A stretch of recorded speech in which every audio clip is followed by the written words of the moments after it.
Hello, hello, hello, hello, hello. Okay, okay.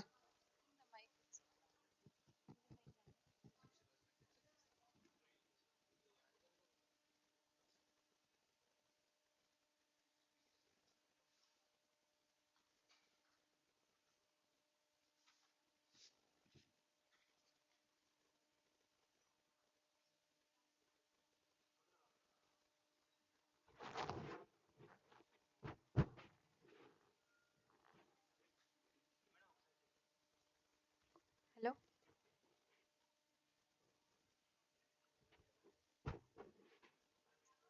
Good morning, all. As we are about to begin the program, we kindly request everybody to be please seated.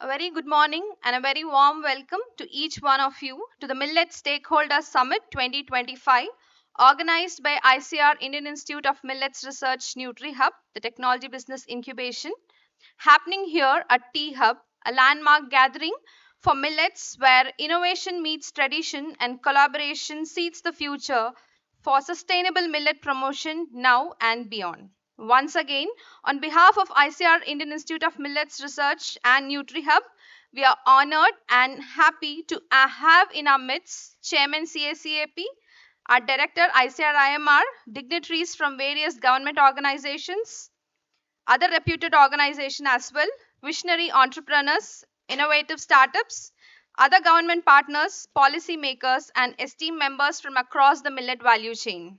To formally begin the inaugural program, I kindly request our dignitaries to join us on stage, please. May I kindly invite Professor Vijay Paul Sharma, Chairman CACP, Commission for Agriculture Cost and Prices, to please join us on stage, sir. I next invite our director, Madam, Dr. C. Tara Satyavati, Madam, to please join us on stage.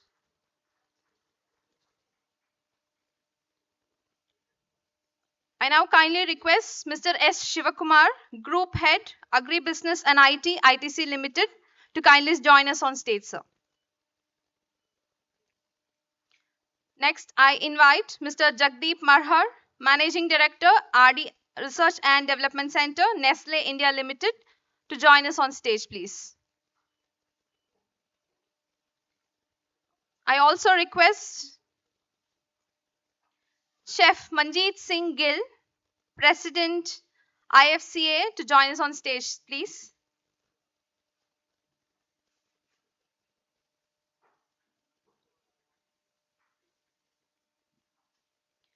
I next invite Dr. Venkatesh Bhatt, Director NutriHub and Principal Scientist of ICR-IMR, to join us on stage, and Dr. J. Stanley, Director and Principal Scientist IMR, to join us on stage, please.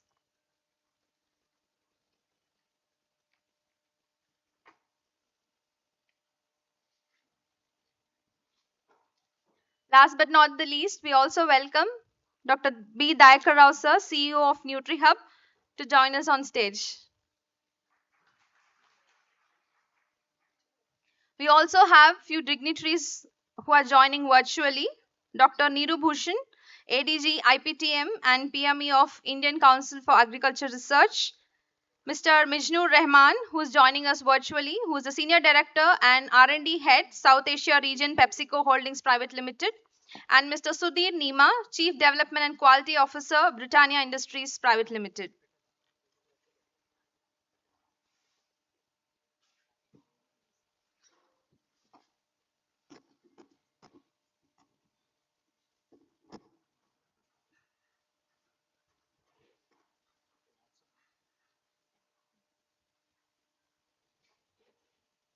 And our guest of honor, Dr. D.K. Yadava, Deputy Director General Crop Science ICR, is also sent his video message for this Millet Stakeholder Summit 2025, which we'll be listening to.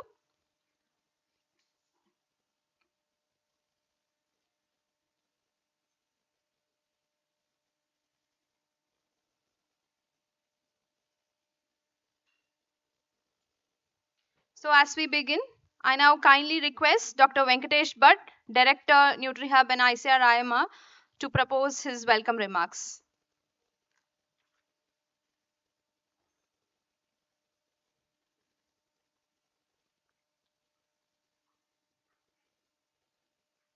Good morning, ladies and gentlemen. It's my pleasure duty to welcome all of you for this today's gathering.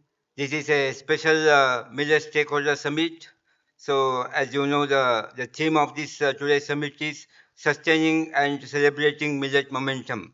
So, over nearly a decade, of the efforts by our entrepreneurs, our startups, our governments, and also the civil service groups who are involved in millet promotion. All these have synergistically promoted millets, starting from their production, processing, consumption, marketing, value addition, and upscaling, and so on. And also in the process, last 5 years, we have been having our Prime Minister as the ambassador for millets, and that has given a big boost, which also had catalyst in the form of National Millets Year in 2018 and International Year of Millets in 2023. So now in 25, this is now a moment where we have to sustain and celebrate whatever have happened in this area of millet entrepreneurship and business and also the promotion. And we look back on this day and also plan and visualize the future for this moment of this momentum which we have been able to visualize now. And on this occasion, on behalf of NutriHub, the business incubator of Indian Stock Millet Research, I warmly welcome all the dignitaries, especially our chief guest, Professor V.P. Sharma ji, is chairman of Commission for Agriculture Cost and Prices, Ministry of Agriculture, Farmers Welfare, New Delhi. We welcome him, and we have several distinguished guests of honors who are with us today, or they have given their video message, and some have joined online. So, wish to first also welcome our Director of Indian Store Millet Research, Mrs. Tara Satyavati, and the guest of honors, Chef Mr. Manjit Singhil, Mr.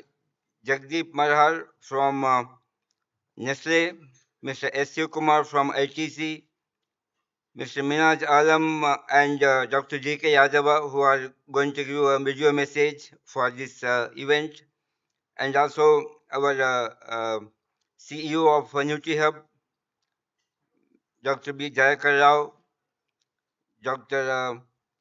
Jay Stanley is director of NutriHub, and the many distinguished persona who are here, who will be the chairman for the technical sessions which are going to be in place, and also the panelists who have come here to grace the occasion during the technical sessions.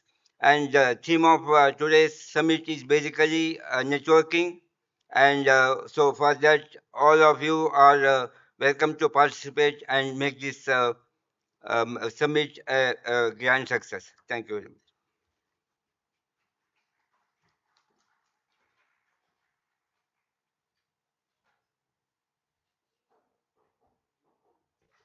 Thank you, sir, for your welcome remarks. May I now kindly invite Dr. B. Dayakar Rao, CEO, Director NutriHub, for his inaugural remarks, please.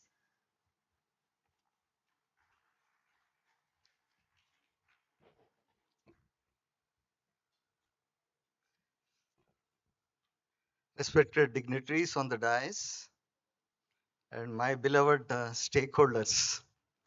It's a very elated moment personally for me to see you once again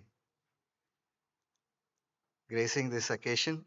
And I know the country is going through the turbulent times, and your presence here vouch to sustain this millet momentum. Both are equally important, safeguarding the country and also providing the country with sustenance. I mean to say food security. So we have been working on several editions and trying to bring millets to the center stage, to mainstream millets and to see that the entire value chain can be matured.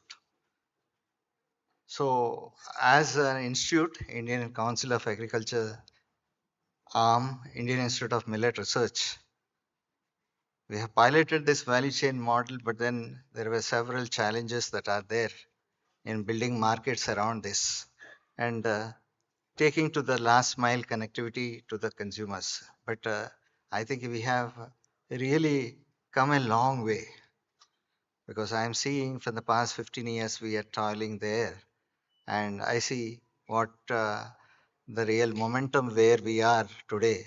It gives an immense pleasure to say that we have put on the track thanks to the International Year of Millets that did a wonderful job, especially the government backed this year has been a very tremendous year in terms of the promotion of a single commodity ever witnessed since independence. But then the story will not stop there. Years will come, international years are proclaimed and gone. But the more important thing is the testing times that after that, how we really sustain. That's very important. I'm sure that I was with an apprehension that whether we would be really just making any dent or this, whether this surge would continue or not in terms of the stakeholders' involvement and the growth in the millet sector itself. Of course, one of the alarming factor still at the ground level is that the productivity levels, production, supply side is still a challenge because the ever increasing demand should be catered through the supplies, and supply chain needs much more maturity than what it is today.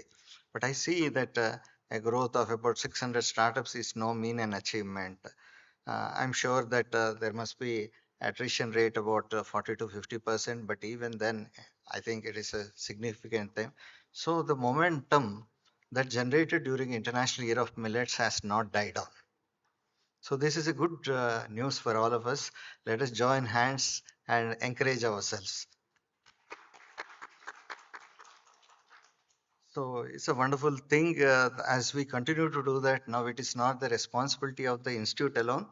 All the stakeholders concerning must be making their efforts in terms of organizing themselves, trying to address the weak links in the chain, and try to build a more robust ecosystem that can really sustain for that.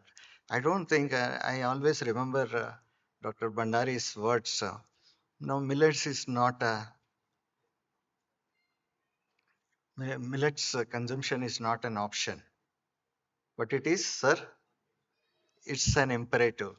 So I think that has a lot of meaning. An elderly man speaking these words constantly ringing in my ears and my mind makes it seeing that also because now the way the lifestyle diseases are coming up and the new data that is coming time and again only challenges us that pushing millets more forward and trying to see that the most vulnerable sector in the market can really just see that they are addressed. So these markets that are generated are of various nature.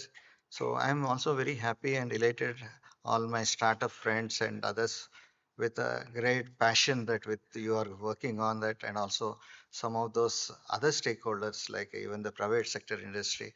Now this we are trying to bring see that as private sector many a time we have some apprehension, but this value chain we anticipate as NutriHub Indian Institute of Millet Research to see that this private sector may enable the backward and forward linkages more pronounced way so that they may be part of it and the fear factor may be removed and all may exist because there is a huge canvas that is there before us and there is nothing that all has a space to live in and the other partners what we are seeing the policy makers Dr. Vijay Paul Sharma he really just emphasizes he heads as a chairman of costs and commissions on price commission. So, commission on agriculture costs and prices. So, I see that these big organizations who declare, he's the one who declares minimum support price for the farmers and all that. So from his board constantly for Rabi, Kharif and all those things, several discussion happens. It's not just like that. So his presence itself signifies that to make millet a more viable economy.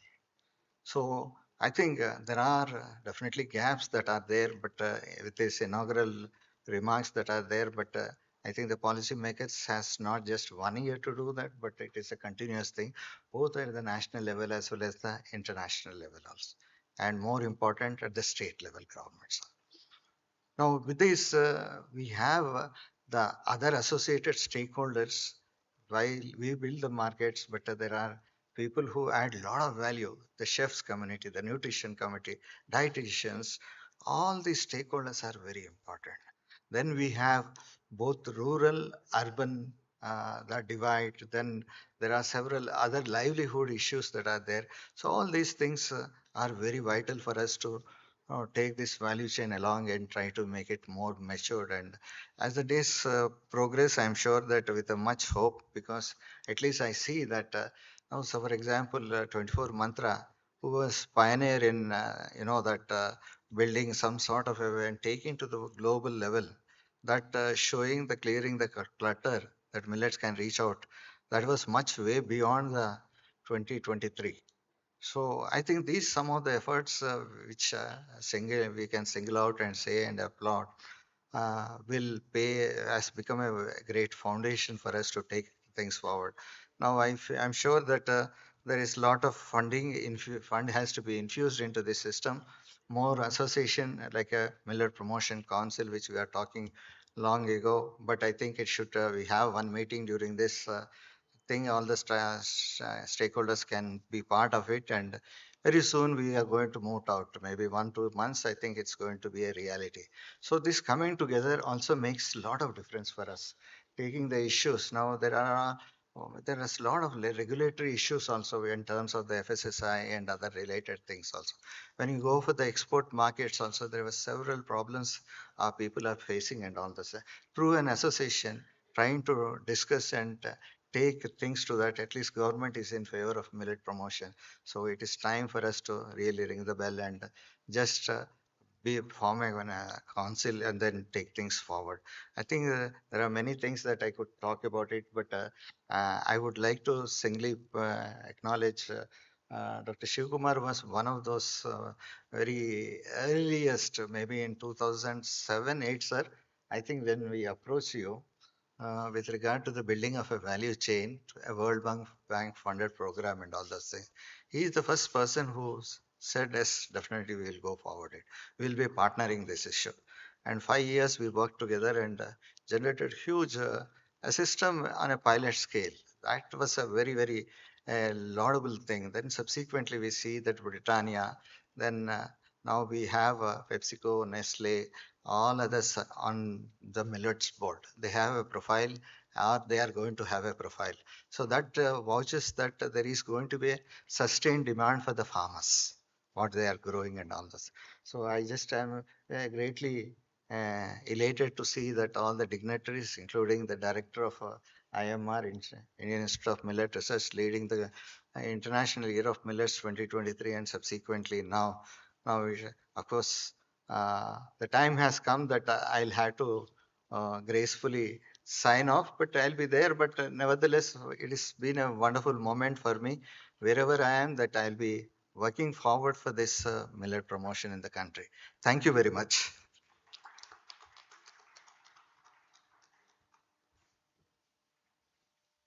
Thank you very much, sir, for setting the context and the momentum for this Millet Stakeholder Summit. And we have our director, Madam Dr. C. Tara Satyavati of Indian Institute of Millet Research to deliver her inaugural remarks. Madam, please.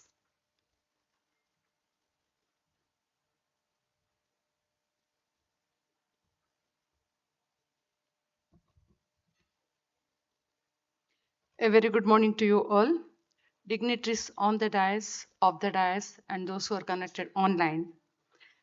It's a moment of pride and also an honor to give the introductory remarks for this very important Millet Stakeholder Summit. Just now, Dr. Dayakar has mentioned how the momentum has been created and the traction has been developed through National Year of Millets and International Year of Millets, and also the policy support through the Government of India, wherein they have sensitized Nook and Corner and every citizen of this country to adopt millets and try to bring millets on every individual's plate. Whether it is G20 or through various millet missions or through the Global Center of Excellence on Millets, our institute has been upgraded to Global Center of Excellence on Millets. There are many people who are working to bring millets back into the common man's plate. Right from the farmer, the researchers, then the markets, the value addition, the startups, you people, every individual is contributing their best of their efforts to keep this momentum going on. Rightly mentioned again by Dr. Dayakar that lots of efforts have been done in bringing this platform to continue and also keep it rocking.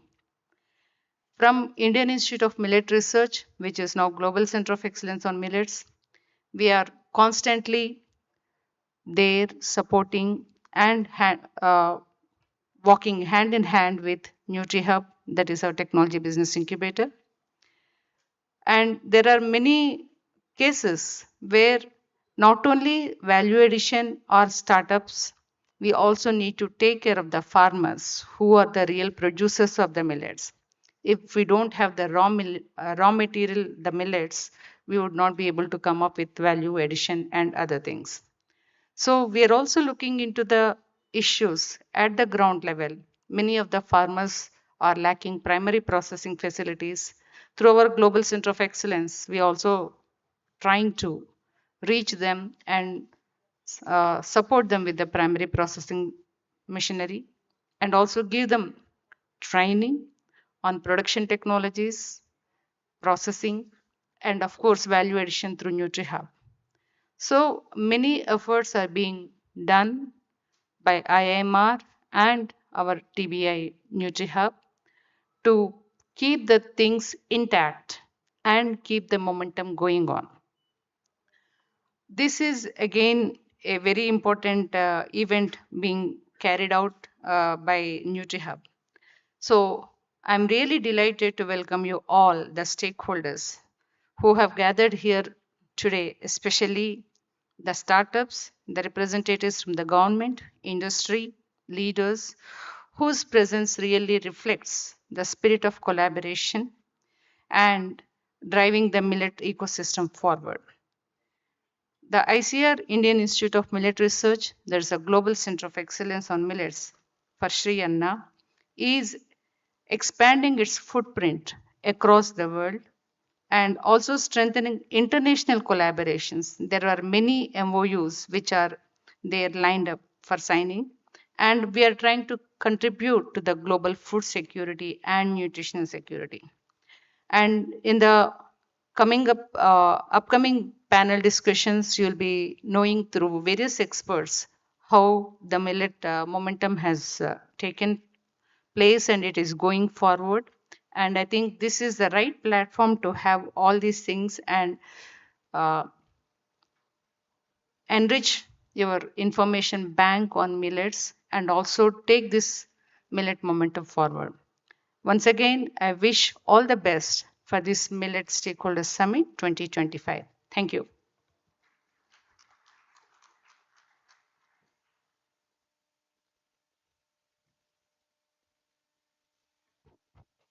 Thank you, madam, for your wonderful inaugural remarks and for the information of the House. During the International Year of Millets, ICR Indian Institute of Millet Research was elevated to the level of Global Center of Excellence on Millets. And to proceed forward, we'll have the address by the guest of honor. Firstly, may I kindly invite Chef Manjeet Singh Gill, President IFCA, for his remarks, please.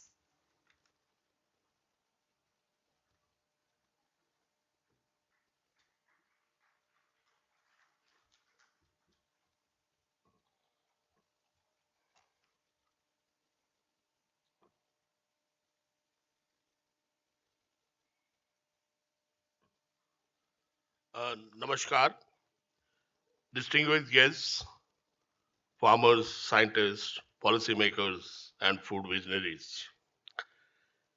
It is a true honor to be here with you today at the Millet Stakeholder Summit 2025. The gathering represents far more than just a grain. It is symbolized a growing global movement towards sustainable, healthful, and heritage-rooted food systems. I stand here before you not only as a chef with the 5 decades in the culinary world, but also as a lifelong student of Indian traditional food wisdom, and more importantly, as a committed stakeholder in the future of food. Millets, from forgotten grains to future staples. When I began my journey in food service in the 1970s, millet were often labeled as a coarse grain or a poor man's food. Today, they are finally being celebrated as superfoods, rich in fiber, minerals, antioxidant, and plant based protein. They are gluten free, climate resilient, and environmentally sustainable. But before we urge the world to adapt millet as staple foods, we must go beyond numbers and nutrition chart. We must ensure that knowledge of how to consume millet is widespread and grounded in both science and traditional wisdom. Nutrition is real only when it is absorbed. One important point I would like to emphasize in this: nutrition that is not absorbed by the body remains only in books. This is where education becomes critical. While millet are incredibly nutritious, they are also high in fiber and have drying properties. Consuming them improperly without proper preparation, portioning, or food pairing, it lead to digestive discomfort. As per Ayurveda, millets are excellent grain, but they require balance to unlock their full potential. Soak them before cooking. There's a time for it. Prepare them with digestive spices like cumin, ginger, and asafoetida. Pair them with healthy fats like ghee or cold pressed oils. Adapt their uses according to body constitution and seasons. This ancient wisdom, validated today by modern science, is essential to ensure that millet nutrition is truly absorbed and experienced. As someone who has worked across continents and curated menus in top tier kitchens, I can say with certainty today, global consumer is not just buying food, they are buying values, trust, and a story. We must not present millet merely a gluten-free alternative or a lifestyle product. Instead, we should position them as culinary heritage ingredients with authentic stories, wellness benefits, and environmental relevance. Let us bring millet into the mainstream by creating millet based foods tailored to regional cuisines globally, like millet couscous in North Africa, millet tortillas in Latin America, millet ramen in East India. Most important, created by the chefs from these parts of the globe for the value and the trust. Encouraging chefs globally to innovate with millet based fine dining, promoting India's traditional millet recipes through digital and culinary diplomacy, and most importantly, educating consumer on how to enjoy millet without compromising taste or health. Millets are not a trend, they are a culinary truth waiting to be reintroduced to the world with clarity and purpose. We must integrate millet into institutional and commercial kitchens, promote millet based menus in airline, hospital, hotels, and schools, provide chefs, nutritionists, and food entrepreneurs with millet training and certification, empower farmers through value added millet products. Above all, we must bridge the gap between tradition and modernity, between nutrition and absorption, between branding and belief. Dear friends, this important this moment is more than just a celebration, it is a responsibility to make the millet movement mature with meaning, depth, and durability. We are not just branding a superfood, we are restoring wisdom, health, and sustainability, one grain at a time. Let us move from excitement to education, from adoption to absorption, and from policy to people's plate. Thank you for this honor.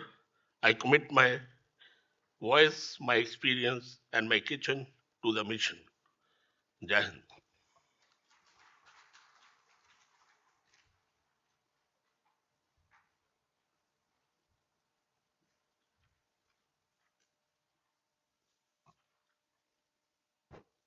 Thank you, sir, for the nice address.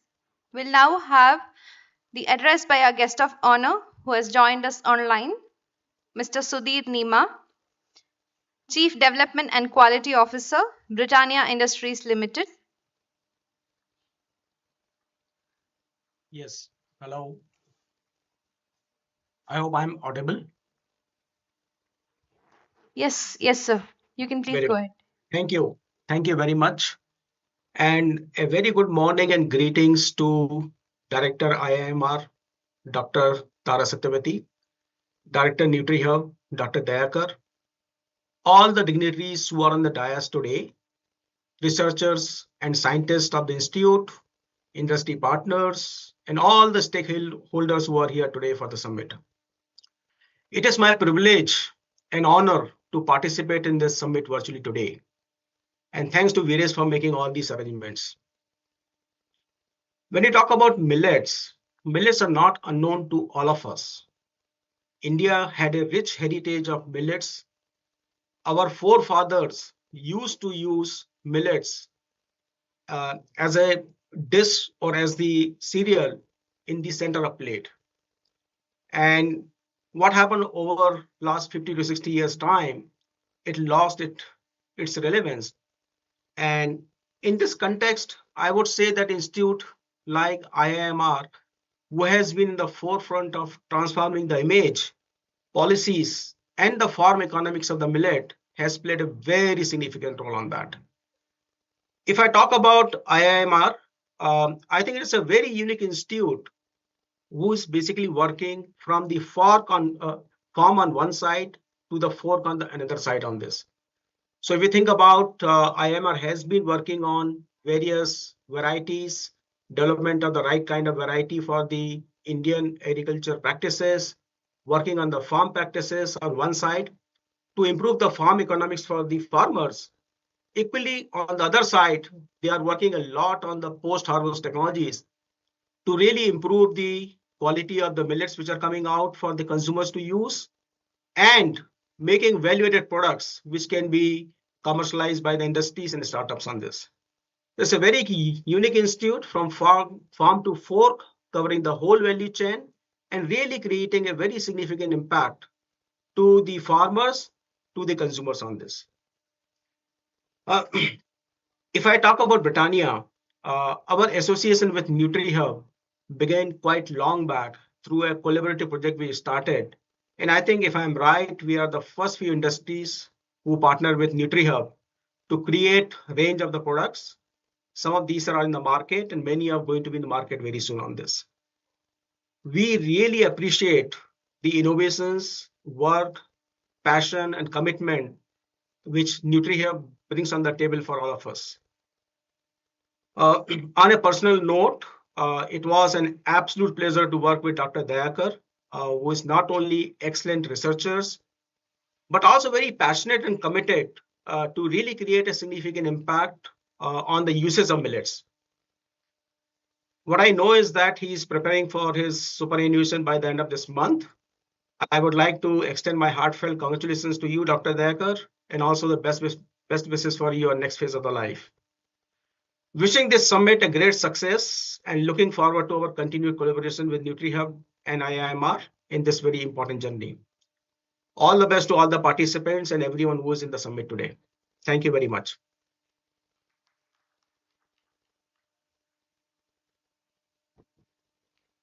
Thank you, sir, for your address and joining us virtually for this summit.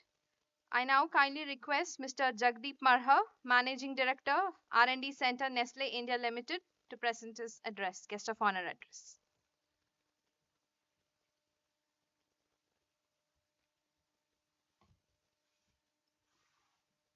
Thank you, and a very good morning to everyone. It's an honor and a pleasure for me to be here as part of this August gathering. Having been associated with IMR NutriHub for last couple of years, when we started our journey, it's been great to see how this seed, which was sown with a very noble cause, fertilized by the International Year of Millets, has grown and it has blossomed. Millets, as was mentioned, I think, I mean, the goodness of millets is part of the wisdom that this country has. Something that has moved out and something which we are trying to bring back into the mainstream. Dr. Dayakar Rao mentioned to the center of the plate. In a way, how do we get this as an imperative not only for nutrition, it is an imperative from a climate change point of view, it is an imperative in terms of just getting a balance in that particular plate and what kind of new dish experiences, new experiences that we can offer across. My whole part onto this area is a reflection. It's important that we build from our experiences, which are great teachers. So if we look back a couple of years where we started with the part on how to convert this opportunity or an idea into something tangible. The idea of making millets mainstream. Where we are today, we have had the learnings both ways. I think, I mean, if we look at the positives, the entrepreneurial spirit that is there in this country, whether it is through startups, it is through even the FPOs and the entire set of stakeholders in the value chain, has been incredible to see how new opportunities have been brought to the shelf. I think the second glass ceiling which this whole part has broken is how a public private partnership can be brought together, and how can we take the energy from all the different sets of stakeholders in the value chain to make a larger impact? How do we create a larger opportunity out of something that we bring in? However, what we need to also ponder in this bit here is, have we done enough to bring millets upstream, mainstream? Or what is it that we need to do to make this journey accelerate and grow?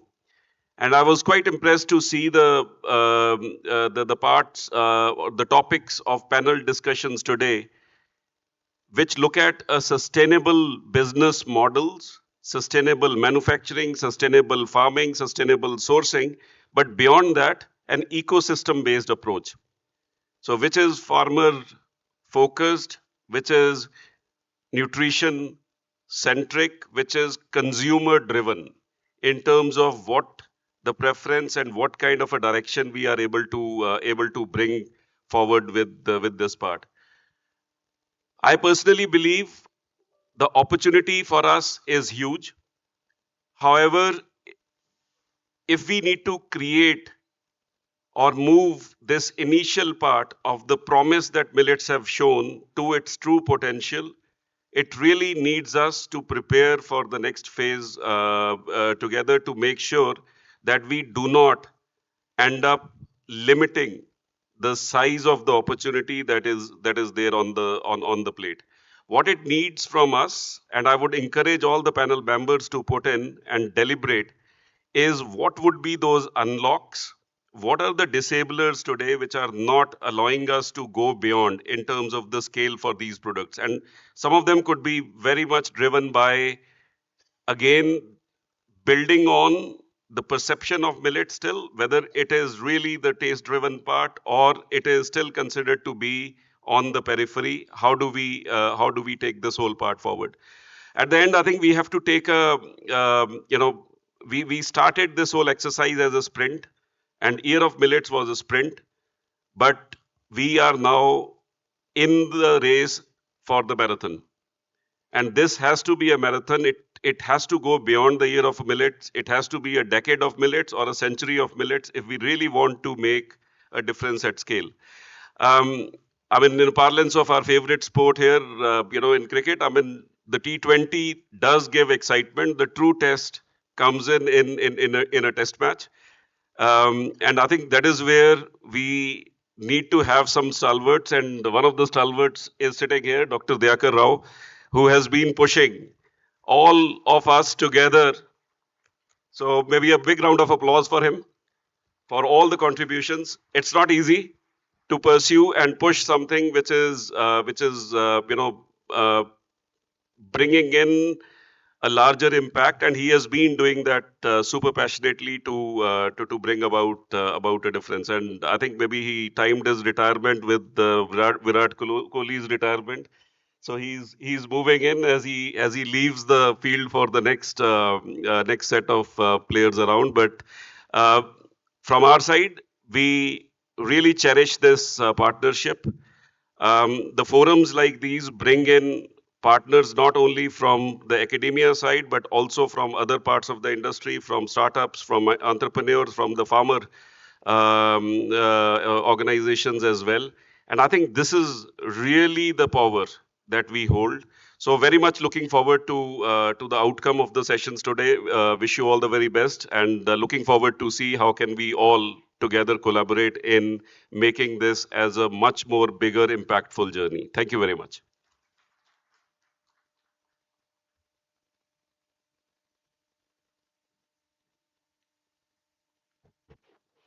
Thank you, sir. As the remarks of our guest of honors so far are setting the momentum to address the various ceilings of sustaining millets, and it's now time to hear from Mr. Shivakumar, Group Head Agribusiness and IT, ITC Limited. Sir, please.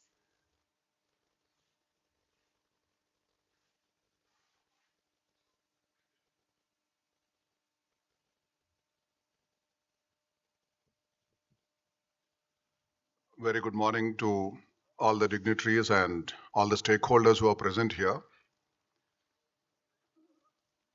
When I look at a stakeholder summit like this, my thoughts go back to 2007 when we had a first conversation when Dr. Dayakar came across and talked about what we could do together. And this was even well before formally IIMR nomenclature happened. It was still a directorate of Sogam Research those days, and how do we take it to farmers and work along the full value chain. I think over these years, also being based in Hyderabad, I had a ringside view of the work that IIMR and NutriHub in more recent times as part of IIMR did extraordinary work in terms of orchestrating the full value chain right from the consumer end all the way back to farmers and the research, the post-harvest work that has also been taken up, and product development work that is done, the work which is done to popularize among the chefs, supporting so many startups who are present in large numbers here. I think this was one sector that required a synchronized action on part of multiple stakeholders. Those sectors which are already evolved, it was all right, different people will do their own job and things will fall in place. But this was something where you create demand and enough supply is not there, or you raise supply and enough demand is not there, and quality and many other issues along the way. This required that kind of a synchronized action, and that required somebody to orchestrate all of this. And that's the role that IIMR and NutriHub had taken up. So my full compliments to the team IIMR and NutriHub for having brought us to this stage. The two thoughts I wanted to share today, we heard in terms of the work that is already happening. Many of you are directly part of it in terms of building products and raising consumer awareness, and therefore creation of that side. So while as ITC we are involved in the full value chain, I want to stress upon two other areas where I think limited amount of work is happening at this time. One common refrain that you hear in the sector is that the large part of value-added products are seen as very expensive by the consumers at one end. And at the other end, you see that the farmer profitability is still a question mark from a farmer perspective. Among the many different things that can happen in terms of research for productivity and those areas that IIMR is already working, one area which has been identified, but I think not enough work is happening, is how do we bring the carbon credits to the farmers so that it actually comes out from elsewhere, not from the consumers, not from the farmers in making this work. But as the world is going closer to 2030 and beyond on part of various net zero commitments that are being done, the value of carbon credits is likely to raise, and we still don't have Indian standards for carbon credits for millet cultivation, nor the work that needs to happen in terms of monitoring, reporting, and the verification related part of the carbon credits. In areas like rice, things have progressed to a stage where farmers started receiving the carbon credits. Agroforestry happened much earlier. But millets, which have got huge potential and necessity also, given the dichotomy that exists between consumer price and the farmer profitability, is the role of carbon credit. And IIMR, obviously in partnership, many other stakeholders like all of us can work on how do we bring these standards and the framework for MRV so that carbon credits become a reality sooner than later. That is one area some work really needs to happen. The second area, I'm not so sure if it is really within the mandate of IIMR, the scope, is that while a lot of work is happening with respect to the research in millets itself, both at the crop level as well as the post-harvest, and I was briefly catching up with Director Dr. Sachavati before the event started, the amount of investments going into the research area as IMR became a global center of excellence. But one additional thing which is beyond millets is how do we take millets as an inspiration, and with the progress in the genomics, how do we uh, build the climate resilience as well as nutrition into many other crops as well. The climate resilience related to millets, things like the whole root architecture, the root plasticity, the stress memory of millets as a crop, how do we bring it into other crops is an important, the water stress ability of these. So what I would call as a millets inspired crop engineering for other crops. And because in today's world of digital phenotyping, combining with multiple stresses on the farm, in addition to what is on the labs, I think the kind of work which can happen beyond millets, the work has been initiated in different corners around the world. I think potentially this is something also that one could take up as an opportunity to really take this whole momentum forward for millets and beyond millets. So I wish all the stakeholders the very best. Thank you.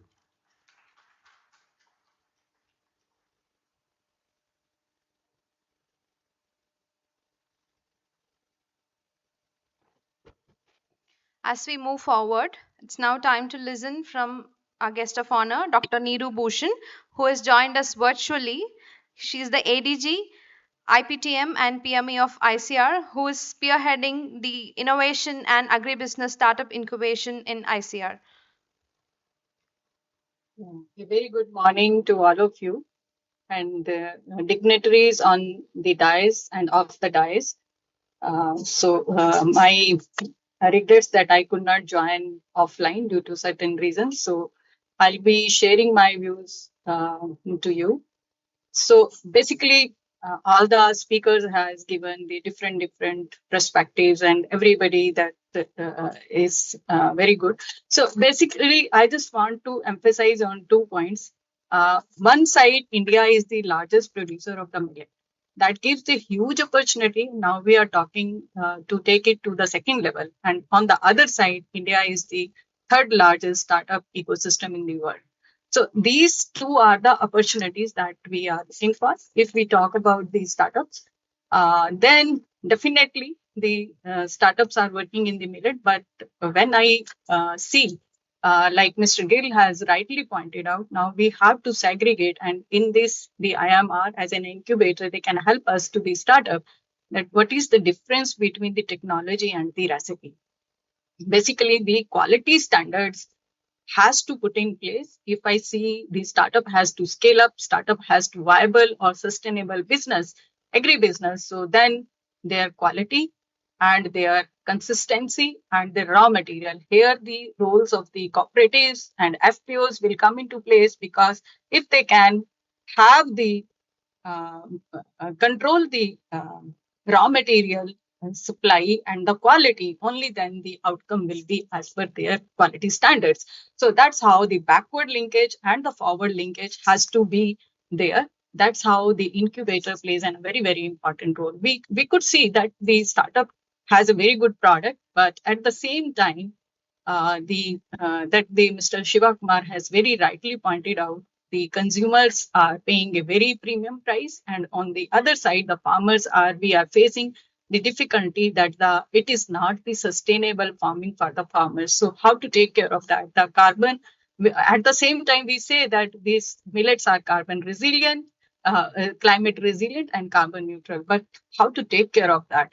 Now, this is an area where the startup can venture into, because I have seen some of these startups, they are working in the carbon credit system. So this is another opportunity for the startups that they can inbuild the millet for the carbon credit system for the millet. So it will help the farmers, it will help the sustainability of the millets, and it will help us in making this is a very scalable and the sustainable business. So now when we're talking about the international trade, and when we are talking that we are going to take them to the next level or the international trade, then the collaboration we have to put in place, and ICR really is having all policy matters in place. Now, I think just to summarize that, I think now this is the time that we should see the partnerships with the processor and the investment in the infrastructure like the processing mill, value addition, scientific storage,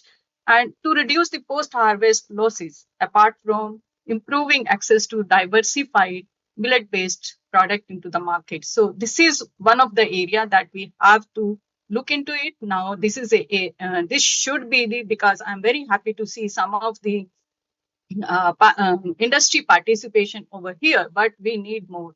This is not that we will be doing with 2, 3, or 4, 5. It has to be many in number, but to start with, and when the stalwarts are there and they are listening, so it's really a very good beginning for us. But this is not, it has to move forward. It has to be a momentum. And with these words, that I think my emphasis is a holistic approach that involves participation and synergy from different stakeholders that will contribute to the mission of increasing millet production, consumption, and trade. If we are going to have the more exports, I think we need further collaboration and the investment. Thank you very much. Thank you, madam. Thank you for addressing the various other dimensions for this Stakeholder Summit. And as we proceed, we'll have the next guest of honor address, who has left a video message. This is by Mr. Mijnur Rahman, Senior Director and R&D Head, South Asia Region, PepsiCo Holdings Private Limited. I kindly request the audiovisual team to play the video message, please.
You've always been in the forefront as PepsiCo. Good morning, dignitaries of the Millet Stakeholder Summit of 2025. My name is Mijnur Rahman, and I'm from PepsiCo R&D. I had plans to come to this summit.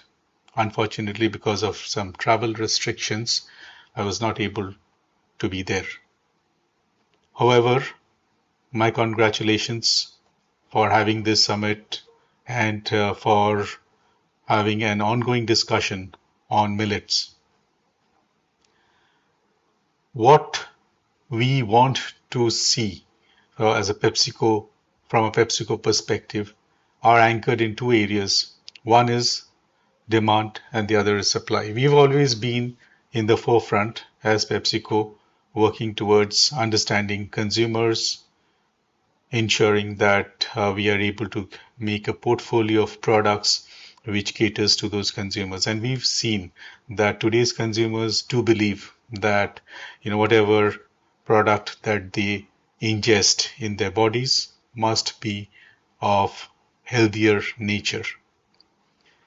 And that's where millets come in, to a large extent resolving many issues that we always had as an R&D professional. The other part of that anchor is the supply. What we have seen in the last many years that now we have been working on the millet program is that we still need to work on some opportunities on the supply side of all types of millets. Now, there are a couple of millets which are easily available, but there are many millets which we want to use in our formulations, which are very difficult to obtain. Now, that is an area that I wish that we have more discussions on, and if we can find out solutions from the industry and from our partnership with the government of India and the state governments as to how can we resolve that supply of this particular and important ingredient. From IMR, we have understood and learned the variety, the nutrition, and the availability perspective. We have also been able to use the facilities of NutriHub and IMR in a big way to really do the trials, ensuring that we have used their baking lines, extrusions, and popping, and to make different textures and flavors. So that part is a complete partnership that has helped PepsiCo to resolve portfolio and resolve the formulation issues. Dr. Dayakar Rao has been in the forefront. He's always you're there, Dr. Rao. You have been the fuel behind the engine of millets. And just as our Honorable Prime Minister of India has also mentioned that we need to improve the farmers' income, as we need to look at, Atmanirbhar, looking at, the localization of different ingredients, healthier ingredients, ancient grains, and millets is a very important part of that. How can we use that in your personal vision?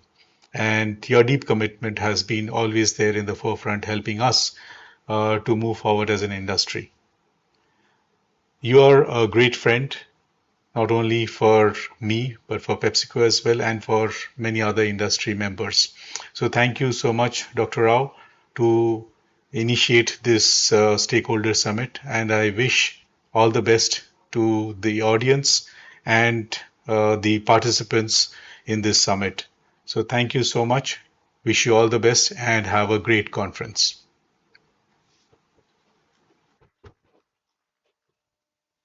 We extend our gratitude for the video message sent by him. We now have the special address by our guest of honor, by Dr. D.K. Yadava. He has also left a video message. Dr. D.K. Yadava is the Deputy Director General, Crop Science of ICAR. We request the audiovisual team to please play the video message. Good morning. I am pleased to convey my best wishes to the ICR Indian Institute of Millet Research and its incubation arm, the NutriHub, for organizing the Stakeholder Summit on Millets. It's a timely and impactful initiative that brings together the various stakeholders in the millet value chain to sustain and celebrate the growing momentum around these remarkable grains. Indian Council of Agriculture Research has been supporting the millet promotion through the concerted efforts in the crop improvement, genetic enhancement, agronomic innovations, and the value chain development. The elevation of the Indian Institute of Millet Research as a global center of excellence for the millets by the Honorable Prime Minister is a testimony to the scientific leadership and long-standing commitment of the Institute. I congratulate the Director of the Institute, Dr. Tara Satyavati, and Dr. B. Dayakar Rao, and the whole team of Indian Institute of Millet Research and those involved in the NutriHub for organizing this summit, and wish the summit a grand success. Thank you.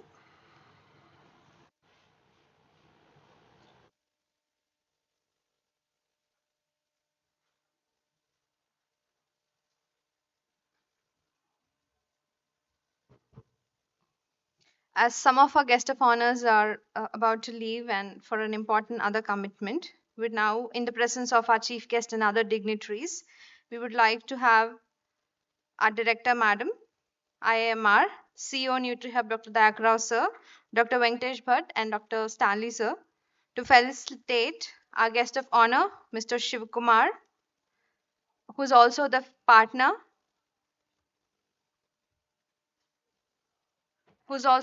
for millet promotion. Kindly request the dignitaries to felicitate Mr. Shiv Kumar, Group Head, Agribusiness and IT, ITC Limited.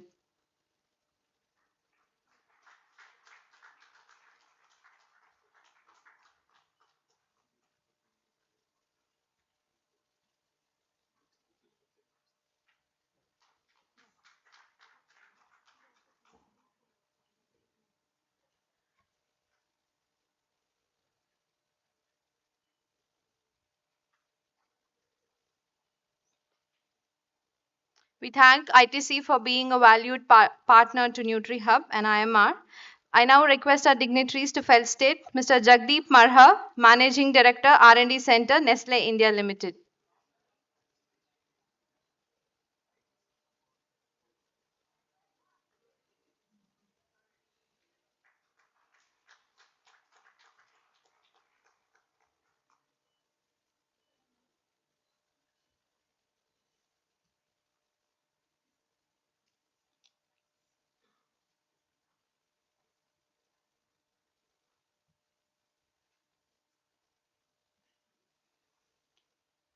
We also request our dignitaries.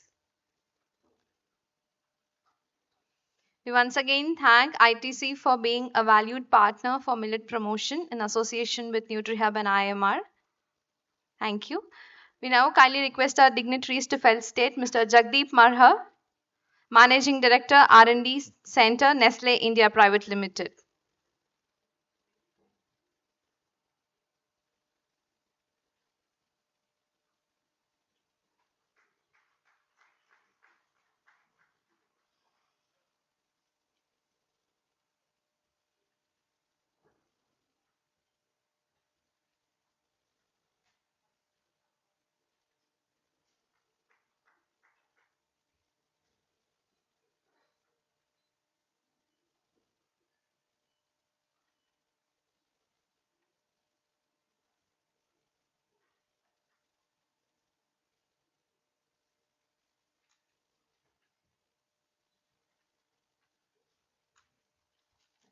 Thank you. We'll now move forward with the launch of millet products and millet value-added products. The first will be the launch of Eat Right products developed at Center of Excellence on Value Addition NutriHub IMR. So the first one is the Ragi Energy Bar.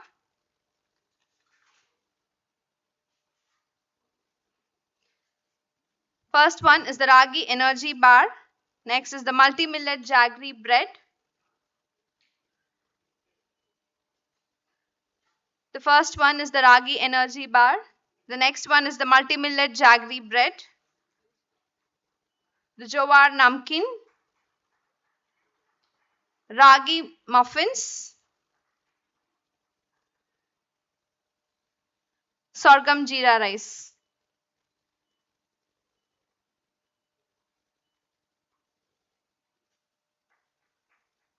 Ragi Muffins with and without egg. And Sorghum Jeera Rice.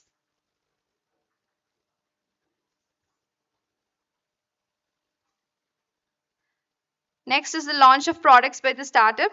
The first is the Millet Bhujia Tangy Twist by Madmix, by the startup Madmix.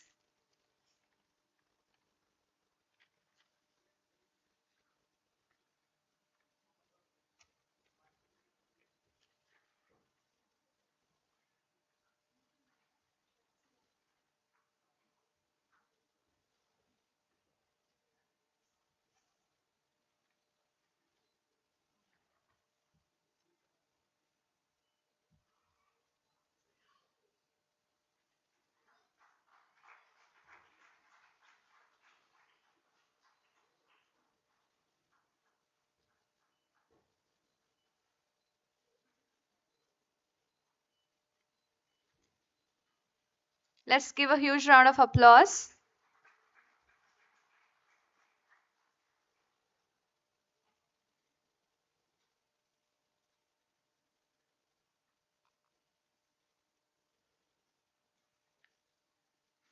Next, we have the launch of products by Nutrimite Nutrition.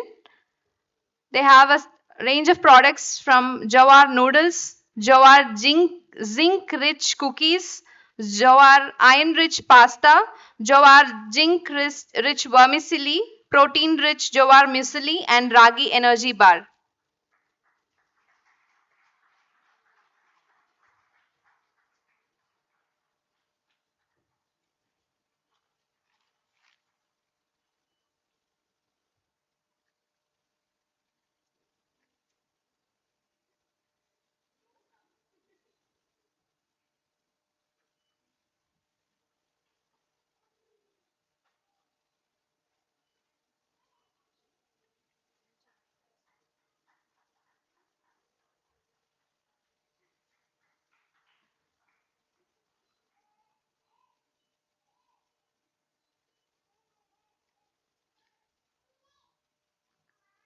Congratulations, Nutrimite Nutrition, for the launch of your products. Next, we have the launch of Millet Honey Cookies and Energy Bar from Unistem.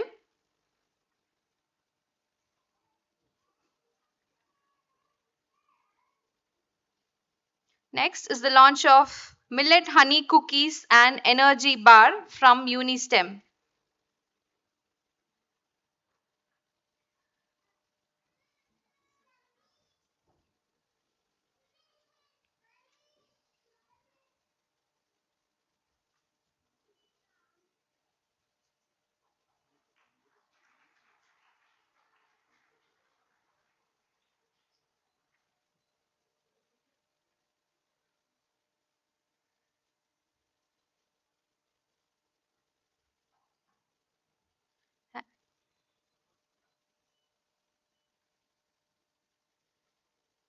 Thank you. Next, we have the launch of a Foxtail Millet Probiotic Drink Gutsy by Munico Foods.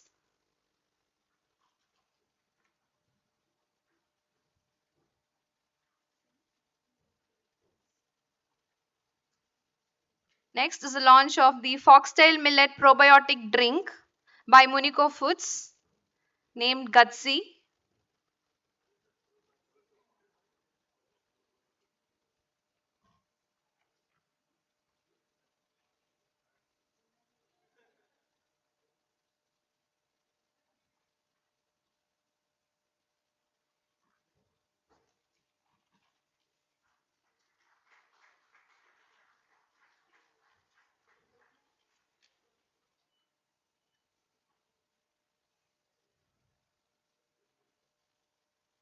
Thank you. We kindly request our dignitaries. We kindly request the dignitaries to please be standard for the release of for the MOU exchange with NutriHub. The first is the advanced incubation category, which is from the Providence Health and Lifestyle Private Limited, Hyderabad, for research collaboration and joint R&D. We request the representatives, Mr. Sampson and Dr. B. Robinson Raj, to please come onto the stage for the MOU exchange with IMR.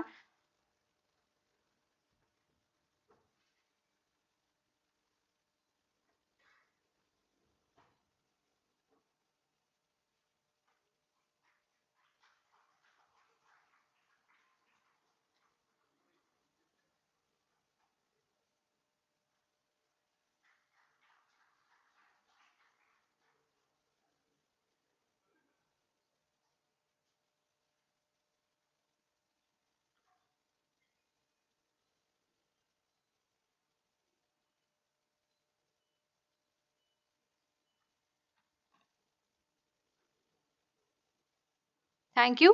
We next have the MOU exchange with NutriHub between Vedan Dev Food Products Limited, Hyderabad, for millet value-added products. We kindly request the representative, Mr. Arvind, to join us on stage.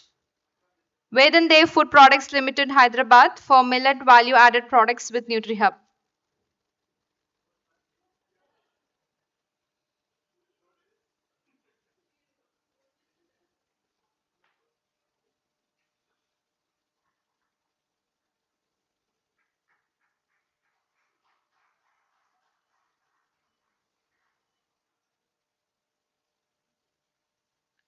The next MOU exchange with NutriHub is between Unistem Sales and Marketing, Secunderabad. We kindly request the representative, Mr. Sampath Kumar, to join us on stage for the MOU exchange, please.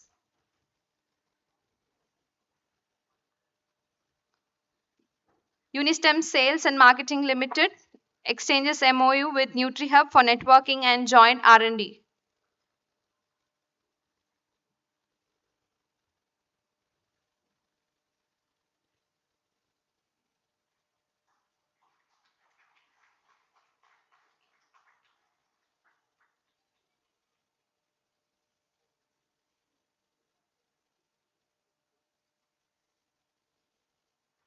Thank you. Next, we'll have the MOU exchange with NutriHub by Millgrain Machinery Industries from Vellore, Tamil Nadu, for primary processing and value addition. We request Mr. Kumar to join on stage, please. Millgrain Machinery Industries for primary processing and value addition.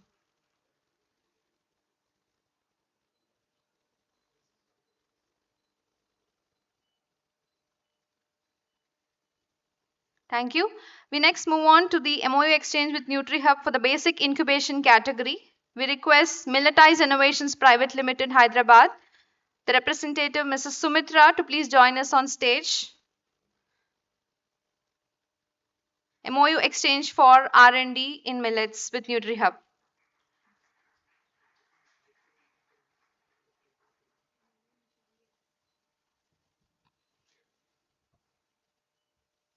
Thank you.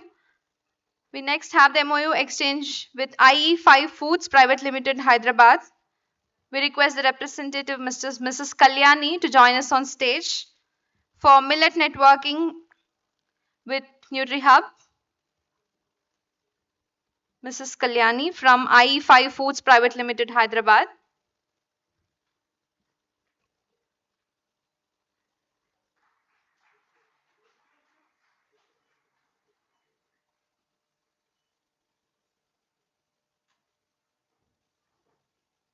Thank you. Next is the collaboration of MOU exchange with Germantown Hospitals, Hyderabad for millet promotion in their cafeteria and joint collaboration. On behalf of MD, we request Ms. Humaira Noshin to collect the MOU, please. From Germantown Hospitals.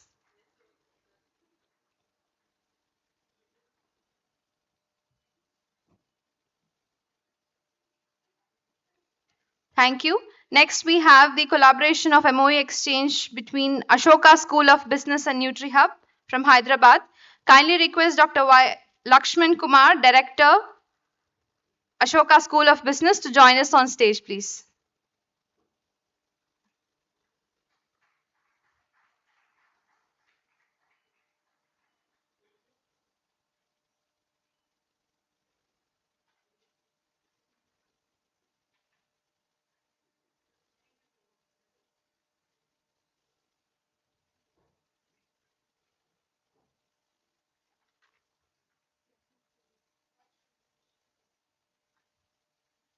So we next proceed with the release of publications.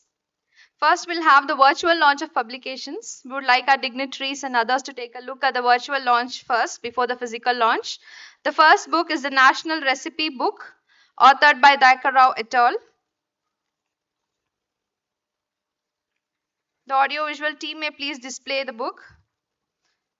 It is the National Millet Recipe Book, which is a celebration of India's ancient grains with over 150 nutritious and delicious millet-based recipes.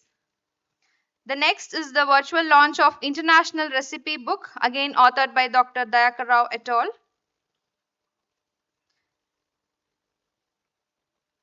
Which brings millets to the international plate with over 55 international recipes with health, flavor, and creativity.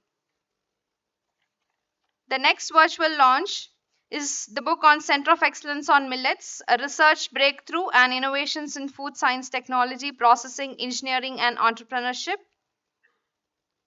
again by Dr. Dayakar Rao et al.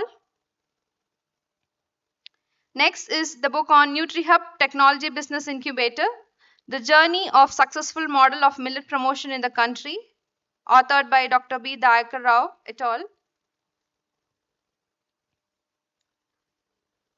This presents the compendium of millet value-added technologies, a comprehensive guide. We move on to the physical launch of publications. The first publication is the Compendium of Indian Millet Startups. Compendium of Indian Millet Startups, authored by Dr. Dayakar Rao et al., which highlights the stories, solutions, and impact of 100 India's leading millet entrepreneurs shaping the future of smart, nutritious food. We kindly request the dignitaries to join us for the launch of this book, please.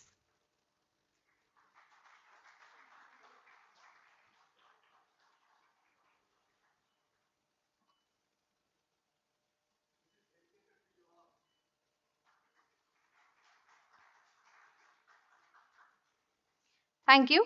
The next release of publication is the Compendium of Indian Millet Startups. Compendium of Millet Value Added Technologies, authored by Dr. Dayakar Rao, Dr. Stanley, and Dr. Tara Satyavati, which presents the comprehensive guide to cutting-edge technology innovations transforming millets into modern market-ready products. Kindly request the dignitaries for the launch of this publication.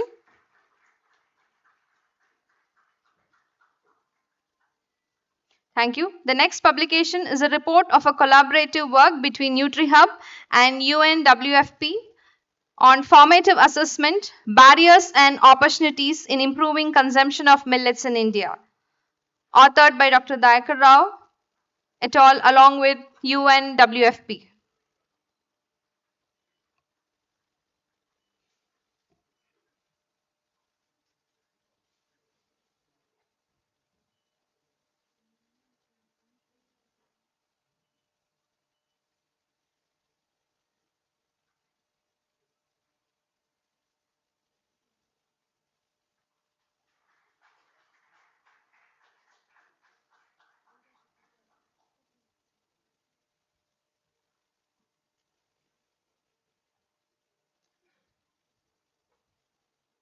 Thank you.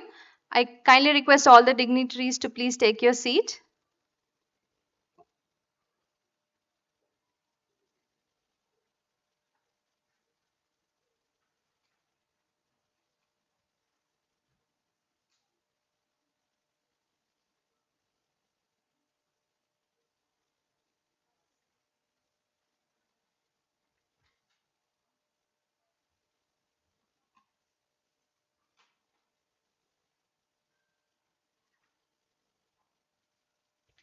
We'll now move on to the felicitation to our partners.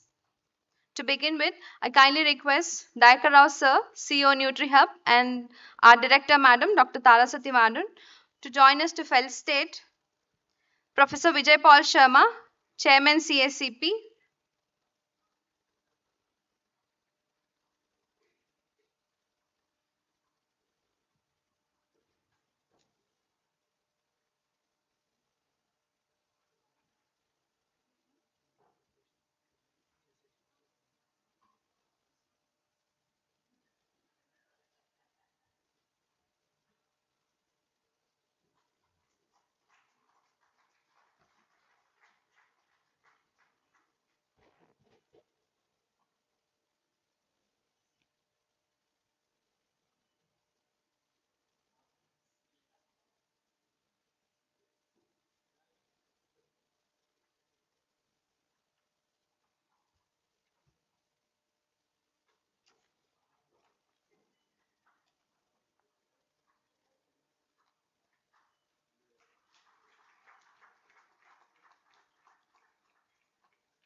Thank you.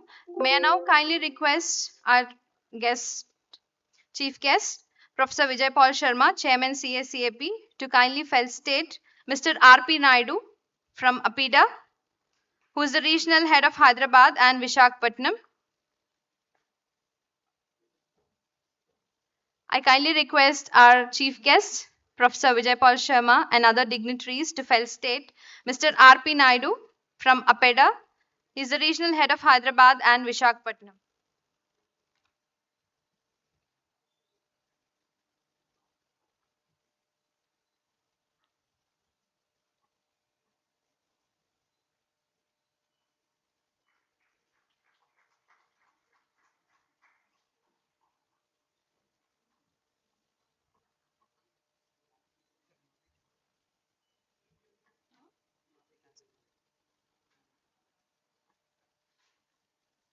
Thank you. We request our dignitaries to now felicitate Chef Manjeet Gill, Indian Federation of Culinary Association.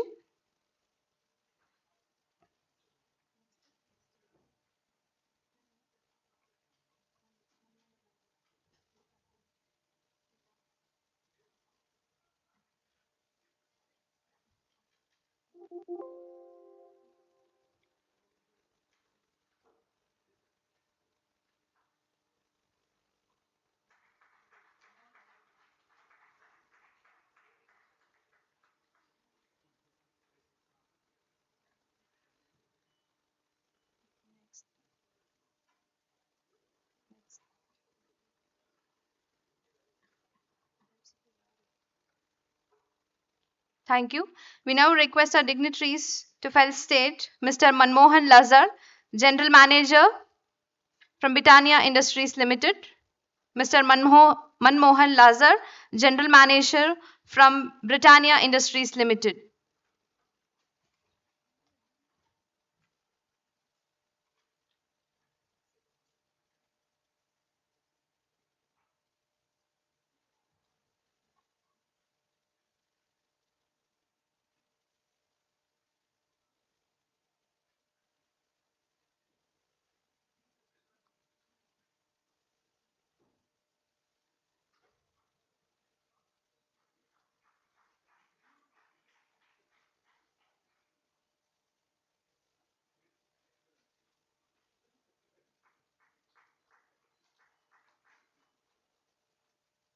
Thank you.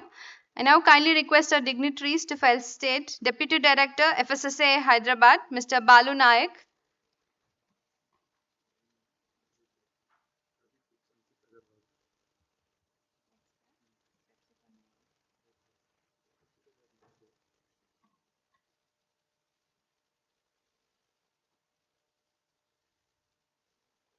Mr. Balu Naik, Deputy Director, FSSA Hyderabad.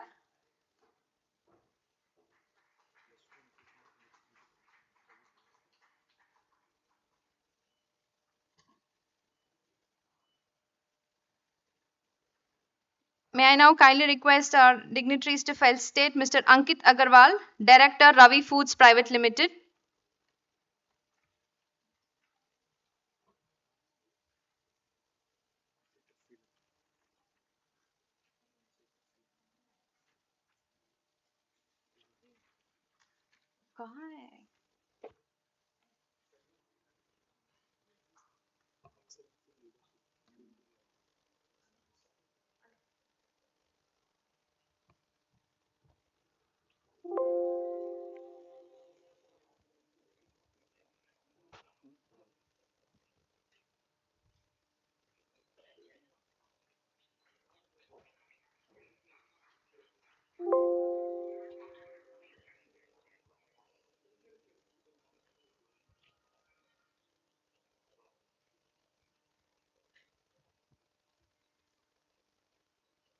Thank you all the dignitaries.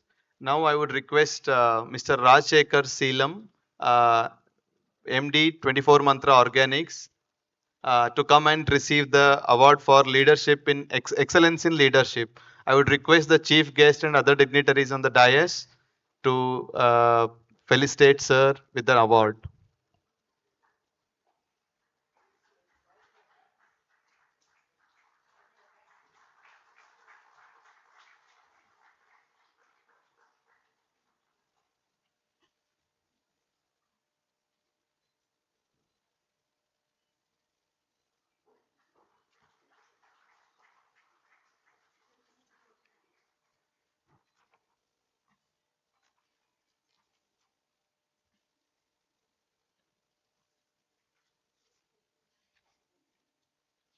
We thank all the dignitaries for the patient gesture.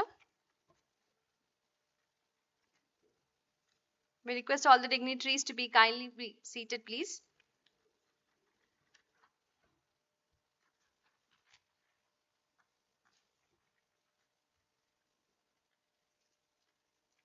We'll now have the address by our chief guest by Professor Vijay Paul Sharma, Chairman CACAP, Ministry of Agriculture and Farmers Welfare, Government of India, to this stakeholder summit, please.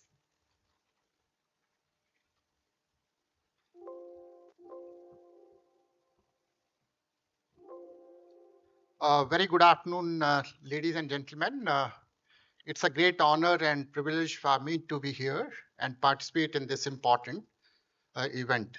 So let me first compliment the organizers for taking this initiative and hold this stakeholder consultation on such an important topic. You know, various speakers mentioned about the importance and role of millets in our daily life and in the larger perspective of our, socioeconomic development of our country.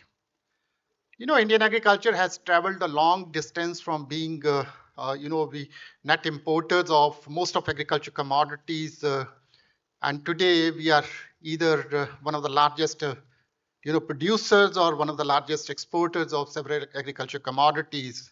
So I think the credit goes to our hardworking farmers, our government, both at the central and the state government, research and development institutions, and industry and other various stakeholders. Uh, but during this journey, we have also lost something, and I think one of the subsectors which has really, suffered during last, 50, 60 years, or even if I look at the latest, last 2 to 3 decades, is, millets. So millets used to be our part of our diet. They used to be a part of our cropping system in 50s, 60s, 70s, and 80s. But I think we lost this momentum somewhere in the beginning of 80s, primarily because of our, too much focus on rice and wheat. So these three subsectors, pellets, pulses, and oil seeds, they didn't get the kind of attention which they could have got. And I think today we are suffering primarily because of that. Uh, but millets have gained prominence in the last few years, primarily due to various initiatives taken by the government and other various stakeholders. Uh, National Year of Millet in 2018 and International Year of Millet in 2023, along with G20 event, has been able to create a lot of awareness about nutritional and other benefits of millets. And the positive impact of that is that the demand for millets has gone up. And some of the rough estimates indicate that the demand for millets in our country is growing at a CAGR of more than 15%. That's a very huge kind of increase in that. And there's also increase in the demand for millets globally. So I think that provides us a huge opportunity in terms of meeting both the domestic and the global demand. But unfortunately, our supply has not been able to respond to this demand side signals. If I look at last, let's say, 20, 30 years, the area under millets has declined by half. So from about 25, 26 million hectares in early part of 90s, and today we are struggling at 12 to 13 million hectares. Production has remained more or less stagnant at 16, 17 million tons, with some variations here and there. So that, that is primarily because of some improvement in productivity of millets. And in the last 10 years, there has been significant improvement in productivity of particularly bajra and jowar. But still, the other millets, whether it's ragi and minor millets, which are not on the map of our, priority as of today. If I see the, almost 98% of total millet production is of jowar, bajra, and ragi. But minor millets are more important from the nutrition point of view, more important from the, farmers' welfare perspective. You would also find, the government, there has been a very paradigm shift in our policy, agriculture policy during last few years, and our focus has been, primarily on farmers' welfare and more in terms of achieving Atmanirbharta in majority of our sectors or subsectors. And, Honorable Prime Minister shared his vision of doubling farmers' income in 2016.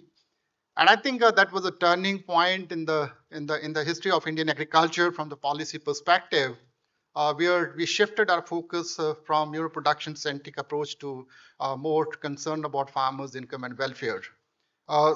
So there has been, as I said, there has been some improvement in productivity of millets during the last few years, but still our productivity levels are much below the potential. So I'm not comparing our productivity levels with the world averages, but I'm looking at how much potential do we have, which will, for example, we have a number of varieties, number of technologies available with us, and our actual productivity is almost 40 to 50% of what we can achieve as of today without looking at the future generation of technologies. So if we are able to take whatever varieties or other technologies which are available with us as of today to the farmers, we can improve our productivity by 40 to 50%, and I think that's a huge kind of a yield gap.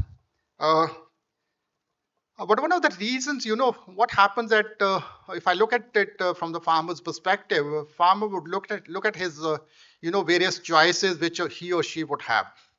And I think income or returns would decide his choices or her choices in terms of what crops to grow and what crops not to grow. And despite improvement in productivity of millets in the last 8 to 10 years, uh, supported by very steep increase in minimum support prices because as a part of our focus to incentivize our millet farmers or farmers growing pulses and oil seeds, during the last 7-8 years, there has been very significant increase in minimum support prices of millets, pulses, and oil seeds. If I give you certain numbers, for example, the minimum support price of jowar, which was about 1700 rupees in 2018, is about 3,371. Similarly, there is the minimum support price of ragi has more than doubled during last 5-6 years, and the net impact is because of MSP being at least the benchmark price for the market. The market prices which were ruling around 2,000 rupees per quintal or even less than 2,000 rupees per quintal in case of jowar and ragi in 2018. Now they are ruling in the range of 3,000 or 3,000 plus rupees per quintal. Similar is the story with bajra and other crops. So despite the fact that there's an improvement in productivity, there has been a significant increase in the prices, but still the area under millets has not increased. And the primary reason is that even today, with the existing, remunerative prices and better productivity levels, the net income or net returns from millets are much below the, competing crops. So if I look at, the on an average average returns from jowar or bajra from per hectare would be in the range of about 6,000 to 7,000 rupees and compare it with the competing crops, be it maize or rice or any pulses or oilseed crops, you would find the average returns from these maize, rice, and other competing crops would be about 25 to 30,000. So that means the net income to the farmers from 1 acre or 1 hectare is almost 1/5 or even less than that of the competing crops, and that's the reason you would find that farmers are still not able to increase area under millets. So the first thing which we'll have to do is improve their profitability. And if I look at the profitability, there are 2 or 3 different things which we need to do. One is if you look at the cost side, I think these crops are more labor intensive, and the mechanization is minimal, or I would say mechanization is almost absent in case of millets. So because of human labor becoming scarce, it's becoming more expensive. So the cost of cultivation of millets has gone up. So one is your cost is going up. Second is our productivity levels are low. So because of low productivity, high cost, the net profitability is on the lower side. So one of the things which we should do is to look at the possibility of reducing cost. And one of the major intervention which is required is promoting more farm mechanization, because as I said that these crops are labor intensive, starting from sowing to harvesting, or the whole operations are labor intensive. So one of the important intervention has to be promoting farm mechanization so that we reduce the cost. I'm happy to note that some of institutions are working on promoting farm mechanization in that. So that is one area where we need to really work very hard. Second is there is also a low volume and fragmented production of most of the millets. They are scattered all over the country, and particularly for minor millets, you would find their volumes are very small, and they're also again scattered across different regions. So aggregation becomes a problem. So even if I want to get into the post harvest system in terms of processing or value addition, my transaction cost becomes very high, because I need to transact with hundreds or thousands of farmers, so that increases my cost. So I think there's a need to create institutions or organizations where we can aggregate these the small production, And the role of farmer producers organizations or the cooperatives or any form of farmers collectives becomes important.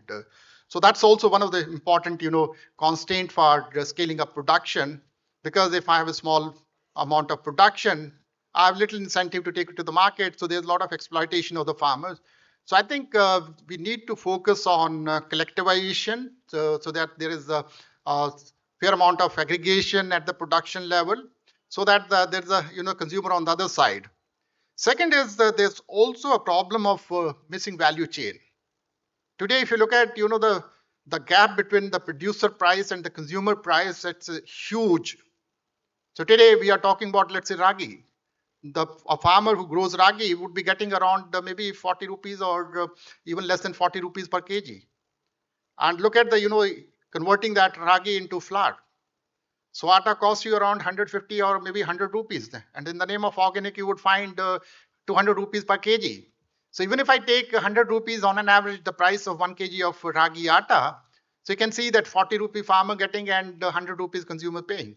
So I think there's a need to link these producers with the consumers, and we need to reduce these intermediate costs and look at the possibility of, as I said, collectivization or creating certain institutions which can really link directly producers with the consumers. Another the problem which was highlighted by Chef Manjeet Singh also, it's also a question of one is ease of cooking and palatability, because most of millets are we don't know how to eat them. So today there is a lot of consumer awareness about the nutritional benefits of millets, but we don't know how to cook them, how to consume them. And I think it might harm you when you are not able to eat it properly. So how do we really get into research and development in a bigger way where we are able to address the issue of palatability? Because most of these millets are not very tasty in terms of taste, in terms of, I'm saying, tongue. So people would not prefer that. Second is, as I said, if you use wheat flour to make chapati, I think most of the people would be able to do that. But if you are using jowar, bajra or ragi, it's difficult. So the issue of how do you make it easy for the user to consume it or to cook it, that requires huge kind of I think efforts on the part of the post-harvest system, and the research and development institutions should work on that. Another issue, as I said, that there's also a misplaced kind of priorities in terms of our research and development. As I said, that today we are one of the largest exporters of rice in the world. We export almost more than 20 million tons of rice. We are generally surplus in wheat, but still our priorities in terms of research and development, in terms of budget allocation, is again on rice and wheat. So we need more millets, we need more pulses, we need more oil seeds. But our research priorities are, as I said, they are misplaced. So I think we need to reorient our research priorities in terms of making more investment in these crops like millets, pulses, and oil seeds. Another issue is when we are talking about changing dietary patterns of consumers, we are moving towards more value-added and processed foods. I think that would require much more effective participation of private sector. So when you are moving towards, let's say, high-value agriculture, it requires a different set of infrastructure, be it your cold storage, be it your warehousing or value addition. And I think that investment should come from the corporate sector. But unfortunately, today, the pure corporate investment in agriculture is about 2 to 3%. And I don't think any sector can grow with the less than 5% or 2 to 3% of investment coming from the private sector. So I'm not blaming the private sector for not making investment in agriculture, particularly on the post-harvest management. So maybe I think there are certain policies which are not enabling attracting private sector investment. So we need to look at our policy framework. If policy is a stumbling block, can we really have a relook at our policies, both at the central and state government? It's more important at the state government because agriculture is a state subject. So how do we, attract private sector investment into, particularly on the post-harvest management and also on research and development? Second is maybe it's not profitable for the private sector to make investment in this space. So do we Can we look at certain possibility of creating certain public-private partnership and incentivizing private investment? So I think it's a high time for all the state governments and other stakeholders to have a relook at our policy framework, to have a relook at our, the engagement with private sector. So we have been talking about public-private partnership for a long time. I'm happy to note that at least something is happening in this space in terms of millets, but there's a need to upscale that. So one is we can start engagement, but that engagement has to be more long-term engagement. So I'm sure that with the active involvement of IIMR and particularly the startups or the entrepreneurs and the corporate sector, you could see a large number of these big companies, be it your PepsiCo or Britannia or any other, they are also into the space of millets. But I think the real challenge is to beat that rising demand. But I'm sure that our research and development institutions would be able to respond to those challenges in terms of having better varieties, better technologies, and ensuring that farmers get at least the, if not high, then maybe at least the same returns from millets. Because if the returns from millets or any crop are 1/3 of the competing crops or even 50% of the competing crops, I don't think farmers would have incentive to do that. So I'm sure that the deliberation during this summit would have a practical utility in terms of policy framework and some of these actionable points. So I wish you all the best and thank you so much for providing me this opportunity. Thank you.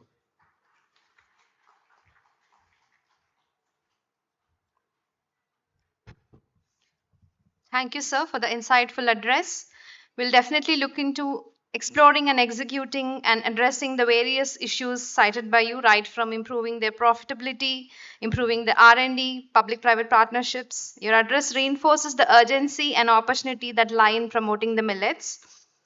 By now, as we would have understood, that millet crops are not just a normal crops but are a movement, and this summit would be a proof for that. So I request Dr. B. Dayakar Rao sir, CEO Director NutriHub, for the millet pledge before we proceed to the word of thanks of this inaugural session.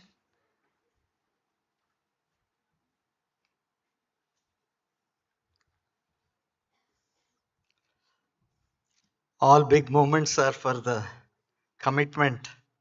So once again, we'll make a commitment, and by pledging for the millets, I think we will be giving our commitment publicly.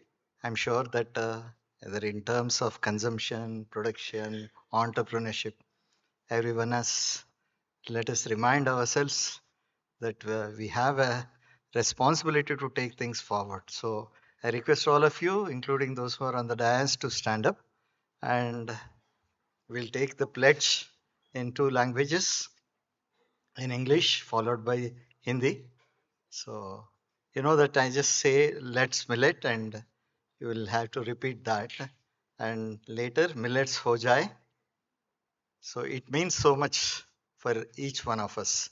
So let us take this pledge. Let us stretch the right hand forward. Let's millet. Millets ho jaye. Thank you very much.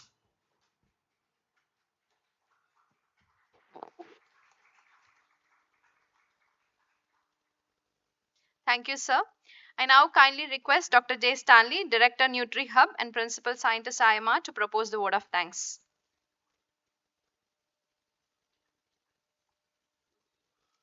So, dignitaries on the dais and off the dais, ladies and gentlemen, we have come to this end of this inaugural session of this Millet Stakeholder Summit 2025.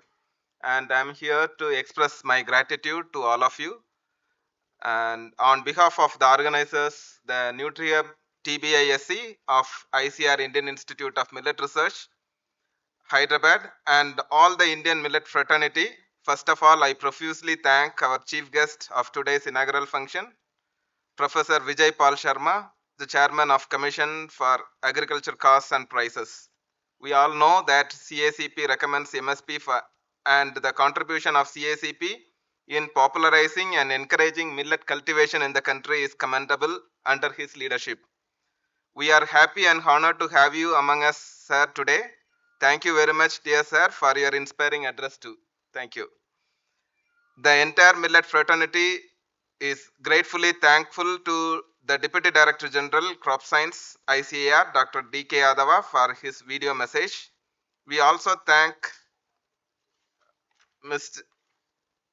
Mijnur Rahman, who is the Senior Director and R&D Head of South Asia Region, PepsiCo Holdings, for his virtual address. And we thank the guest of honors who are present here, especially Mr. S. Sivakumar, the Group Head, Agribusiness and IT of ITC, and Mr. Jagdeep Marhar, the MD of R&D Center, Nestle India Limited. Sir, we are very grateful to you for your physical attendance to this program, despite your busy schedules. Friends, we know that they are very busy, but still they have made a point to come over to attend this function because of their commitments to millets and also the respect to NutriHub. Thank you very much. On behalf of all of us, we thank Mr. Sivakumar and Mr. Jagdeep Marhar for this kind gesture. Another important guest of honor is Chef Manjit Singh Gill, sir, who is the president of IFCA. We all know him very well as he is an ardent supporter of millets. He himself is an innovator of many millet recipes and an advocate, an ardent advocate to use of millets in every forum. He is instrumental in making a place for millet dishes in many five-star hotels through many of his chef associations. The whole Millet family is indebted to you, sir. Thank you very much for your contributions. We are delighted to have you among us today, sir. Thank you. I thank Dr. Mrs. C. Tara Satyavati, Madam, Director, ICR Indian Institute of Millet Research, Hyderabad, and now branded as Global Center of Excellence on Millets. Under her able leadership, the institute is now achieving which is not even been dreamed of. Not only in millet research and development, but also in millet promotion all through the country and around the globe. Thank you, Madam, for your guidance and your very presence among us. Words are not enough to thank our beloved CEO, NutriHub, Dr. B. Dayakar Rao, who has conceived this idea of this Millet Summit, who has made all arrangements and guidance, he has given guidance to make this program a grand success. Thank you very much, dear sir, for all your efforts and also for every one of us, especially all the startups and the people of NutriHub. You are like an icon of millet. Thank you very much, sir, for making all your efforts to make millet promotion in the country. I thank Dr. Venkatesh Bhatt, sir, the director of NutriHub, who has also given the welcome address.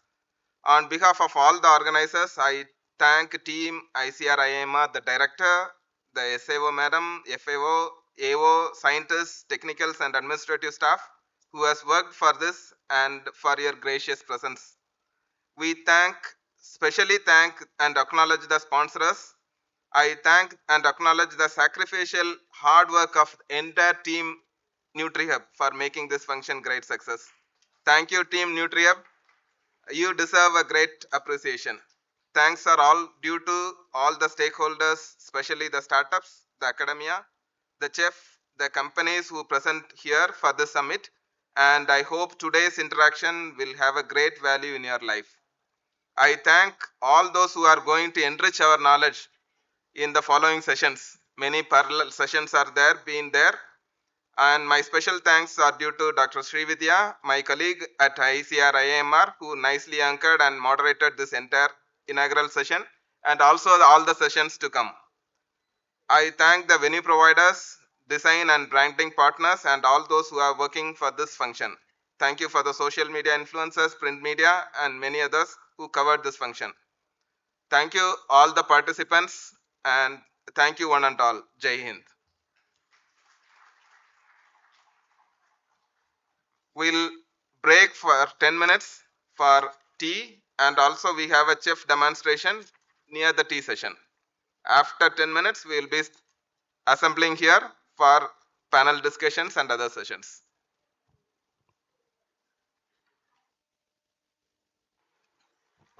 Thank you, sir. We'll have a very quick tea break and join back here in another 5 to 10 minutes for the panel discussion, which will be happening here at the same hall. Thank you.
building scalable, sustainable agribusinesses, which will explore the opportunities and challenges in scaling millet-based startups and creating viable business models rooted in sustainability, value addition, and market demand.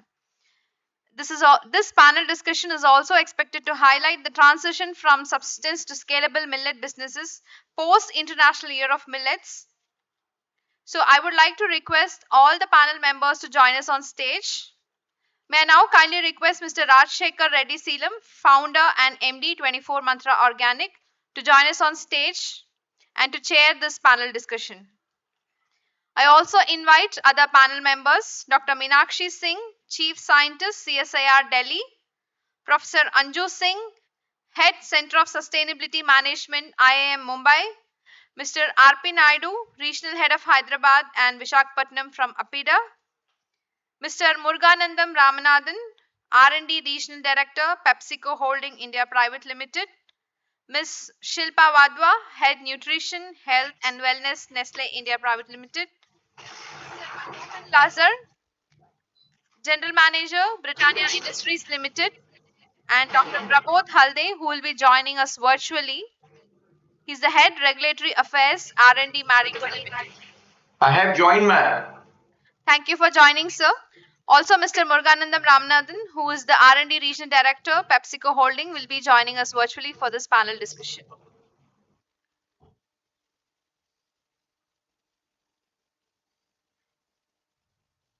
We kindly request everybody to join us for this panel discussion.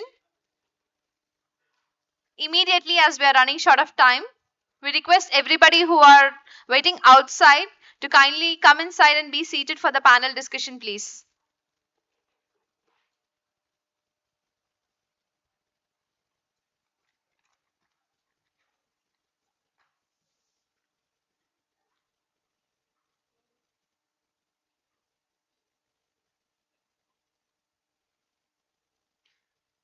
Thank you. I now request our chairperson to kindly initiate this panel discussion session and carry forward, please.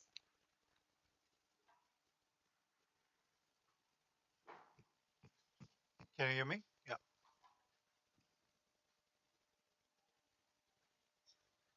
So I guess we are behind time and there's a lot of pressure on us to finish fast. But I think more important is we try to take out some takeaways from the session for everyone's benefit. Perhaps I think you should request everyone to come in here.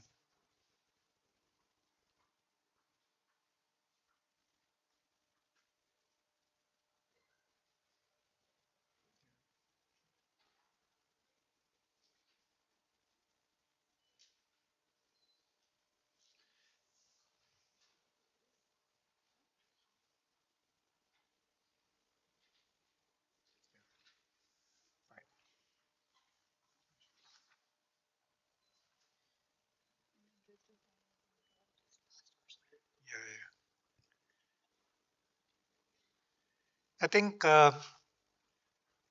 anyway, I think we start the session. I'm sure others will start joining in. So I think we will start with Dr. Meenakshi Singh, who is the Chief Scientist, CSR Delhi.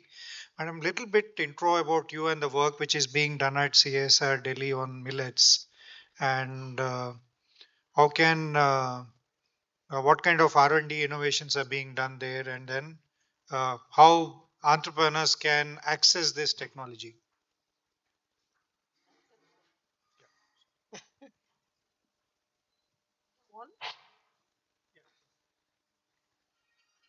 Thank you. Thank you. And this is I am really thankful for this opportunity. And thank you, sir, for chairing this very important session. As you have made lot of innovations, and just morning we were seeing. So I will come directly to my question, which is asked: what R&D organization like value addition? Like CSR is the biggest R&D organization in the country. We have almost 37 laboratories working in almost every area of science and technology, located from Jammu and Kashmir to Kanyakumari. So one of the food laboratory located at Mysore CFTR, right, Central Food Technological Research Institute, they were completely their mandate only to work for the food processing and value addition uh, for a lot of commodities in post harvest processing, increasing the shelf life and so on. Other than this, we have some few more laboratory which is located in Trivandrum, National Institute of Interdisciplinary Science and Technology, Northeast Institute of Science and Technology, Jorahat, and IHBT, which is located at Himalayan Resource Technology. They are working, and they also work located at Palampur. They are working in the area of food processing. So these are 4 or 5 labs exclusively working in the area of food processing. Recently, we have also worked in the area of mission we have taken up, where we have generally addressed the analyze 130 varieties of millets, and we have come out with the database which varieties are good in which nutrients, and how we can really explore their production with the help of ICAR, and to use further these crops or millets in the various food products. And like shelf life, we have worked enhancement of the shelf life, which also one of the area. And also we have come out lot of beverages and other so many products, and IMR also helped so much in these missions. So, and another area is like, of course, we have continuously signed industry meets, so where lot of industries come into collaboration, and they take lot of CSI technology to again scale up those technologies. So one of the technology, many technology during the mission period also transferred to industries like McDonald's and so on. And CSIR is really have come out lot of, and since 1950 CSR is working on the millets. So of course IMR in the more towards the production area, and now NutriHub we can see lot of success. Of course we can actually help and collaborate with lot of areas among the government, and already collaboration is happening, but further we need more collaboration, seamless value addition among all the organization, so that we should not start from the scratch, and we can use and build on the whatever is available in the area of innovation.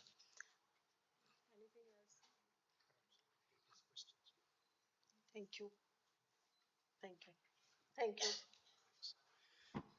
Professor Anju Singh from Edge Center of Sustainable Management, IIM Mumbai. I think a little bit elaborate on what does this center do, particularly in context of food and millets.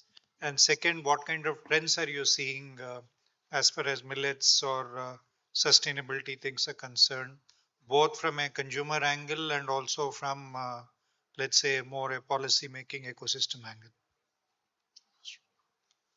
Thank you very much. The trends I see is that we have some nice millet snacks outside and we are competing with that.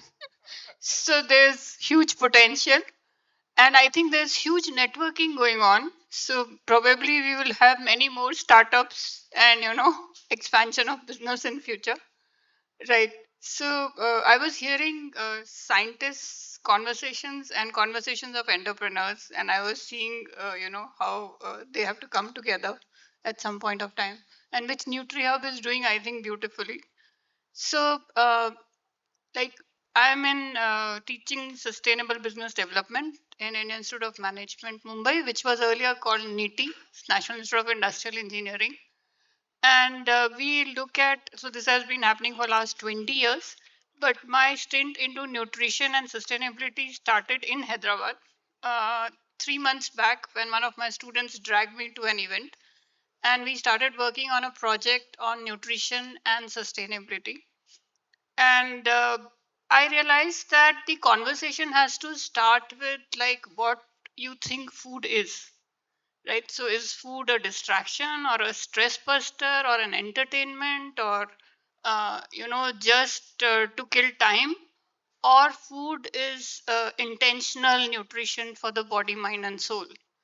And if food is an intentional nutrition, or food for body, mind, and soul, then how do companies look at it?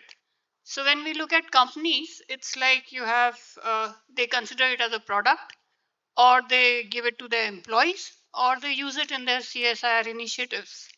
So when they do that, if you look at food from sustainability lens, you have it takes care of 30% of the GHG emissions.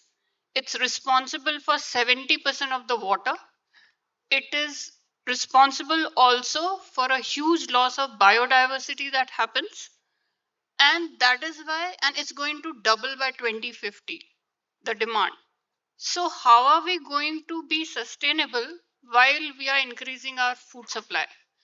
And that's a serious question that not only companies but policymakers and everywhere across need to understand. And the second thing is that companies should not sort of plug it in after they build their model.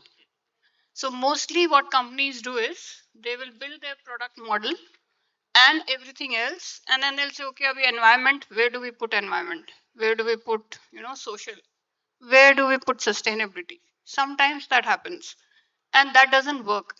So unless you put the product in the center of your sustainability strategy, it doesn't work, right? So it's just remains on the side, and then you can't have two strategies. It's like being on two boats at the same time. So that's another thing which is very important. We have been working with many food sector companies, and we have been doing their life cycle assessment for their products and their sustainability frameworks, and we are trying to understand how it can be made more sustainable. So anybody interested are most welcome. In fact, we are having an event on 23rd, which is a hybrid event. And if anybody is interested, you can just ping me in, and we would have you on that to just understand how to decarbonize food and to make it more sustainable. Thank you, madam. I think that was a completely different perspective. I think we talk about sustainability, but don't really get into the details, assuming that things will happen. But yes, I think it does help.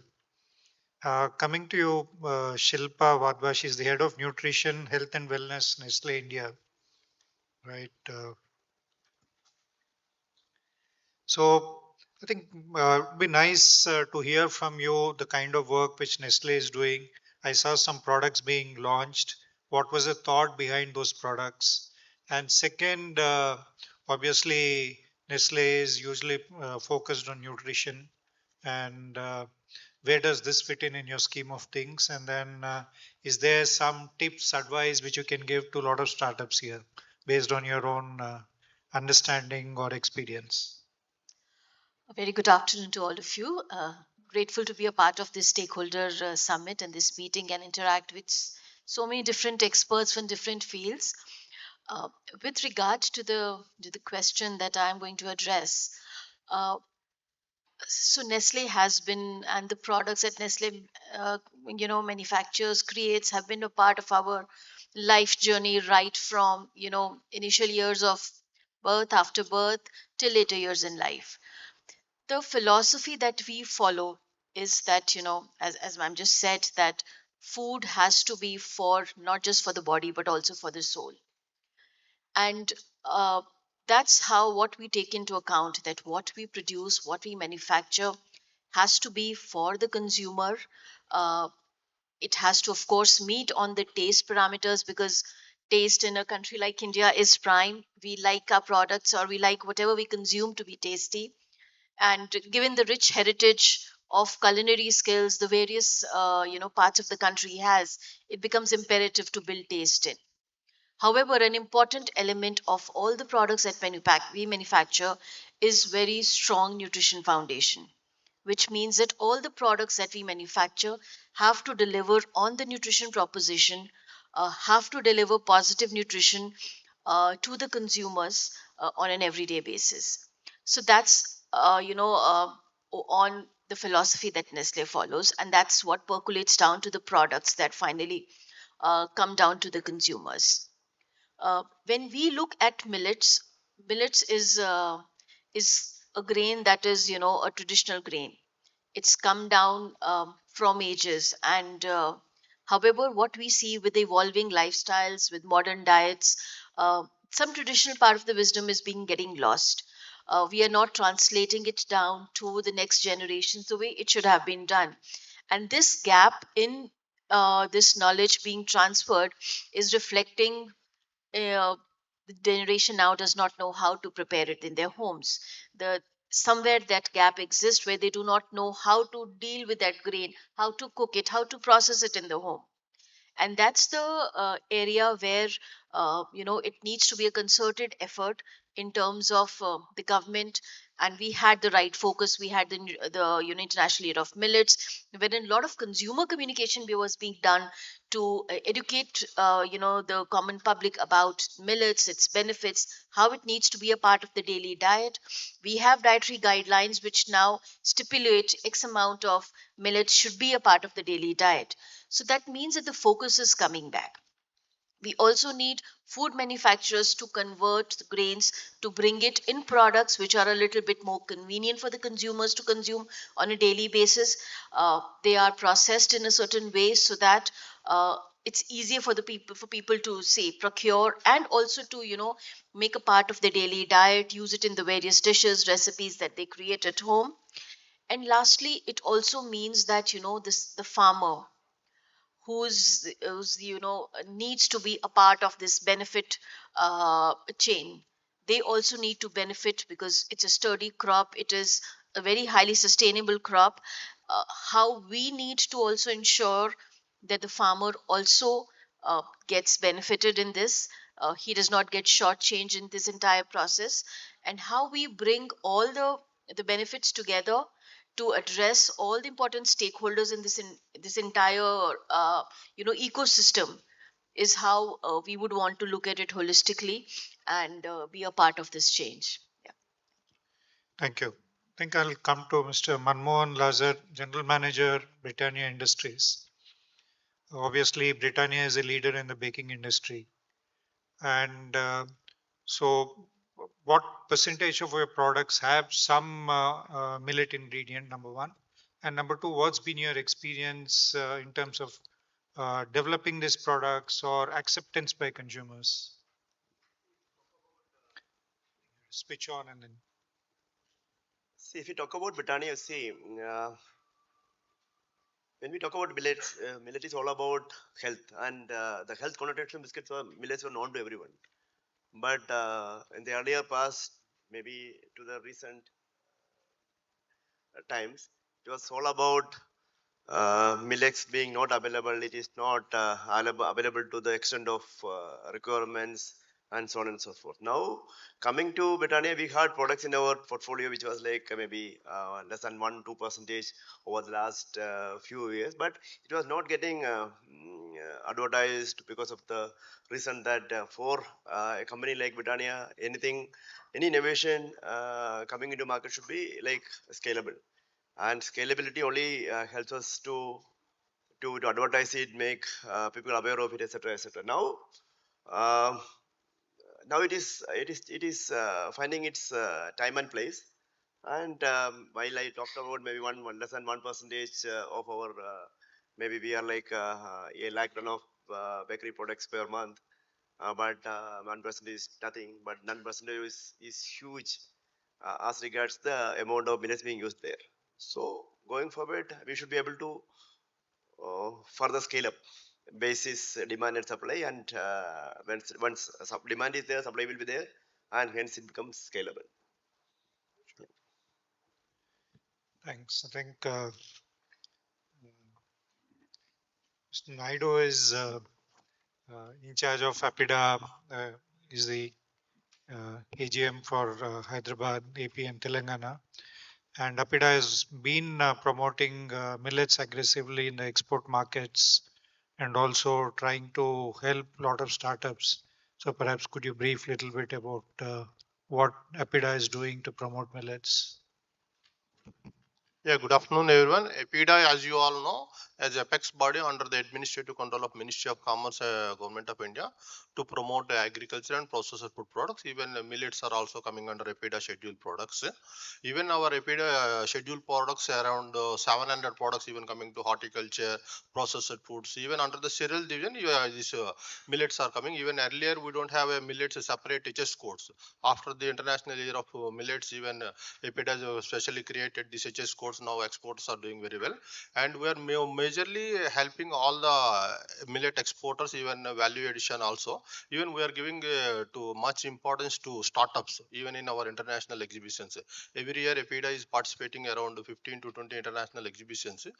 Compared to general exporters, even startups, FPOs, women entrepreneurs, with a much lesser price, EPIDA is allocating the stalls to the exporters. Even in at the national level also, major exports events, exhibitions we are participating, that is mainly in the month of September, World Food Exhibition under Indian Pavilion. And the second one is is Ahar exhibition in the month of March, and Indus Food Exhibition also major one. These are the three major exhibitions EPIDA is taking place and helping all the exporters, and around 400 to 500 importers are inviting under the all the importers, and we are organizing the buyer seller meets. Majorly these exporters are catching from there only to get their orders. I think I have one follow-up question for you, Dr. Meenakshi Singh. So, in sense, you said some 4 institutes are working on developing various food products, etc. So, one of the issues as entrepreneurs we face is when we go to government institutes, a lot of times the work is half done or not really available for access. So how do we make whatever work is being done in these institutes, uh, uh, what is being done so that everyone knows? And second, how can we ensure easy access to these technologies if someone is interested? So, as regular basis, actually, in these 4 institute, regular actually industry meet based on even specific sector they are organizing, and even now with the government funding, incubation center also are coming up. With especially with CFTRI, I can say that with the state government funding, they have created the millet processing lines also, and lot of startup also have been incubated in the they are working on nutraceutical area also in the area of millets. So startups also they are creating and continuous some different labs of the CSR. They are giving guidance, mentoring, training, whatever it is required. Of course, with the government system, we can say always it is a process. Actually, we are after completion of the any approval, we can take up the steps forward for any process or any approval. So it little time taking, but things are happening. And government, I think that rightly said, with the government of this 2023, we have started this millet mission also in the CSR system, with lot of monitoring committee members also are there. Dr. Bhandari is part of our monitoring committee. So we try to involve, and Dr. I think director also was part of when project was developed. So many things we are taking, actually we try to contact whoever expert in that area, and startup also during even project time also, we many industry actually is also monitoring committee members in our projects. So whatever technologies are coming up, they also help us to take those technologies in the for commercialization and all, like McDonald's, Nestle, we have transferred in Millet Mission also some of the technology to McDonald's also. But of course, there are always gaps. So that's why continuous funding for the government sector is required. But lot of funding has been done by the government. I think now big industries also should come up and fund the startup.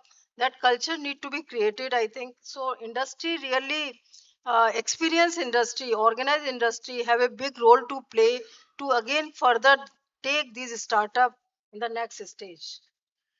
Dr. Pramod Alde will join online. Thank you, sir. Is there? I have already joined, sir. Sorry, I think out of sight, out of mind. I'm extremely It happens, sir, when the person has joined distantly from 800 kilometers. yeah. So In Perhaps I think if you can just move his image up, someone will be nice. Uh, Dr. Alde, I think obviously there are a lot of startups here, and then you have a lot of experience, particularly in the regulatory field. So, what are the challenges you see in developing products and with all this new FSSA regulations, and how do they navigate this? A little bit, if you can speak in a few minutes on this, it'll be nice. Thanks. Thank you, sir, for basically asking this very important question, and thank you, NutriHub, for inviting us. And I was hearing other my co-panelists. So first, let me tell you, sir, millet is a wonderful, we call as a Shri Anna, and in last 2 years we have seen the because of the NutriHub and the millet actually consumption has increased, and the number of products which we have seen in the markets have increased. So the people who are working in this area, in the area of startup using the millet, what challenges which we have seen and how to overcome the challenges, I will just list one or two. Number one, what is the first challenge comes, what should be the quantity to be added to make the millet product? And Government of India, Ministry of Food Processing has given that 15% to qualify the PLI scheme. That is as far as the PLI scheme is concerned.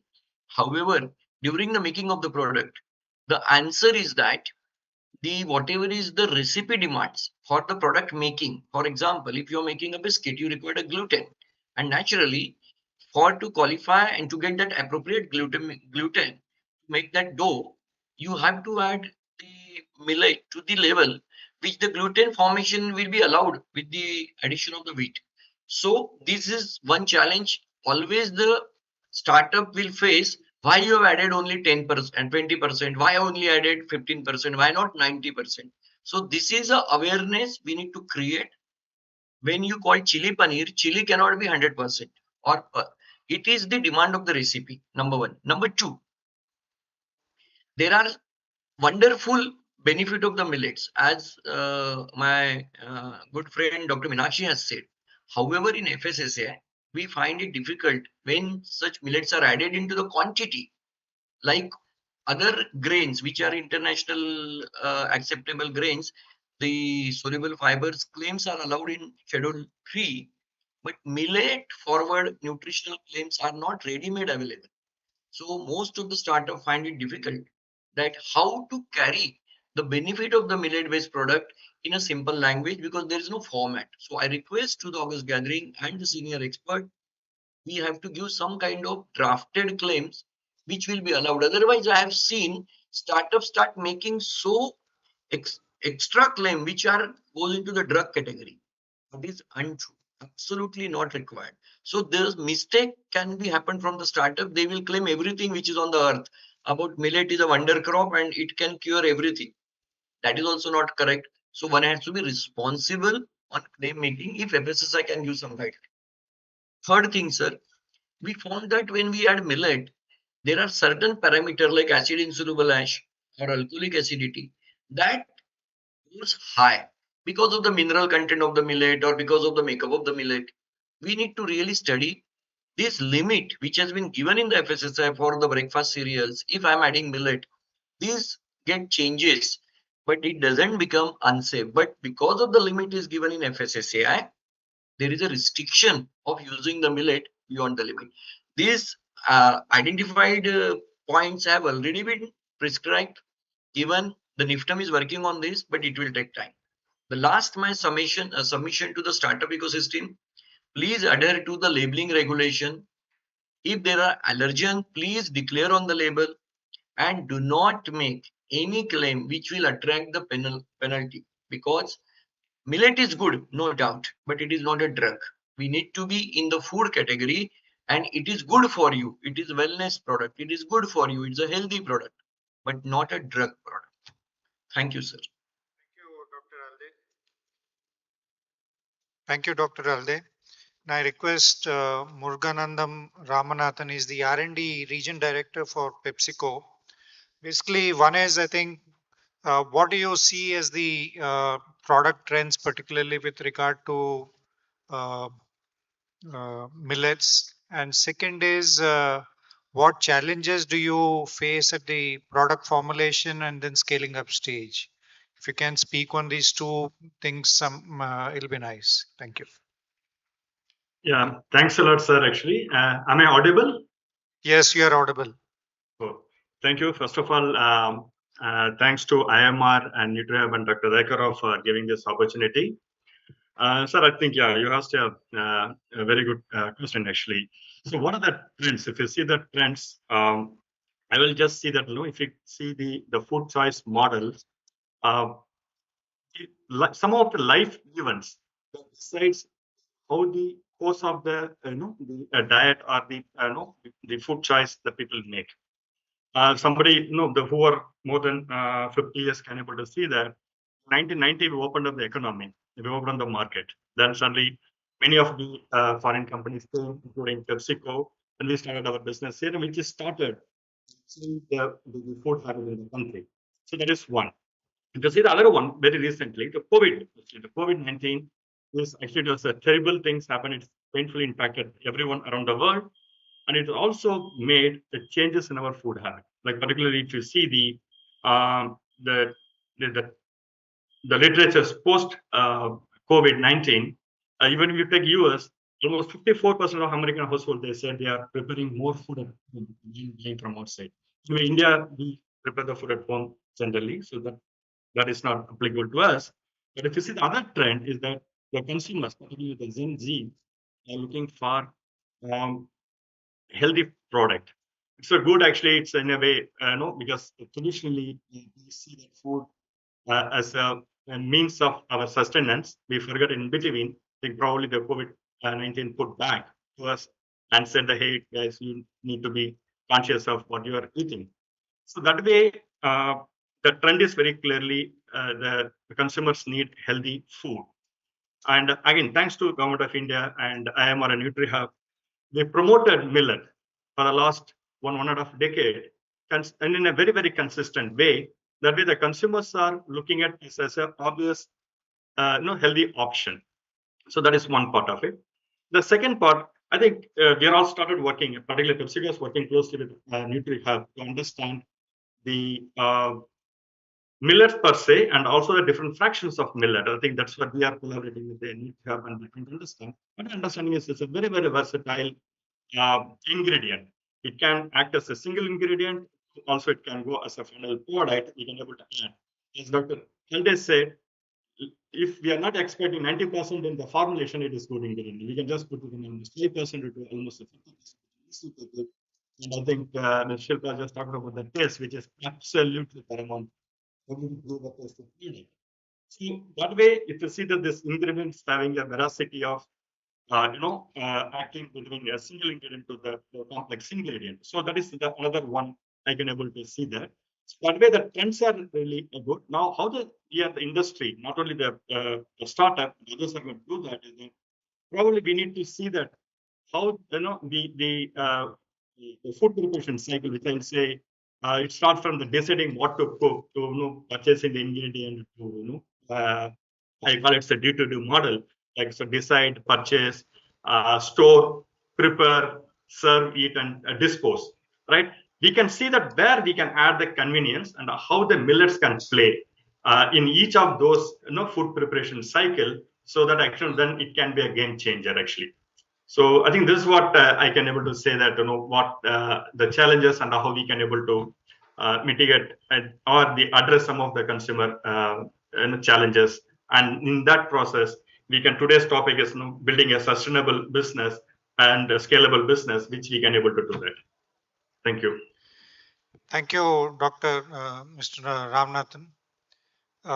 So I think morning, I think Dayakar was mentioning there have been some 600 startups in millets incubated, and obviously the mortality rate is high. It's not only true for millets, but I guess any startup ecosystem, even in other fields, it's true. So it's that's there. But at the same time, I think I also see a lot of startups trying. I've come out with quite a few innovative products, but also not able to scale up beyond a point.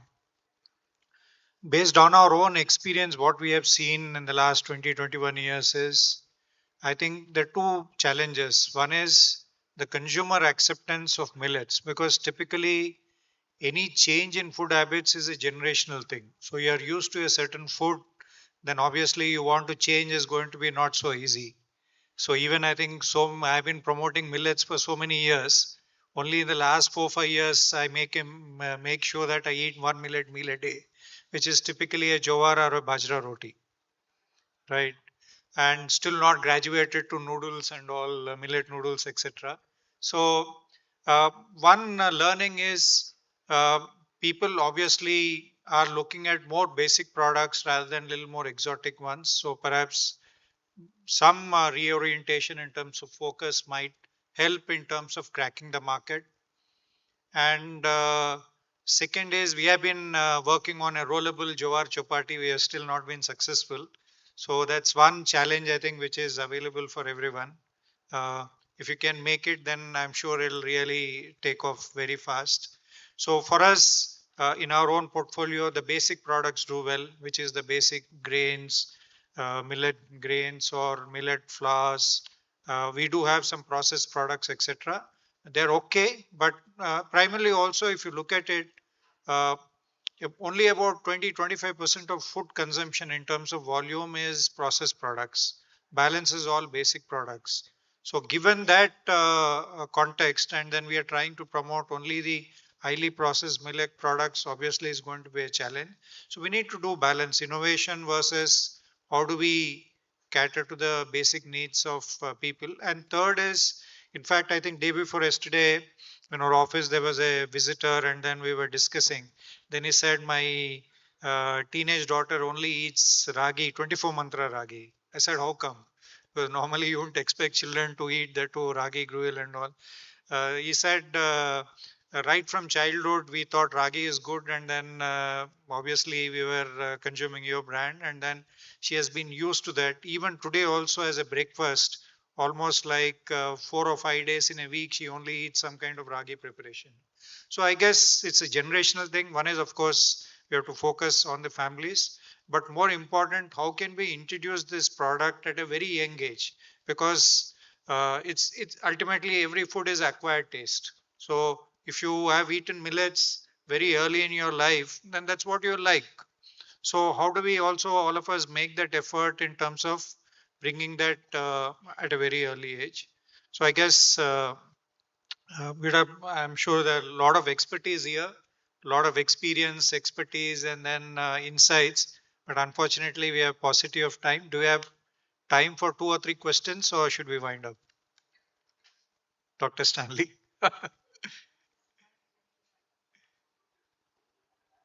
Fine. Perhaps I think you have to see all of them. Perhaps over lunch you can interact one to one and then try to get more information. Thanks. If anybody have some questions, Sure.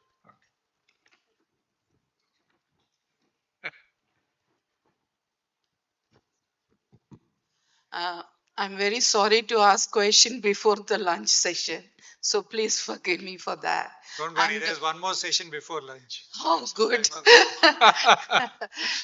I'm Dr. Banu. I heard one of the presenter telling that it's not a medical product. I wish to differ because my research work is on minerals removed for kidney patients and iron removed for sickle cell anemia. And my work is purely on medical effects of millet. Okay. So first, it we cannot be continuously seeing as a food product.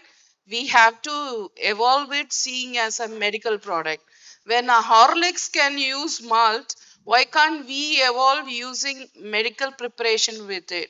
So I just want to highlight enough provisions or research should be done using millet based on the therapeutic factors. One example is today also we posted. We have something called co-transporter concept with sodium and glucose. So millet, who are from the glucose channel, no, they would understand. Millet would definitely help to reduce glucose and sodium together, rather than with the marketing efforts of promoting the millet goodness is going on oligosaccharide concept, whereas it works very best in prevention of both the disease, hypertension as well as diabetes. So I expect this audience to give some place for millet in medical and therapeutic foods. It's an opinion. So I would like to answer this. I would like to answer this if you permit. Yeah, I think just a minute, not more than that. No, no, no. I will just answer. Ma'am, absolutely in agreement with you. We do not have any difference of opinion. Only caution what I have said, as per the current regulation, if any startup makes such kind of medical claim, they will come under the radar. That is the what I said. That's why we required more research, and we will submit to FSSAI to make the qualified claim of the millet. So it is the level playing field. That's the one what I said. But yes, millet is a wonder crop and wonder grain, and we should actually, in fact, do more research and come out of the approved claim. Absolutely okay. Fine. Thank you. We have time for just one more question, and then we'll wind up the session. Fine. No more questions. I have one question for you, madam. See, one of the issues is affordability of millets and the profitability for farmers. Obviously, beyond a point, if the price goes up, then the consumption will come down. That is a challenge. So one way is millets are very eco-friendly crop. Has your institute done some work on carbon credits? I think morning also Shiv Kumar mentioned about that. What is the possibility of that? Is there some work being done on that? Because that could be one additional source of income for farmers and offset the costs. Yeah, sure. So we are working on decarbonizing. We are working on decarbonizing freight. We are working on decarbonizing nutrition. And what I see is that initially, when the startups are working on their products, they have to be more close to the scientists to get a really good product out.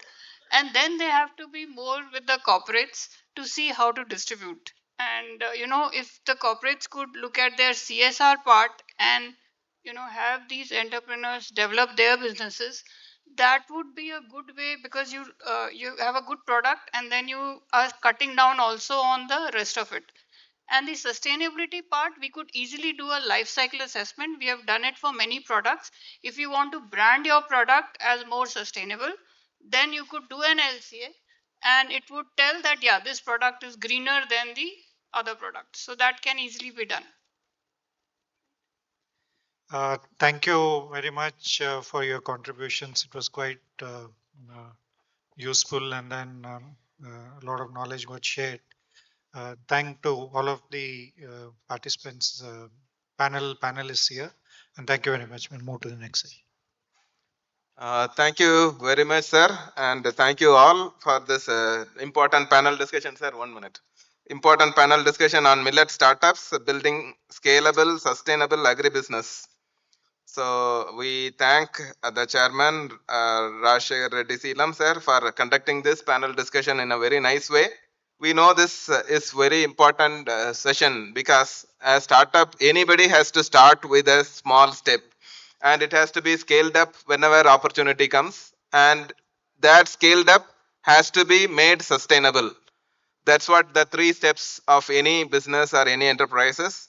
So we thank the chairman and all the panelists who are present there, and who has given, I hope startups have got a lot of benefit out of it, because so many of their questions and their insights have been put in by Dr. Meenakshi Singh from CSAR, Professor Anju Singh, who is heading the Center of Sustainable Management, and Mr. Muruganandam, who is from PepsiCo, Ms.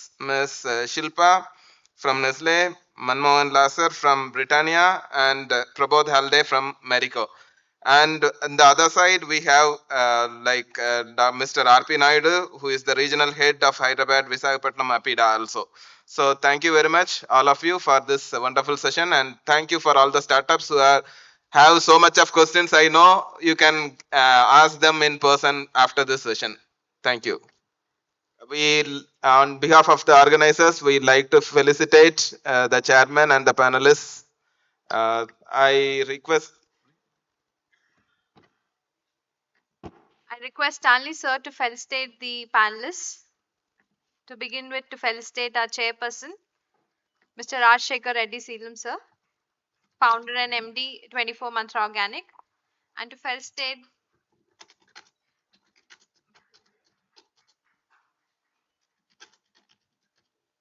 next to felicitate Dr. Meenakshi Singh, Chief Scientist CSAR Delhi.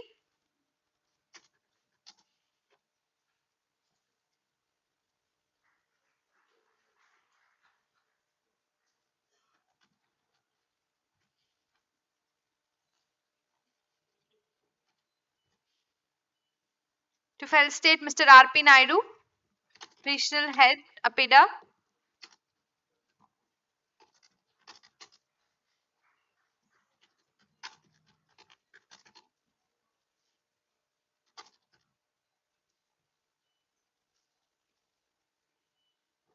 To felicitate Ms. Shilpa Wadhwa, Head Nutrition, Health and Wellness, Nestle India.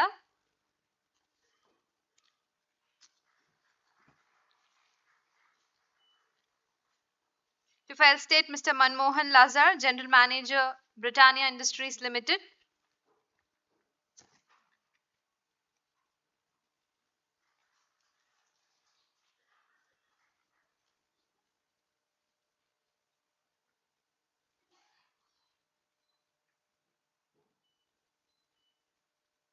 Also, we extend our thanks, heartfelt gratitude to Dr. Prabodh Halde, who has joined virtually. He's the Head Regulatory Affairs R&D Marico Limited, and Mr. Muruganandam Ramanathan, R&D Region Director, PepsiCo Holding India Private Limited. Thank you.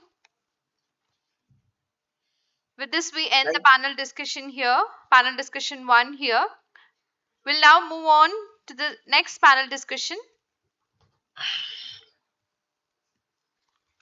Sorry, I request Dr. Stanley sir to felicitate Professor Anju Singh, Head Center of Sustainable Management, IIM Mumbai.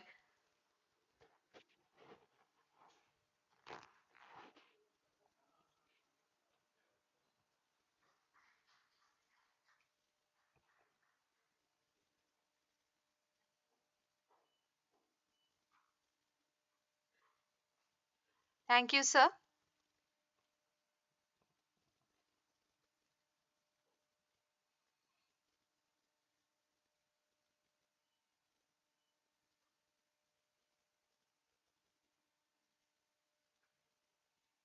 We thank all the panel members for the panel discussion that was just held.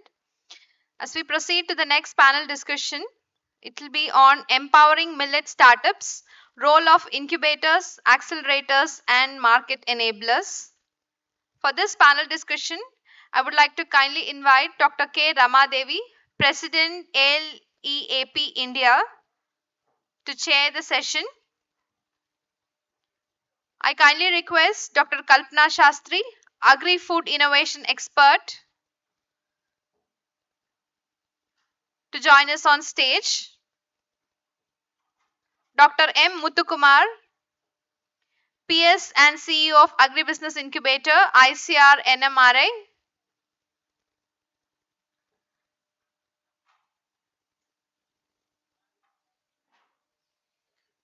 Dr. M. Muthukumar, PS and CEO of Agribusiness Incubator, ICR NMRI.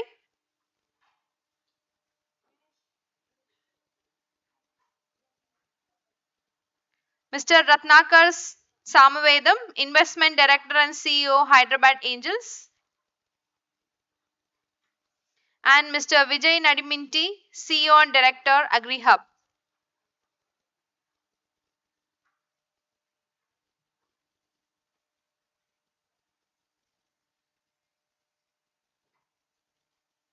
We'll be beginning the panel discussion on empowering millet startups, role of incubators, accelerators, and market enablers.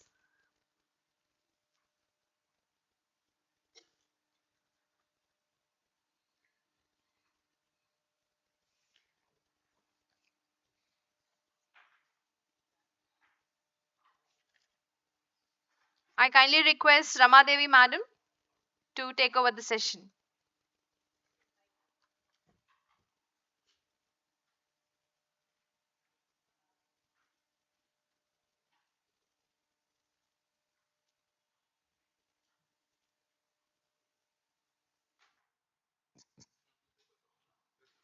Hello.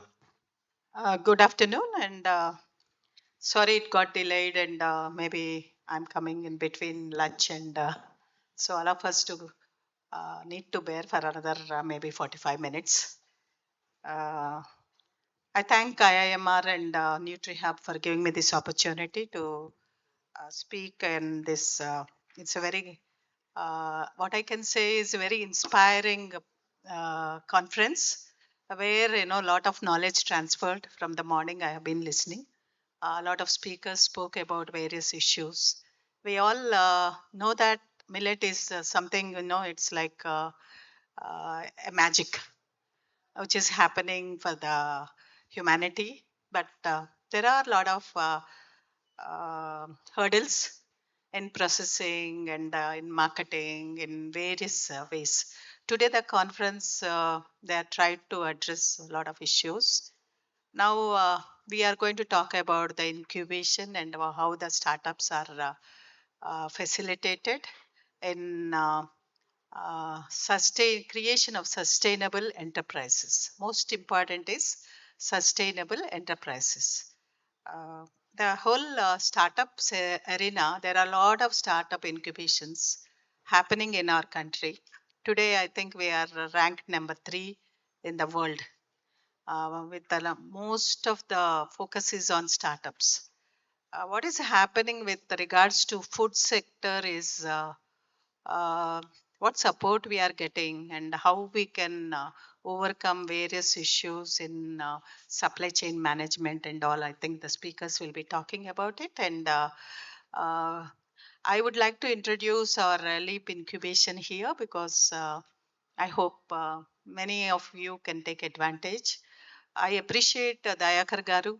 I can call him as a father of millet because I know him way back maybe 10 years when the millet was not known at all. And he has created a brand. IMR is a brand today. And millet is, many entrepreneurs come to us saying that we are being incubated in IMR and we want to go scale up and start enterprises. They need support like infrastructure, bank finance, these kind of things. I have here only, there are about 10 entrepreneurs who are being created by IMR. Hobal is there, Annapurna is there, and then many names. Uh, our members are also there. So, talking about our incubation, we have a food processing sector. What we believe is, as told you, that starting is very easy. Even innovation is easy, but sustainability is the difficult part. Alip tries to make entrepreneurs sustain by providing the total ecosystem. Like we provide infrastructure, we give you machinery, we link you to the banking sector, we link you to the investors, and also we try to give you the difficult thing like quality certification, which recently from the ministry we got JET certification. Many of our startups are JET certified, so that there is an advantage. My message to all of you is explore government initiatives first. Try to take advantage. I can give you 1, 2 examples. Like, if you miss the opportunity, you'll miss a great opportunity to scale up your business. So, first and foremost, what is given to you by the government? Like, we do have this.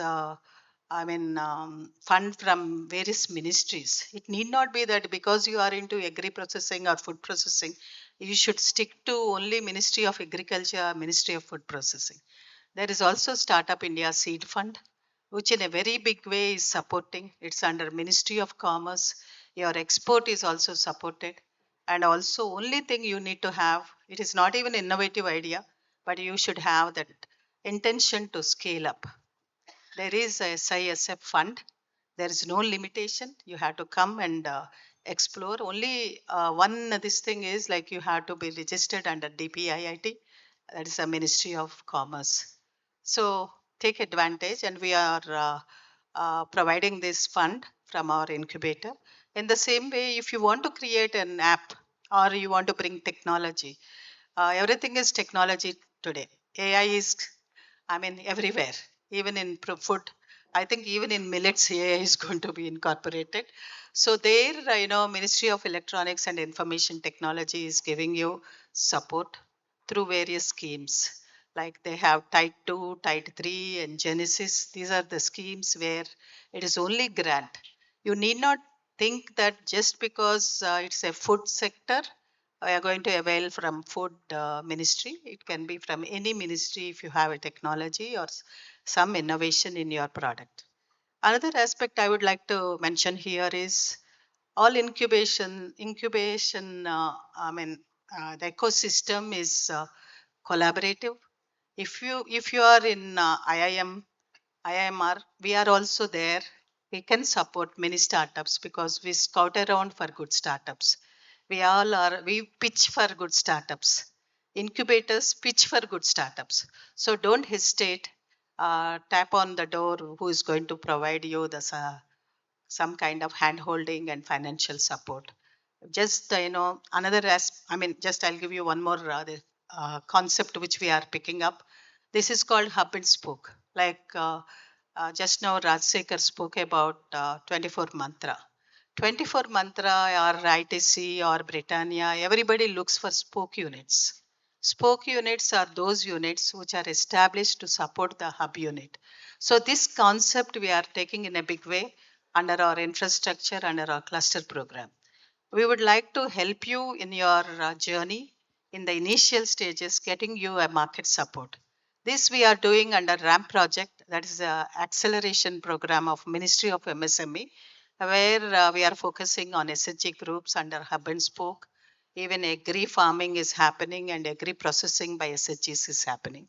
And ALIP is taken up 16,000 SHG members to sustain them and make them enterprises.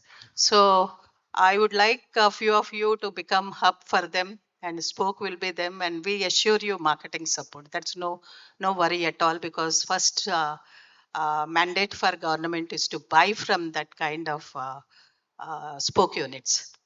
So with this, I will go. I just won't want to mention what's happening with the ELIP, but I would like to introduce my speakers now. Ms. Dr. Kalpana Shastri, Agri Food Innovation Expert. And ma'am, in your view, that the critical gap in technology and also how to reach to the market, like we have to fulfill the technology and how we are able to reach to the market. At the same time, about funding also, how is it possible? Any technology upgradation funding is available with certain schemes. Please, if you can inform, that would be nice. And thanks, ma'am. First of it's a real delight to be when the chairman is also a woman and a leading person in the entrepreneur. So it's actually I take pride that I am a co-panelist with under her. Um, the journey of NutriHub, I must say, before I even answer to ma'am's questions, full compliments to NutriHub team, particularly Dr. Dayakar.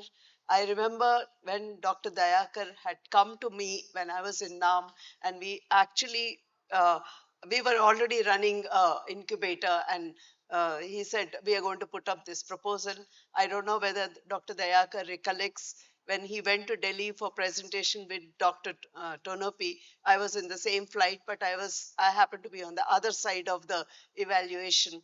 And it's a really nice pleasure to see today NutriHub coming up. At that time, only one thought was, can we have a commodity-based incubator? And let me tell you, commodity-based incubator in the country, probably the first place goes to NutriHub, even in conception and today in the way it has come. And my full compliments to you. So 10 years, almost a little less than 10 years, you have been able to come on the incubator platform. And it has been challenging. Millet as a crop, I have been in ICR.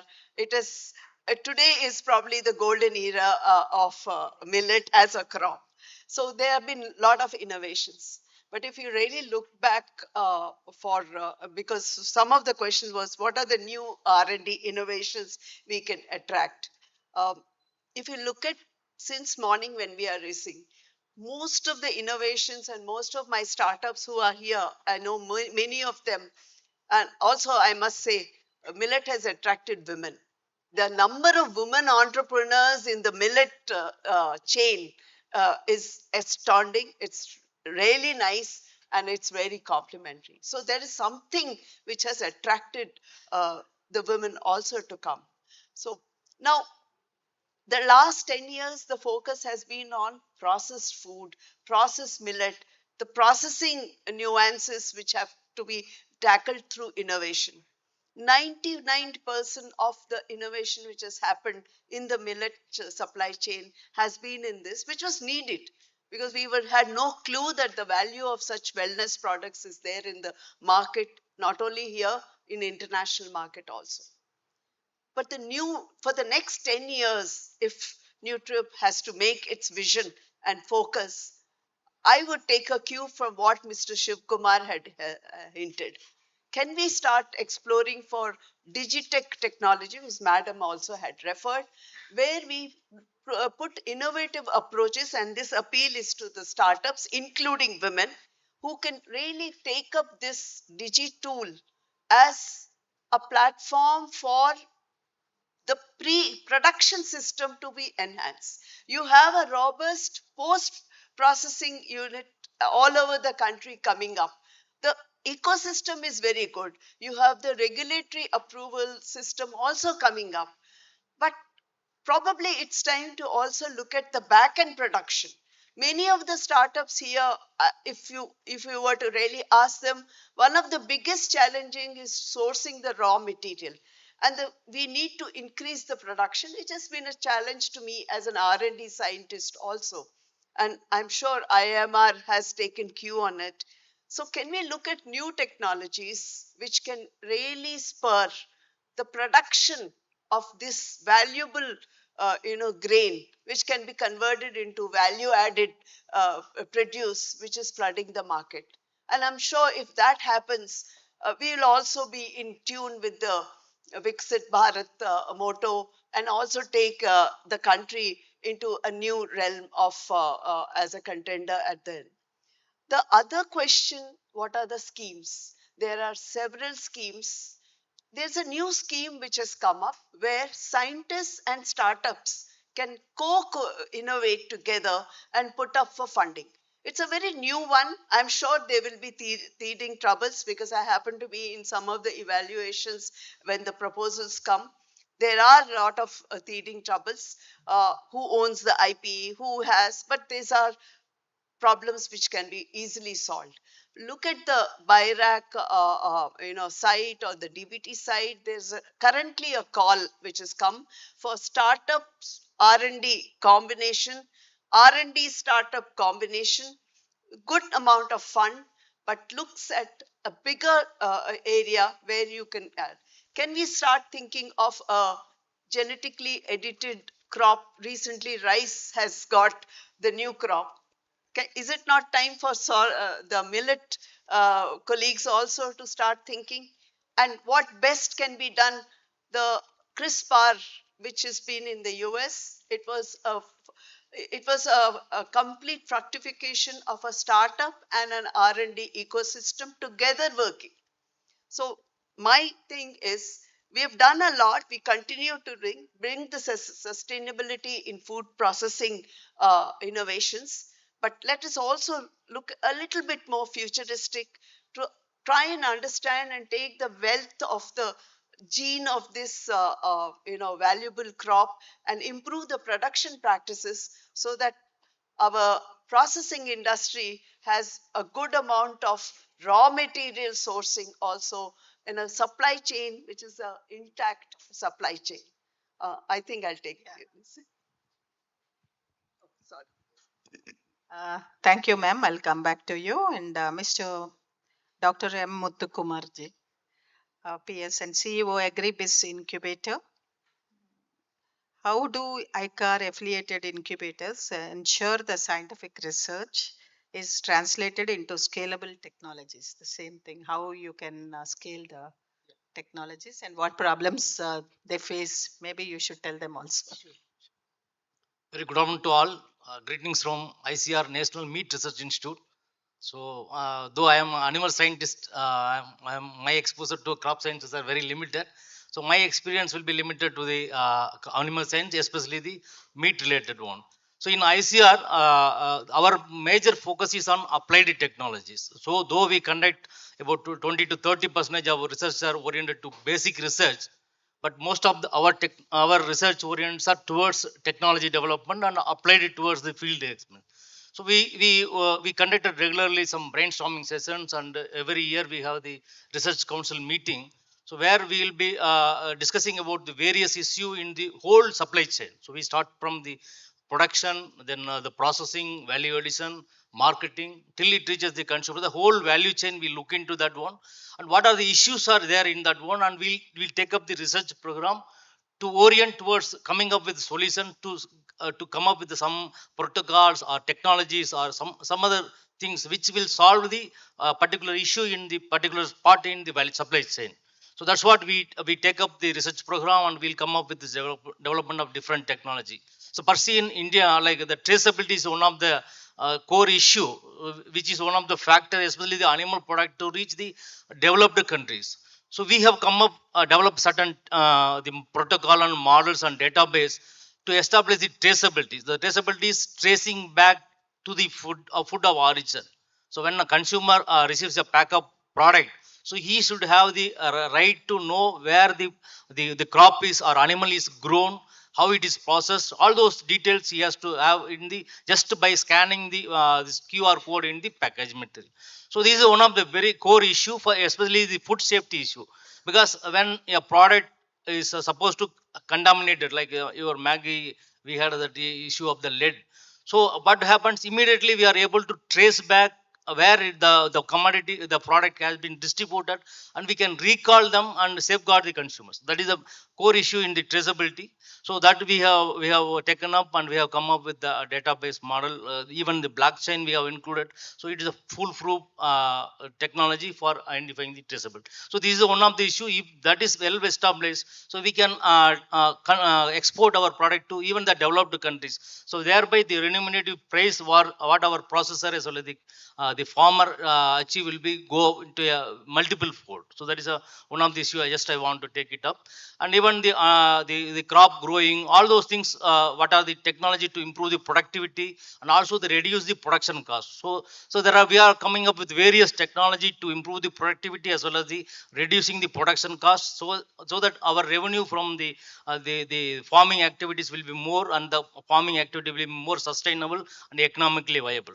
And even the processing. So there are a lot of value-added technologies have been developed. So because the value addition is a very core to make your product fetching a premium, premium price for your product, so that the revenue from that commodity will go up. So simply selling a raw food, it will not fetch a good price. The remunerative price we will not achieve it. But by converting value adding into a highly processed or value added product, so definitely the revenue fetch from that product will go up multifold. So similarly, every the supply chain we are taking up. What are the core issues in that one? What could be done to resolve those issues? And we come up with the technologies. So that's what most of our ICR institutes are working on, that one, to develop a technology which are having a value in the field. So we normally take the problem from lab to land, and land to lab. So both we will cross work it. So we take the problem from the farmer's side, and we will be coming up with the solutions. That's what most of the our Indian Council of Agriculture Research based institutes, because we are all focused on particular commodity wise or crop wise. so that we are concentrating to the detailed level, and we come up with solutions, so that will resolve the majority of the problem of the farmer, processor, entire stakeholders. Thank you. Thank you, sir. And now going to Vijay, CEO and Director of AgriHub. Uh, there's a lot of innovation happening in your incubation center, and how you are managing with regards to government funds and getting CSR. Are you finding it difficult, or you're able to help your startups? Because I see you're prominently placed, and a lot of startups look at you for support. Thank you, ma'am. First of all, congratulations to IMR for all the laurels they've achieved through NutriHub. I'm really glad to be here in this panel. 2017 odd, when Dr. Dayakar had come to NAM idea, we were all contributing to the proposal, which actually is now in place, and a lot of millet entrepreneurs are seeking a lot of benefit. There's a huge lot of ecosystem out there. Naturally, it not only benefits the startups, but also helps the farmers. Traditionally, India has been known for these kind of nutri cereals like millets, which have been somewhat neglected in 90s, but now IMR has mainstreamed this by taking nutri cereals to the next level through NutriHub. Talking about AgHub, I'm Vijay. I'm CEO of AgHub. AgHub is a first of its kind innovate incubation hub and spoke model.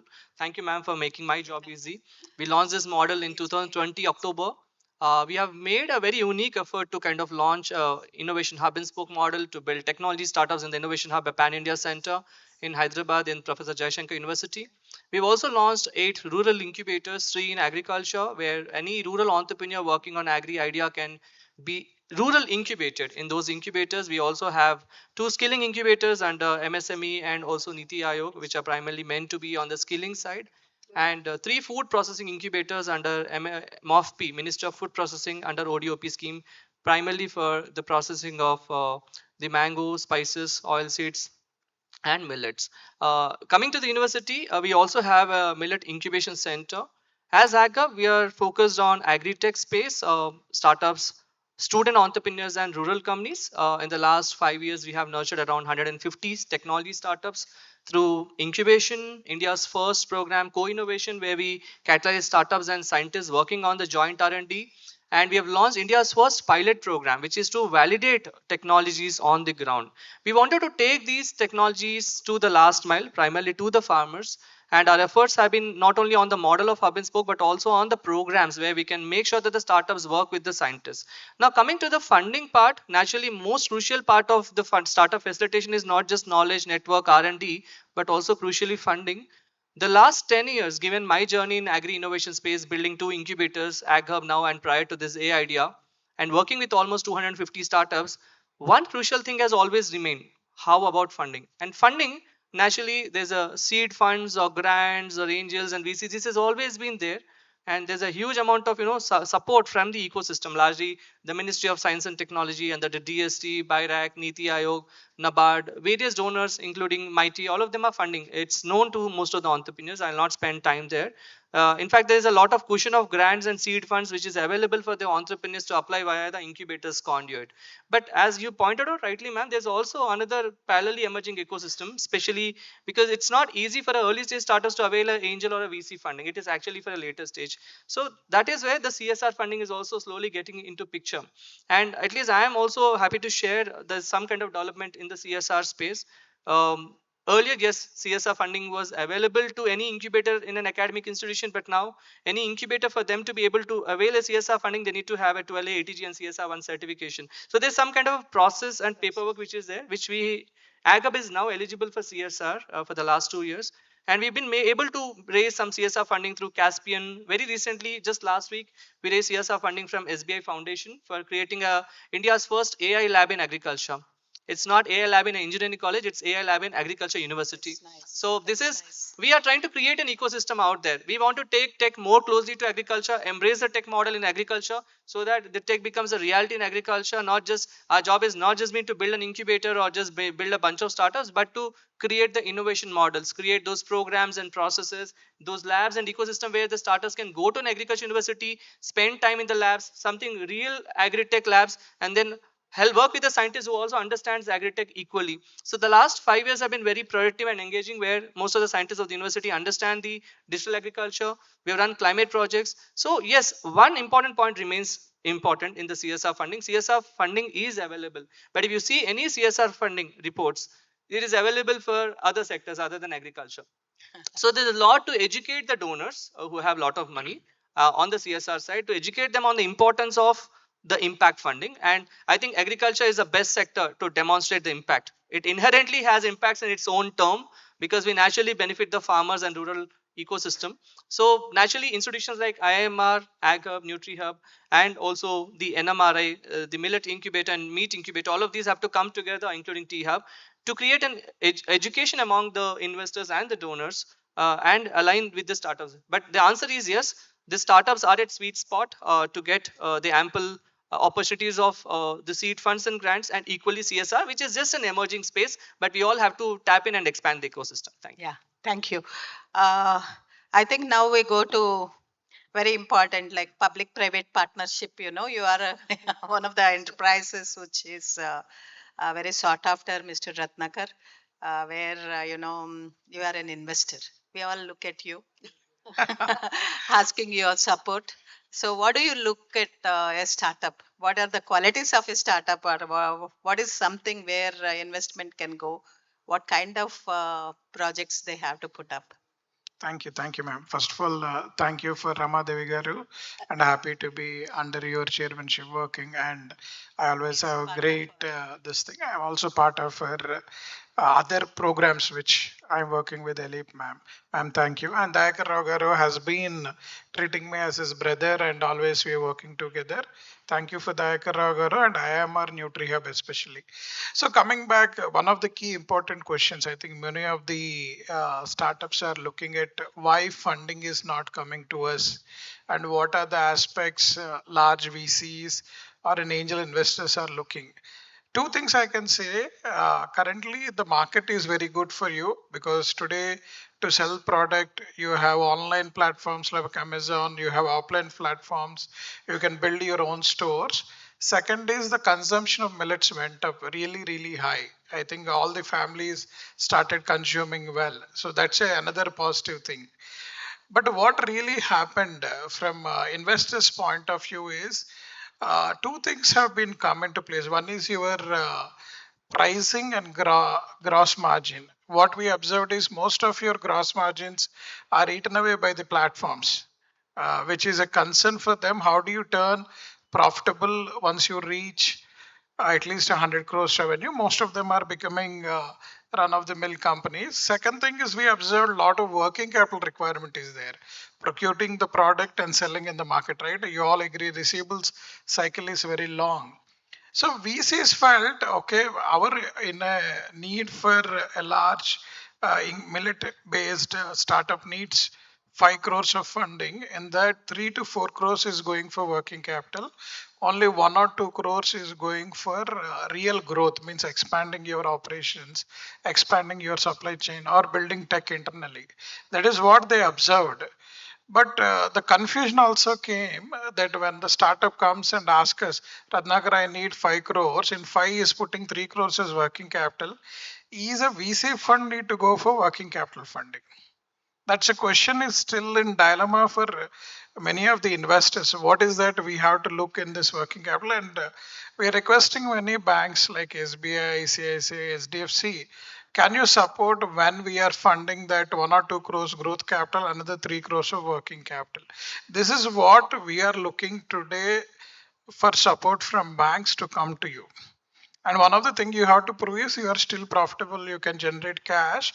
That's still a long way to go, but opportunity is very large. It is getting commoditized day by day. In this group itself, there are 30, 40 startups selling the same product in different avatar. So even consumers are confused what to buy, what not to buy. But still opportunity is very large. I think, and second thing which I say, where I think Exim Bank, Sidbi Ventures, they all coming forward because the consumption of millets have grown outside India, either in Dubai, Africa, Europe, Singapore. I request you to look out opportunities outside India instead of restricting within India. That's only my request, sir.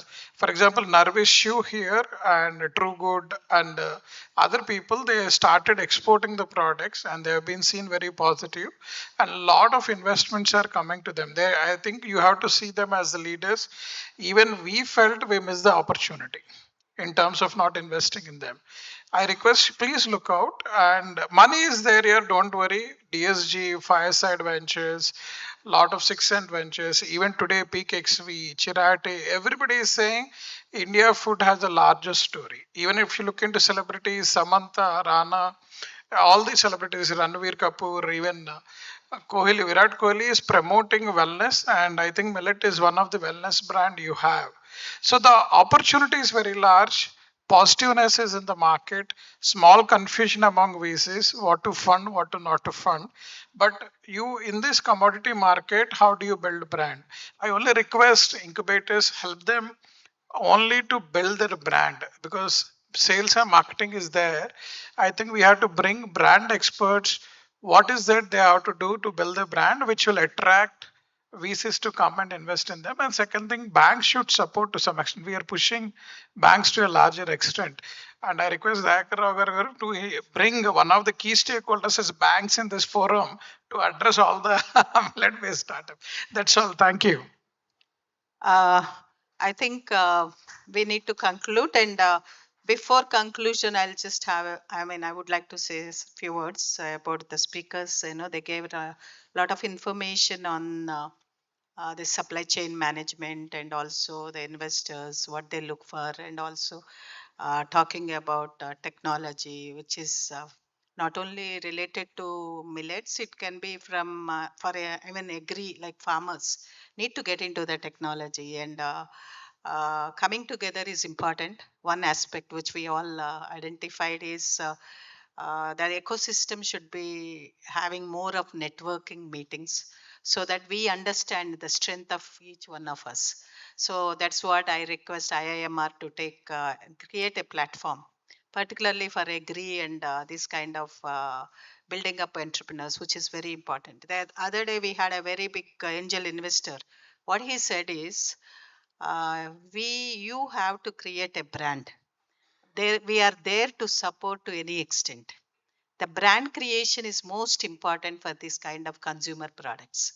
And another aspect is we have to look at the supply chain, because many of our entrepreneurs are ready to invest, but they are not assured about the raw material.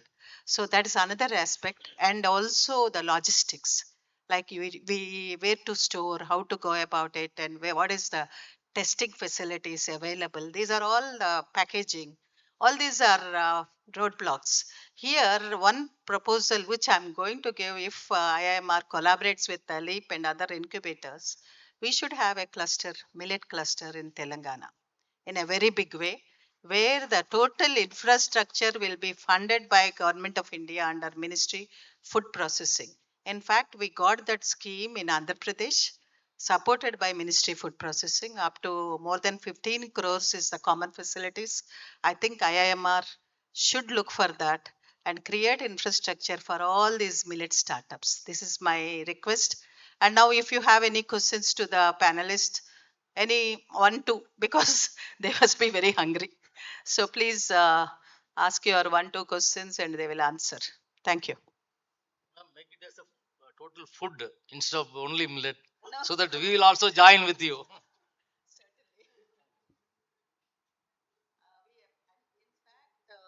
I said we are a very small organization compared to all these giants here, but still we got the grant.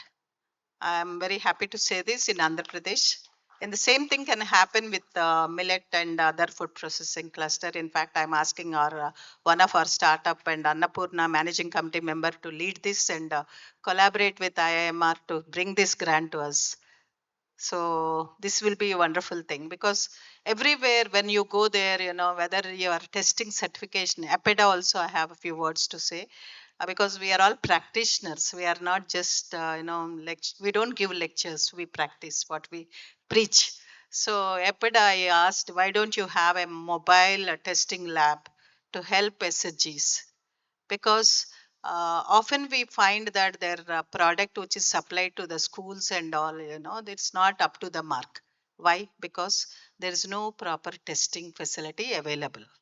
We would like to test and supply. So that infrastructure need to be at the doorstep. This is my experience and also my opinion. Thank you.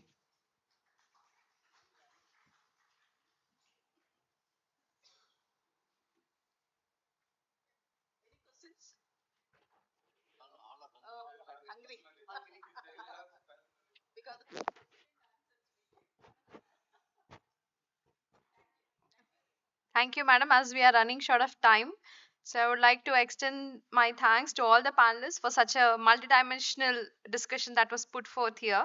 This underscores, that ecosystem of support is required to bridge the gap between innovation and impact, as already said by the panelists.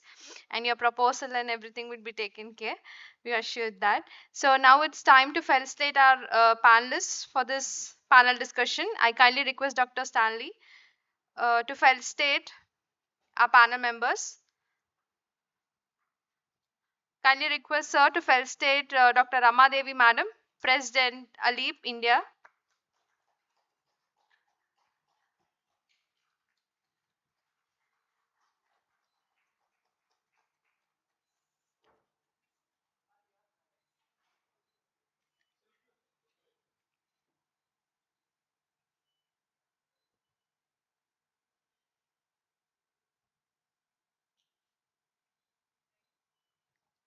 Request sir to kindly felicitate Dr. Kalpana Shastri Madam, Agri-Food Innovation Expert.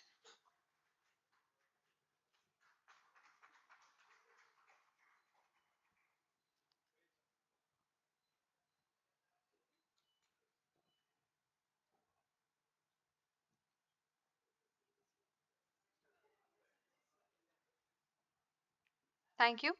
Request sir to present the token of appreciation to Dr. M. Muthukumar, PSN CEO of Agribusiness Incubator, ICR National Meat Research Institute, NMRA.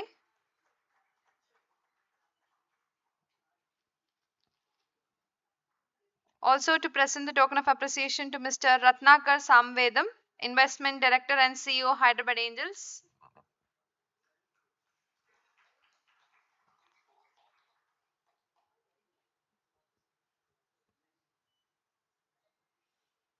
And to Mr. Vijay Nadiminti, CEO and Director, AgriHub.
Thank you once again to all the panel members. After a long morning session, let's now break for lunch and we'll join back for the afternoon session. Thank you.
So, good afternoon to everybody. We once again welcome you all to the Millet Stakeholder Summit 2025. As we are running short of time, we request everybody who has had lunch to kindly occupy the seats inside the hall. We kindly request everybody to please take your seats as we are about to begin the afternoon session.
We once again request everybody to please come and occupy the seats inside as we are about to begin the afternoon session. This session will be on the startup success stories, which will be moderated by Mr. Yuvraj Atmakuri, Director of Innovation T-Hub. I now kindly request Mr. Yuvraj to set the context of this session and to proceed with the session. Thank you. So good afternoon, everyone. So, would like to thank you for being here. So I do understand that people are coming back. Rather than doing a moderation and making them wait, would like to do it. I would like to set a context why it is needed. As you most of you know, uh,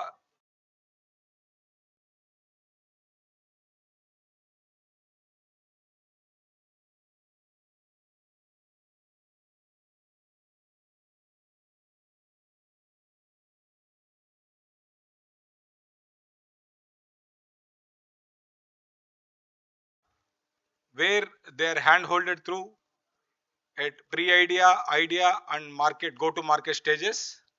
So we'll be focusing on three most important points: why they want to enter into the sector.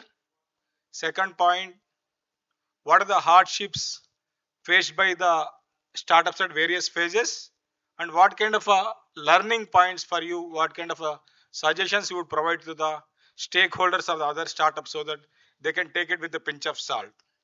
So with this, I would welcome my colleague Krishna here to invite the startups here to share their journeys. Thank you.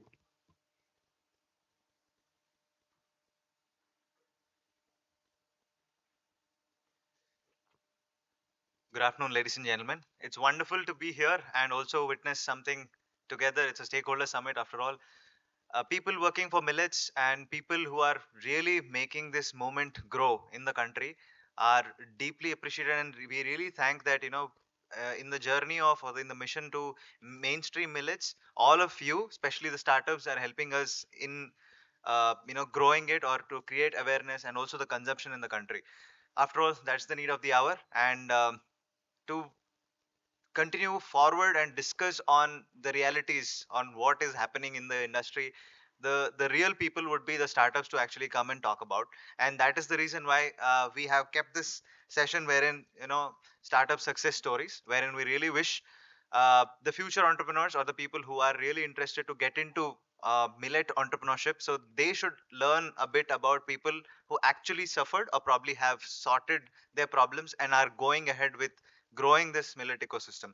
So in order to do that, the first person that I would welcome is Mr. Shivaramakrishnan. He heads a company called Blistry. The brand is Blistry, and the company name is Sri Velavan Agro. I request sir to come and share his insights, and maybe it'll be a lesson for many companies in the future.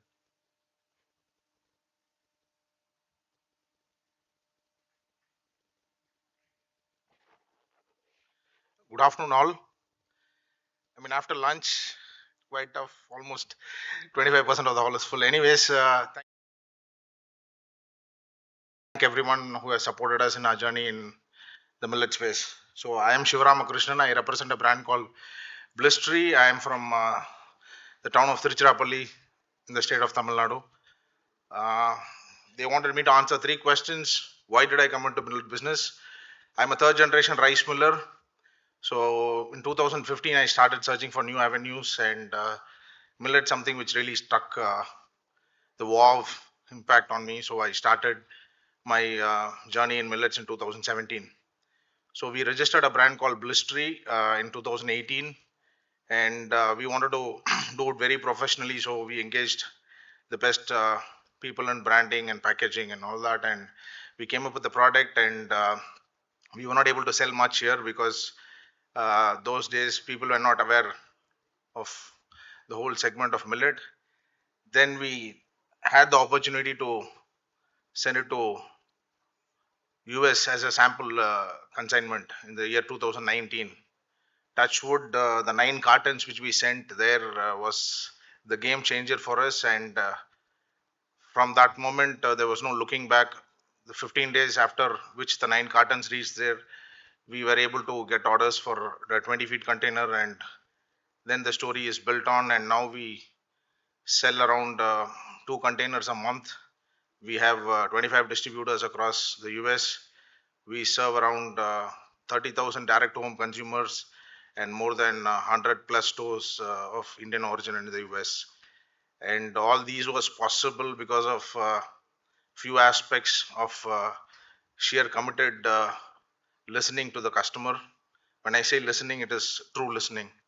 And as entrepreneurs, we get so obsessed with our product that anybody who is telling anything against the product, we go wild. But that is not the case. So there are products in our own kitty which I may not like, but still the customer loves it. So we are here to serve the customer. So we are really obsessed with our customer and not the product. So if the customer is not liking our top selling product, we will kill that and we'll go for a new product, because we are only focused on the customer and not on the product. And that is one of our greatest learnings. And the second thing is your flexibility and the way you adapt, because serving a foreign market is not so very easy. So you have to go through a lot of procedures which is required by that country. So last year we were inspected by FDA. So officially now we are an FDA inspected and a qualified side. So clearing an FDA audit takes a lot of work and a lot of commitment and a lot of I would say adaptability, both in the mindset as well as in the execution part, because it requires strenuous process control and a lot of investments from our end. But we did that, and touchwood, by God's grace, we cleared that, and we are on the right track now, because once you are validated by a organization like FDA, so it shows that you are doing the right things and you are doing the right things in the world class manner. And that has now propelled our growth in the US market. And now we are entering into neighboring markets like Canada, and Australia is going to be in the amble in the next 2 months. So this is quite an exciting journey, and the journey is always a lot of ups and downs. But still, one thing is, whatever happens, the next day morning, get up out of your bed and go to face the challenge, so that you really add value to a customer, and the customer is waiting to hear from you and waiting to get served by you, so that he gets the value. In turn, he gives you the value. Thank you so much for your patient listening.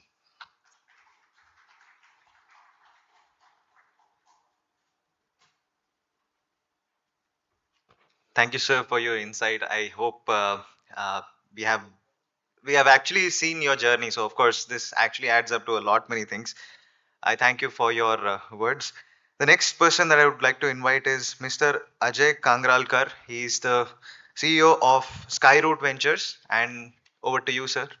Your story will definitely be learned by us.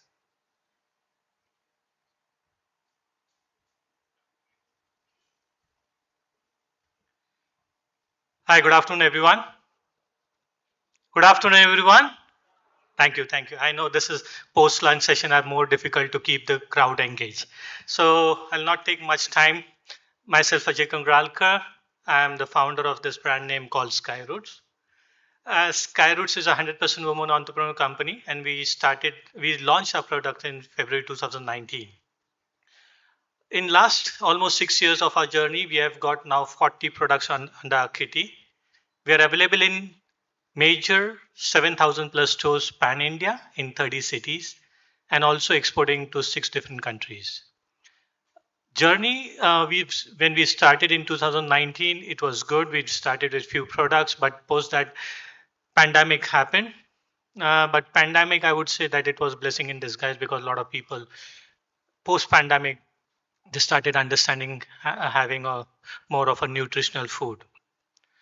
In 2023, as it was an international year of millets, and through IMR also, we got a lot of boost in terms of having more of more of our products exported into the Gulf countries. Challenges at this moment, I feel that since we are available we are more of a retail brand. Challenges in terms of getting into modern trade is the biggest challenge, and we would appreciate if the government also looks into it in terms of subsidizing or getting those modern retail chain uh, people along with us so that they help us getting these products in these modern retail trade without paying a single rupee listing fee. I proudly say that we are available in Reliance Pan India, but we didn't pay a single rupee listing fee. But that doesn't isn't the story with other modern retail chain outlets. Uh, Future, definitely. We look at that just now. The CEO of Blistry, he also mentioned how they have made a success in US.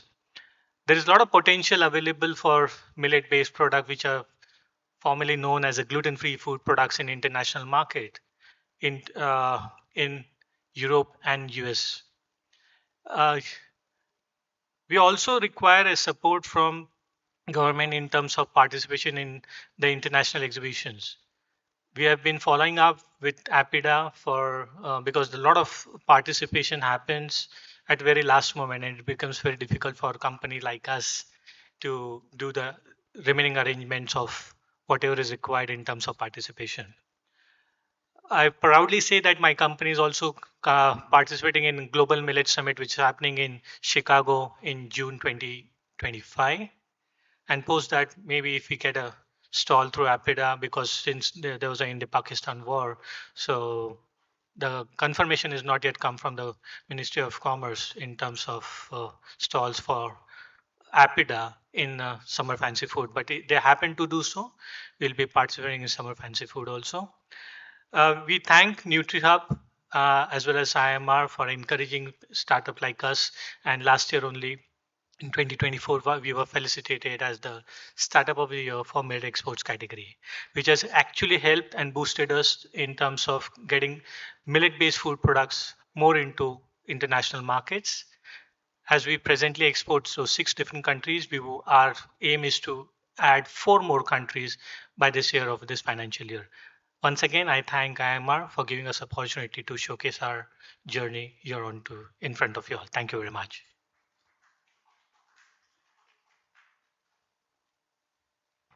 Thank you, Ajay, for your words. So post lunch, definitely.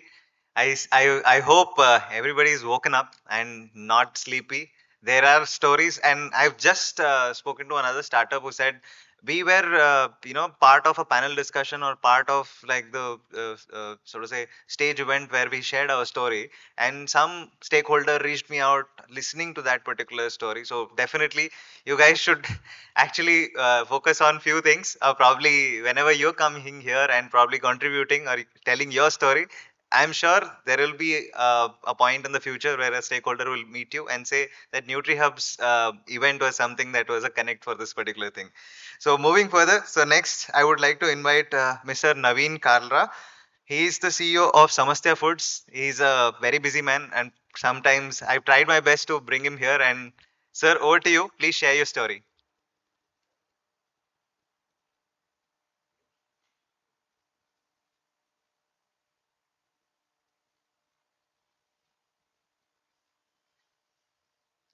Good afternoon.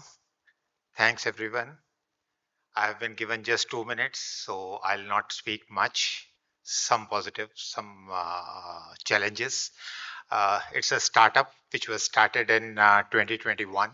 Basically, this company is engaged into organic food ingredients.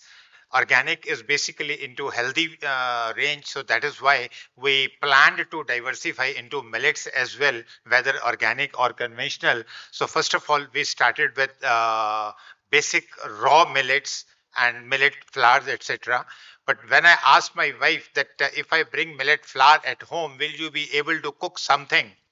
She was answerless. So that gave me alarming signal. What will we do if we launch only raw grains or millet flours? That gave us the path to enter into the processed millet products.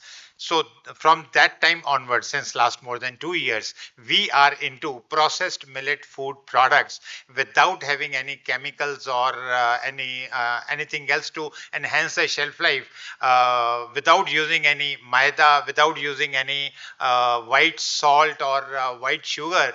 We are making all the healthy millet based products, and by the grace of God, two of the and we are actually into totally B2B. We are not having our own brand name at all. We are doing 100% private labeling till date. So two of our business associates who are getting manufactured from us, they have been funded by the Shark Tank to the tune of 5 CR and 10 CR, which definitely gave us a very good confidence to go ahead in this journey. The only issue, now I'll say only one or 2 points on the issues. What we face is that Shri Ann, since we are based out of Jaipur, to bring Shri Ann from South India, it is definitely an issue. It is time consuming, it is very costly. So many a times when we talk to the end consumer or to the new startup, to the new B2B client, the basic problem what we face is why millet based product is so costly. We don't have any answer. So we need to find some answer for this thing, that how do we bring the price of millets down. I'll not say much because I am having instructions from the from this team. Thank you very much.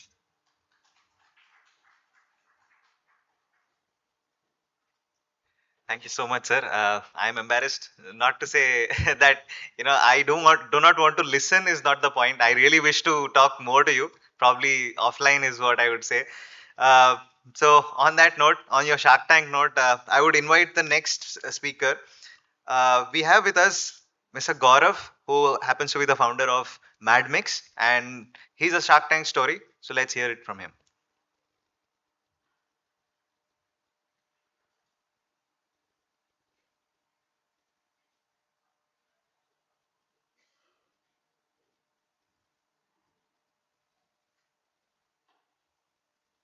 Hello, everyone. My name is Gaurav Pulrecha, founder of MadMix, based out of Bombay. So, MadMix is about 13 months old in the market today. And very proud to say one of the first brands in India that has been accepted in schools and colleges. The idea before launching MadMix was very simple कि India में हमको healthy खाना है, but क्या price पे मिलेगा या वो real में tasty होएगा. And all the youth of India had been really influenced by the Western world snacks, be it Lay's, be it Kurkure. And the most beautiful ingredient that our ancestors ate, which gave them the longest life, was millets. That had been forgotten for a very long time because people started thinking it's boring. That's when we thought, okay, why don't we make millets cool again? And that's when Madmix came out. Today we are into healthy puffs, baked bhujiyas. We even do flavored raisins. If you all crave Calcutta Sada Pan or an Alfonso mango, you can pick up our raisin, just have a bite, it'll give you a blast of that flavor without color, sugar, preservative. As the one of our panel person before mentioned very rightly, that to scale a brand in India, you have to pay a lot of listing fees, etc. And for a young brand, that's next to impossible, unless you're ready to burn lots of money. That's when we started focusing on alternate channel. So today we're really strong in corporate offices, vending machines, schools, colleges, hospital canteens. and even started to explore overseas markets, basically anywhere where there was no gun to our head and the scalability was quicker. Today, I can say very proudly everyone in UAE or US is thoroughly enjoying our millet snacks on ground, be it a 20 rupee packet or the 50, be it 20 gram or 50-gram pack.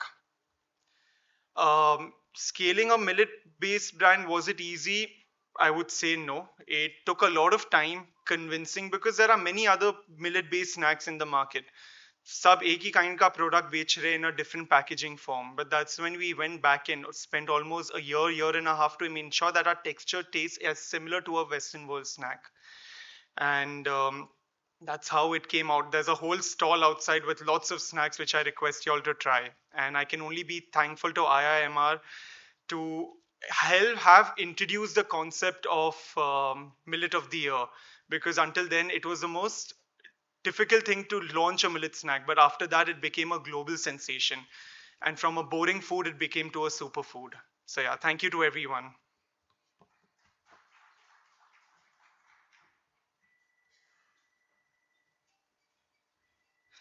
Thank you, Gaurav, for your words.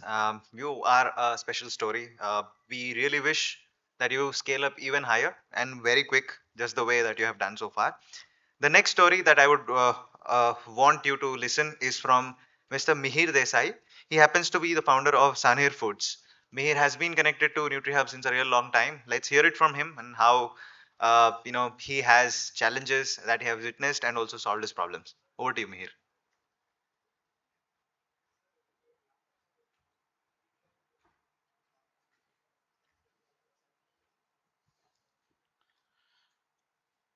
Namaste, all of you. I am Mihir Desai from Thane, Maharashtra, founder of Sanhir Foods India Private Limited. So we incorporate our company in 2022. Me and one of my BTech classmate, Mr. Sanket Patil, we both are the founder and director of this company. The first day I remember it is we connect with IIMR in August 2022. That was a startup ignition program, and journeys goes on from that day. Actually, we have our products in the market since last 1.5 years. Our brand name is Prolets. So basically, thinking is protein and millets. So we conclude it's a Prolets, and now we have total 8 products in the market. We presence in Amazon, JioMart, Pan India. We deliver our product. So USP is our product is all products are no added preservatives, no added sugar. We give shelf life of to products is 9 months. Currently, we have products in 2 categories. That is instant premixes. So idli premix, dosa premix, pancake, khichdi. And in snacks, we have 2 products. That is jwar chiuda and bajra chiuda. So my friend Sanket, after BTech, he did masters in packaging, and I did MTech, and then enrolled for PhD. So currently we have 2 awards for packaging. One is from FI India Awards, and Poshak Anaj Awards we also have. Thank you.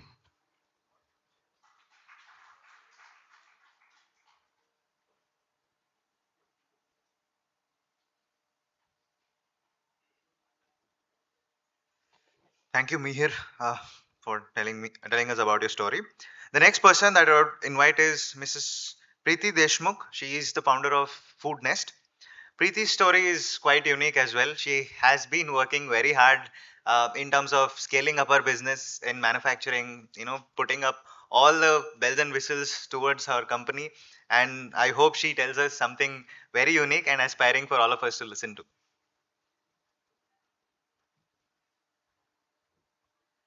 Thank you, Krishna. Good afternoon, everyone. This is Preeti Deshmukh. I am CEO and co-founder of Food Nest. We are based in Pune. So Food Nest is basically an R&D and contract manufacturing unit in Bavdhan in Pune. My journey pretty much started in Food Nest as a nutritionist. The likelihood towards millets and healthy foods was since 15 to 20 odd years that my food science and nutrition science was what I was trying to put it in the products. So that is how we started R&D in terms of in different 5 verticals that we do right now is bars, cookies, premixes, nut butter spreads, and also savory like nachos, millet nachos that we recently did. I would say my experience with NutriHub has been really great. We were fortunate enough around a year or back to be part of NutriHub for 15 days. And I really quite learned many of the things which helped us develop our R&D much more refined way. For what I mean by that is, I think I'm fortunate even Dr. Raj Bhandari sir is here. He told us the right combination of millets. When you are making products, I think most of us are from the background that we have many products in the market and we always feel there is a lot of clutter in the market. How do you really differentiate your product? It's important to understand the food science and the nutrition science behind what product is getting launched in the market. For example, millets when combined with good amount of dry fruits will give you complete proteins. Understanding the amino acid profile, understanding which variant. So there is around 70, 75 odd variants of ragi itself. Understanding which variant you are using, and a very good option also is about pre-soaking the millets so that they give a better shelf life. All this technical knowledge is what has helped us really get a good shelf life for our products. So we even we don't add any preservatives. For example, in our cookies, earlier it was around 4 or 5 months shelf life, which are going very well on more than 9 months without adding any preservatives. So that is pretty much what we do at Food Nest, which is more of putting nutrition science into the food products. Thank you so much.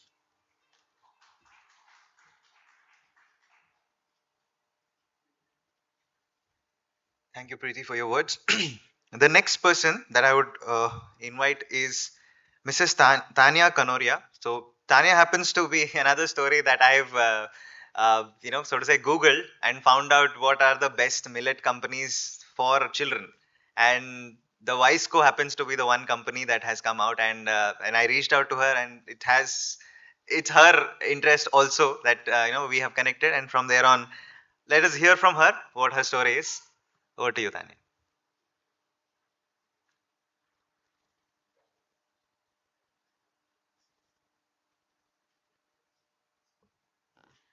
Namaste everyone. Thank you Krishna and NutriHub for giving us the platform to meet various stakeholders, including many dignitaries sitting right in front, from government to small startups like us. So to begin with, I'm Tanya Kanodia, founder of the Wise Food Co. Wise Food Co. is wisdom of ancient India with the modern twist. So Wise Food Co. is my personal experience. I faced certain health issues post my pregnancy, and millet played a very key role in turning my health around. And that's where we decided to launch a company that is more mainstream. That's where we launched Wise Food Co. The main, so we were convinced with the health benefits of the millets. But what was challenging is to get this boring or mota anaj to your mainstream people where people want to consume it at par with the Western culture. So health is there, but as a company, we try to bring uh, easiness and taste to it. So we are proudly now present in 70 plus stores across 7 cities in India. We are looking to expand abroad as well. So that's it from my side. I'm very, very special and heartfelt gratitude to NutriHub for again giving us this platform to project our, to have this meaningful discussion focused around millets. Thank you.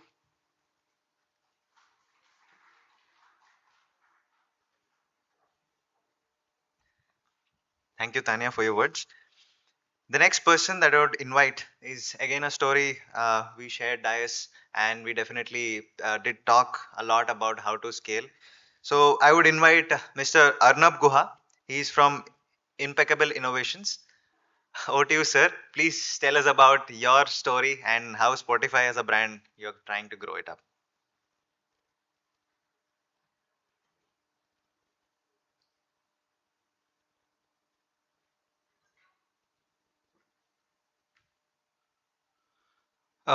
Good afternoon, everyone. I am Arnav, and I'm the founder of Impeccable Innovations Private Limited. It's an agri-health food startup from Whitefield, Bangalore, and we are associated with NutriHub from cohort 2. way back in 2019 onwards. So NutriHub has really helped us over a period of years, uh, not only in terms of the understanding the landscape, but also they have also helped us when no one was backing us as a startup. They have backed us. So I really pay gratitude to Dayakar sirs and his team. What we do, basically, we are into healthcare. So it may be a slightly intriguing for you. Even though we are a food company, we are working in the healthcare, and proudly like to tell you that our startup currently focusing on autism. So through millet-based value-added foods, we have been able to improve the various conditions in autistic child, especially from 2 to 10 years of age. Some of the testimonials that we have put in a video format in our YouTube channel. Me and my wife both are food scientists with 18 years of overall work experience. And even though Spotify is our own brand, after pandemic, we thought that we should also try to collab with even with our competitor. So what we did in 2023, we created a e-marketplace where we are charging only 10% as a commission fee for the other young brands in millets, even though they are our competitor, with only one caveat: your product should not be hampering the gut health of the autistic child. So our main vision is autistic first, and then all these products you and me can eat. So that has been the way we have grown. So we manufacture this product in Whitefield. We have a small factory there, and we have done few exports to US and Dubai. But going forward, it will be like from a research angle, we are now coming into mainstream commercial angle, and but our product is there in the market from 2019 onwards, and all products are gluten free, casein free, soya free, and obviously there is no color, artificial preservative, etc., which can remotely impact your gut health. And so that's why what we are doing, the magic in millets, is how millet can be your medicine. And as a scientist, we are taking the millet to that level. That's our vision. My wife, Neha Tyagi, is the co-founder, and interestingly, my parents, my mom and dad, even my father-in-law are the directors of the company, and they are actively working in the business development side. So we are bootstrapped till date. We are into 10th year of our startup, and 1% of the share is with CCAM, which is a DST organization under Government of India. So that's how our main vision. In future, we are going to raise $1 million as a equity debt funding, and let's see what happens. But we are focusing on autism. That's the main message. And this is our website, iplem.com. Thank you.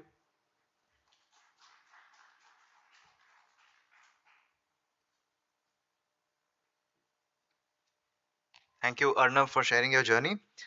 The next person that I would invite is Mrs. Monica Srivastav. She is the founder of AgriMax Foods LLP.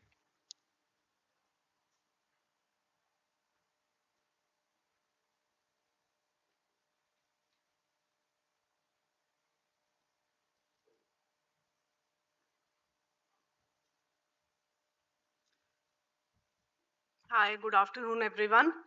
And thank you, IMR, for inviting me here. Um, as a startup, my startup name is AgriMax Foods LLP, and the name of the brand is Bake & Co. We are very early stage startup as of now, listening to the stories of the veterans.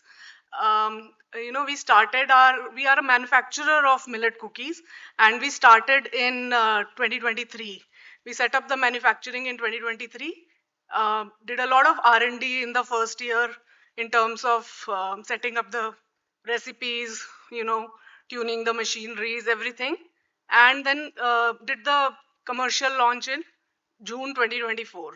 So largely we have, completed a year of, going to the market and serving various customers. So we are taking two routes to the market. One is B2B route, which is we do contract manufacturing and white labeling of millet cookies for various brands. Plus, we also have our retail presence in around 60 plus chosen A plus stores in Chandigarh market. And response has been really good from the customers. It's very phenomenal. The challenges which we face is that, obviously, which the entire fraternity is facing, that customers feel that the price of the product is high. So that is one challenge which, we would like to address as we go forward, that how can we reduce the price of the products which we are offering to the customers. The second challenge which is there is, and that too for an early stage startup, is access to funds. So that is one challenge which, I would seek help from all of you in terms of how we can, fulfill that challenge. Because right now we are bootstrapped, and continuing like that is not an option, because there's a lot of working capital requirement which is there, and to scale up we need funds. So these are the two major challenges which we have faced in our small journey. But nonetheless, the product has been well received within the from the customers within the fraternity and all. We have done a lot of public distribution as well, in terms of midday meal distribution with various NGOs. Received very good response from, from the government as well, and various other stakeholders. So yeah, so that's our story. Thank you.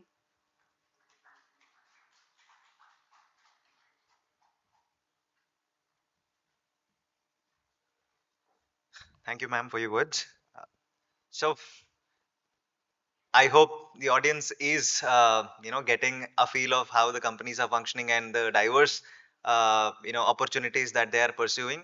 I definitely wish. I mean, I'm very proud, certainly for few reasons. One is all the founders that I meet have a thought of resilience and a mindset of diversifying their products and have a purpose on why they are doing. Nobody here, I proudly say, nobody here in the sense a founder is talking about making money as the first priority, but rather, solving a problem because they have been part of a problem or part of the suffering of not doing the right thing. So I'm really proud of it, and a round of applause for all of our founders.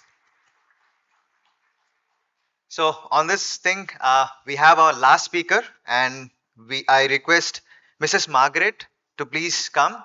Margaret is the founder of Isayu Foods. Madam, over to you. Please tell about your story.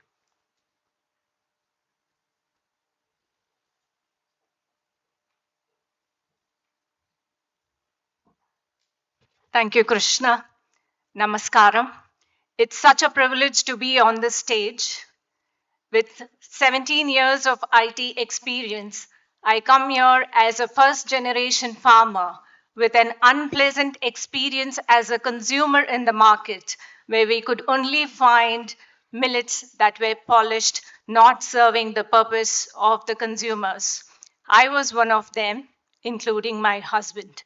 And that's when this challenge converted itself into a new possibility and unlimited opportunities. So we took this opportunity to buy a farmland, to understand the farming right from the scratch, and to understand the challenges of a farmer. In 8 acres of land, we grew millets, but never found a processor, the primary processor, which is the link between the farmer and the value added product producers. There I stand as Isayu Food as a primary processor here. Isayu means fresh, sunrise. Our ancestors never failed to give us healthy, fresh food. So we went in search of rediscovering the forgotten Sri Anna, the millet. The challenges that we found in our journey was to find the raw materials in our place, which is a mining area, Kolar Goldfields in Karnataka. So we had to knock the doors of the farmers in and around the rural areas to source the raw material and instill the confidence in them that there is a buyer to process your produce, which is finger millet and little millet. And that is where we started with the production capacity of 500 kgs per day. Today, with the help of IMR as well as the government of Karnataka, we have scaled up to a production capacity of 10 tons per day. All thanks to IMR for giving us this support continuously.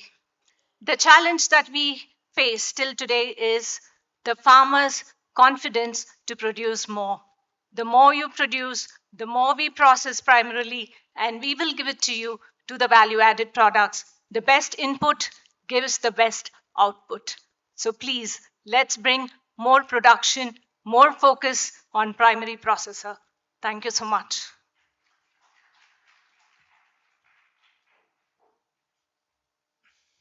Thank you, ma'am. With this, I conclude the startup spotlight presentation, or so to say, the startup spotlight, uh, sort of startups talking about their own stories. So it is a pleasure being with all of you, and I wish the spirit continues and more startups and more entrepreneurs come into the picture, and the ones who are already there grow in ample spirit. Thank you so much. I request Srividya madam to take over. From here on, we'll have the next program proceedings. Thank you.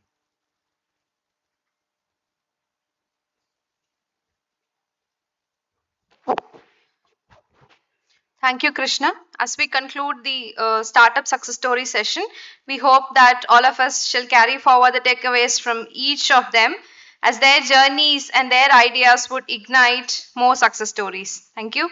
We shall now proceed on with the corporate presentation from Millgrain Machinery Industries from Vellore, Tamil Nadu.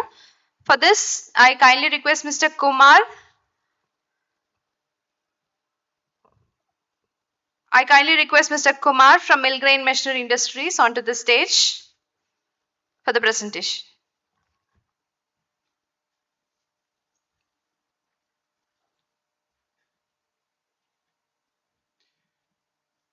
Good evening to all. I am Kumar Rangarajan from Millgrain Machinery and Industries from Tamil Nadu. Company was incorporated in the year 2010 after having put 15 years of experience in working in various food processing machinery manufacturing companies in India and abroad. After start up this company, we have concentrated initially on rice mill processing units. Then later, slowly we have developed our field of engineering. We have started constructing millet processing. Then we have stepped into the fruits. Then we step into the coffee and later in tea. In the food processing units, we have concentrated right from the harvesting. We have taken up the process of storing and cleaning, grading, separating, and finally making the product, bringing to the end user in the form of our labeling and products. So we have done a lot of installation, particularly we very proud to say in CFTRI Mysore and IIMR in Hyderabad. Recently we have done one complete Bajra unit and sorghum unit in CFTRI. Now we have taken up a project, very big project, 122 crore project in Kerala Infrastructure Development Corporation for bringing a very big rice mill processing unit in Kerala. This is the growth of our company. We are in the field. We assure that we are using the best standard of the materials, machines, combined with electronics and mechanical engineering. Thank you for the opportunity provided by IIMR for giving an introduction about our company. Thank you all.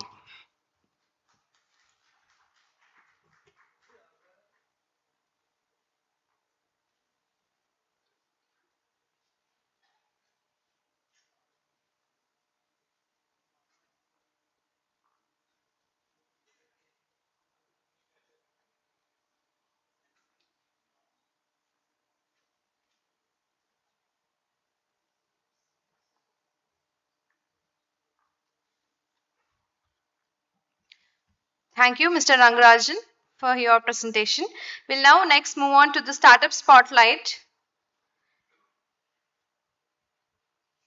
And for this, we have our co-startup collaborators and advanced incubatees to share their stories.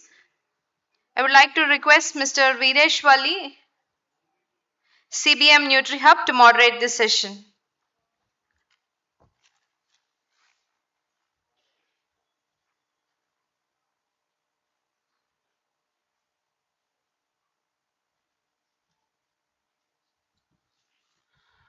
Very good afternoon, everybody.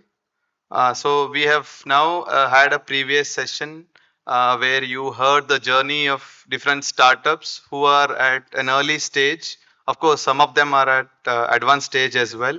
So this too is another startup spotlight wherein we have two important people. So one of them is Tashvika Industries Private Limited. Another one is Unistem Sales and Marketing LLP. So these two have also been the advanced incubatees of NutriHub. When I say advanced, they are at an advanced stage of their business. So both of them have a very different business model targeting a specific customer base focusing on captive markets. So I would now request Mr. Sampath Garu, please come over to the stage, sir, and share your journey in 2 to 3 minutes. And then I would request Madam Sadhvi Pandey. She is MD Tashvika Foods Private Limited. Madam, please be ready so that we'll call you after Sampath, sir.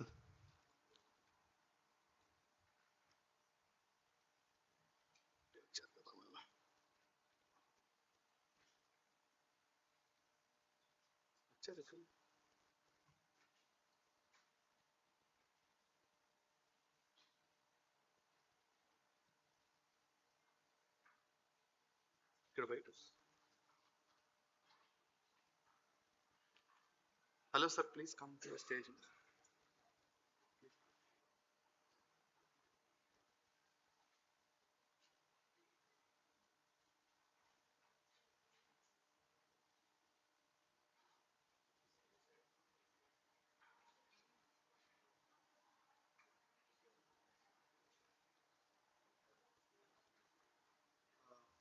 Okay. Uh, Before Mr. Sampath, then I would go ahead with the third speaker, Dr. Balu Nayak. So the Deputy Director, Food Safety and Standards Authority. So sir has been, supporting the journey of startups, especially from the quality assurance at our incubation center. So I think first we'll begin to hear from Dr. Balu Nayak. Then we'll invite Mr. Sampath as well as Ms. Tashvika Pandey.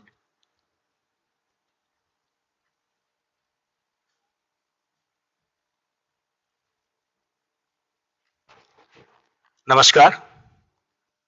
Regarding a regulator, what are the FSI, how we are regulating, what are the steps as a startups, especially for the millets, what FSI is doing. So in order to facilitate the trade, FSI is giving license, Tatkal license also. You need not to roam around the offices and to wait for the approval. Even for the export purpose of the millet manufacturers, within a day, we are giving license without inspection. It is very clear that as per the advisory of the FSI, nobody can inspect your premise without the central or the state DO permission. There is no such Inspector Raj, it is very clear that government authority, whoever, whether it is a state or central, we will pre-intimate and we will advise. We will not enforce our rules based on the premises or the not the other conditions. It is very clear that we cannot take, any food inspector cannot take sample. Suppose if it is surveillance samples. Surveillance sample means in the market, two parts of the samples, maximum of 500 grams, two parts for the surveillance.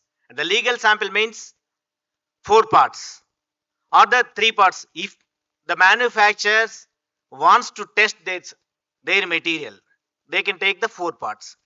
It is not that inspector or the FSO can come randomly or repeatedly. It is very clear that hardly yearly once. Very clear, it's the act, FSA Act very clearly says that nobody can come to your unit unless the DO designated officers inform the concerned FSO. These are the facilitating the trade FSI is doing. Other things, enforcement of the other things regarding the lab infrastructures. In every state, FSI has given the mobile vehicles for the testing and the rapid kits also available. Suppose you want to claim your product, some health claims means you have to get the approval. Earlier, one of the startups, ABO was asking, you can claim, but with the prior approval from our scientific committee. If you get your claim approval, then you can claim whatever you want as per the labeling regulations. All the regulations are open to the public. Every ABO or the every citizen of India can get to know what product you are manufacturing, what kind of business you can add at any time of your manufacturing phase. Any product you can add, you can delete. One more thing, recently annual returns penalty. Why FSI is asking for the annual returns filing means many FBOs are not filing. Whether you have done the business or not, you can claim there zero. It's up to you. But the thing is, why the FSI is asking is because every manufacturer has to upload the test reports, whether it is a NABL lab or the any government institute NABL accredited lab. For every state, NABL accredited labs and the government is providing one laboratory. It is under pipeline. 5 laboratories in a states are under pipeline. So you can, as a startups, you can get your test at the government labs. Any other questions you can ask me? It is very clear that you can get your license. Suppose you are a millet manufacturer, you are going to export. You want to add your export category or you are the new exporter. Within a day, you can get your license. Conditions apply that a document should be in proper. Suppose for exporter, IEC code, DGFT IEC code is mandatory. And declaration, proof of position. These are the basic documents. You can get the license within a day. It is not only in Telangana. I am looking after the Telangana licensing. You can get at your states within a day license. But it should be in, suppose proprietary food or some functional foods. You are claiming something means then it may be delayed. But that also on FASCO's food safety compliance system, anybody can give your grievance. Whether your license is pending at some level or 5 days or 10 days, you can give a complaint to us. Any other questions, please ask me. Any doubts regarding regulator? Yeah, please, ma'am. I'm not getting your voice.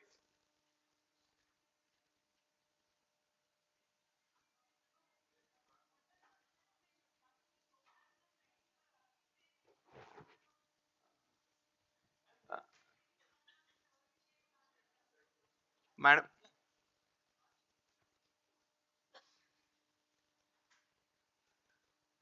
Hi, sir. I just wanted to check, does FSSAI conducts any training programs for early stage startups? So, see, we all learn it from Google, but in fact, if we want to learn it from FSSI is targeting every state 1 lakh member a year. We have to train. In the training, free of cost, any ABO can get your training at your state level. Suppose if you are in Telangana, you can call us, you can directly mail us also. So we will intimate to the ABO. Suppose if you are under the purview of Telangana, definitely the manufacturers or the traders, we will intimate, because recently we floated the tender for every southern region, especially in all over India. What I'm speaking is regarding the southern regions. Every state we have target of 1 lakh members training to be conducted in every state. So you can get, suppose you want separate training on regulatory issues. If more than 30 members are there, we will depute our officers at your premises free of cost. Understand, sir, but But why I'm saying is more than 30 members means, if I am deputing one of our officer means, we have to show before our top authority what our officer has done on the day. So if you are suppose 2-3 members means we cannot send.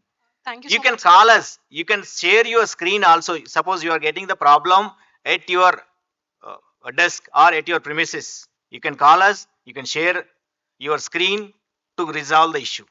So these guys are already FPO inflated, but what I'm asking is, if you are a very early stage startup where you want to start something and you wanted to know more detailing about the FSSA, we have got a lot of consultants who've been charging us high, and You need there is not to a reach out to the consultant. It is very clear. unfortunately, as an early stage startup, we are easy It's access very for the clear. consultants. It's very clear that the consultant will do all these kind of chit chats. To be frank, but you need not to approach consultant. Very simple.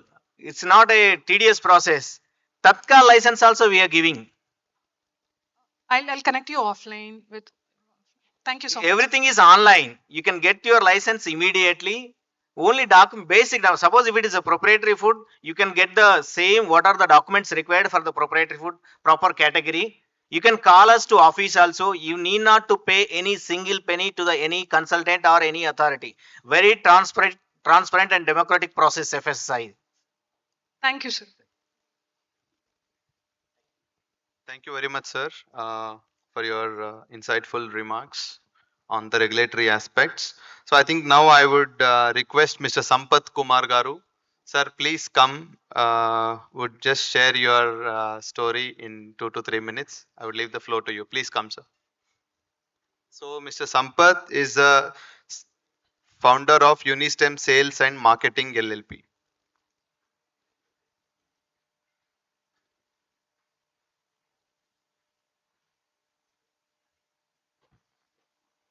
Good evening, friends.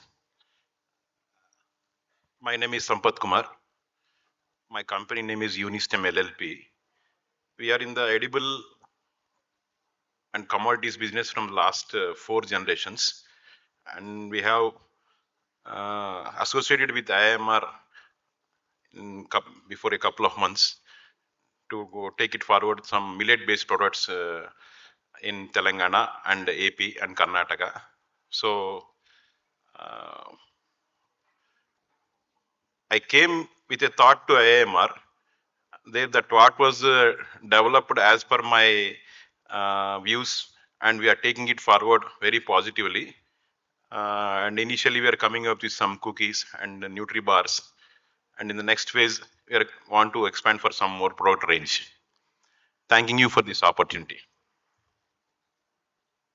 To them. So millets and honey composite products they are making. So that's another story in making. So we will be soon getting them into the schools of Government of Telangana. Now I would request Ms. Sadhvi Pandey from Tashvika India Foods Private Limited, New Delhi. Madam, please, over to you.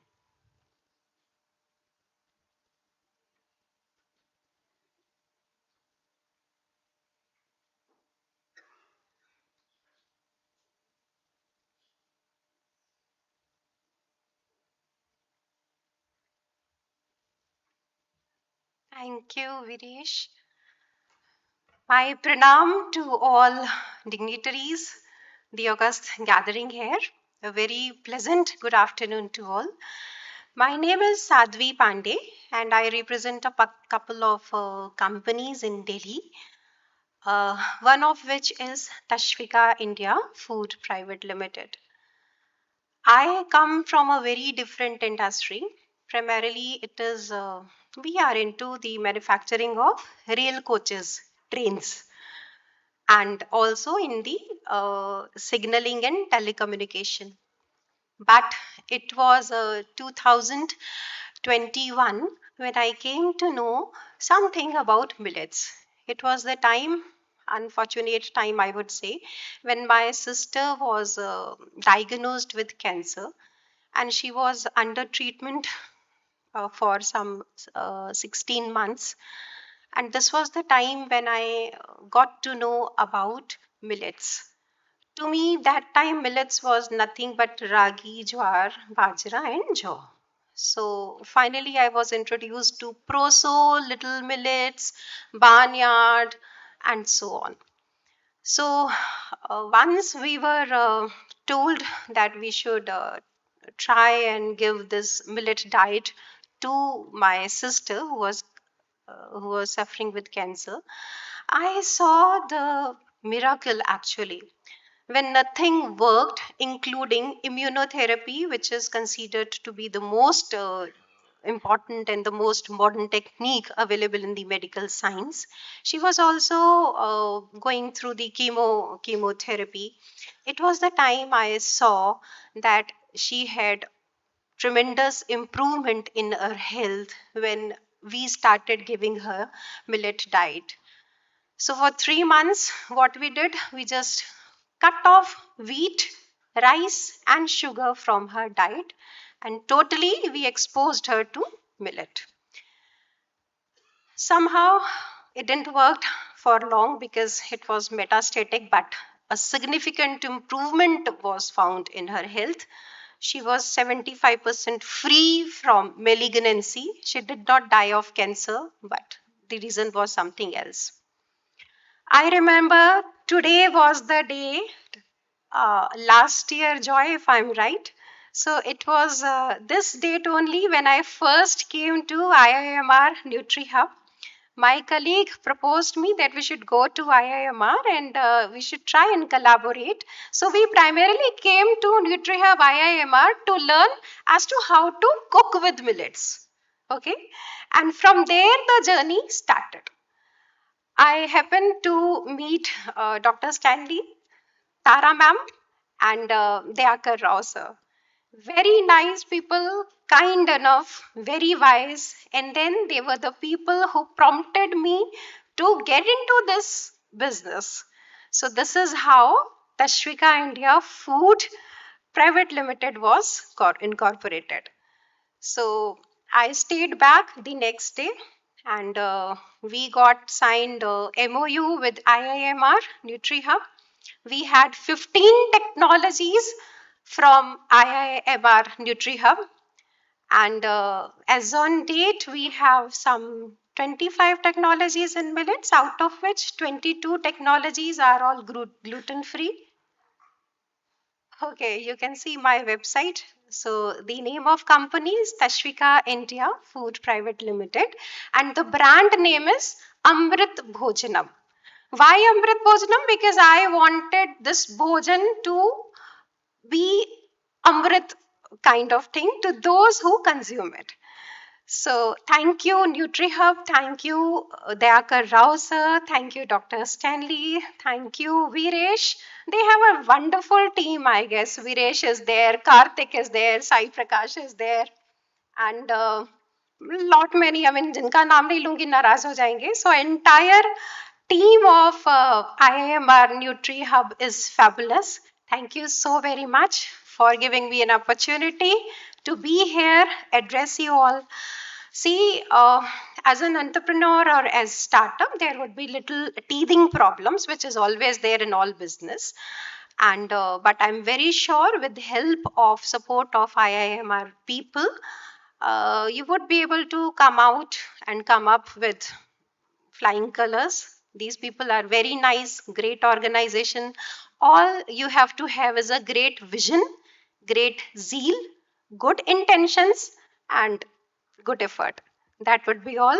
Wishing you a very wonderful health and a very wonderful life ahead. Thank you so very much. Jai Hind, Jai Bharat.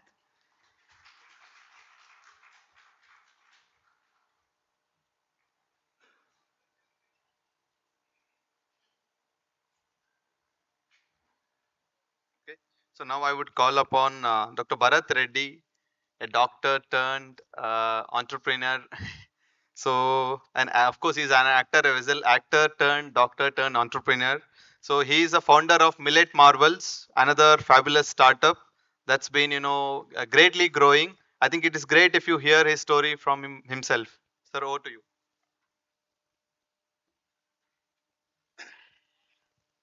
Uh, Namaste, Andy.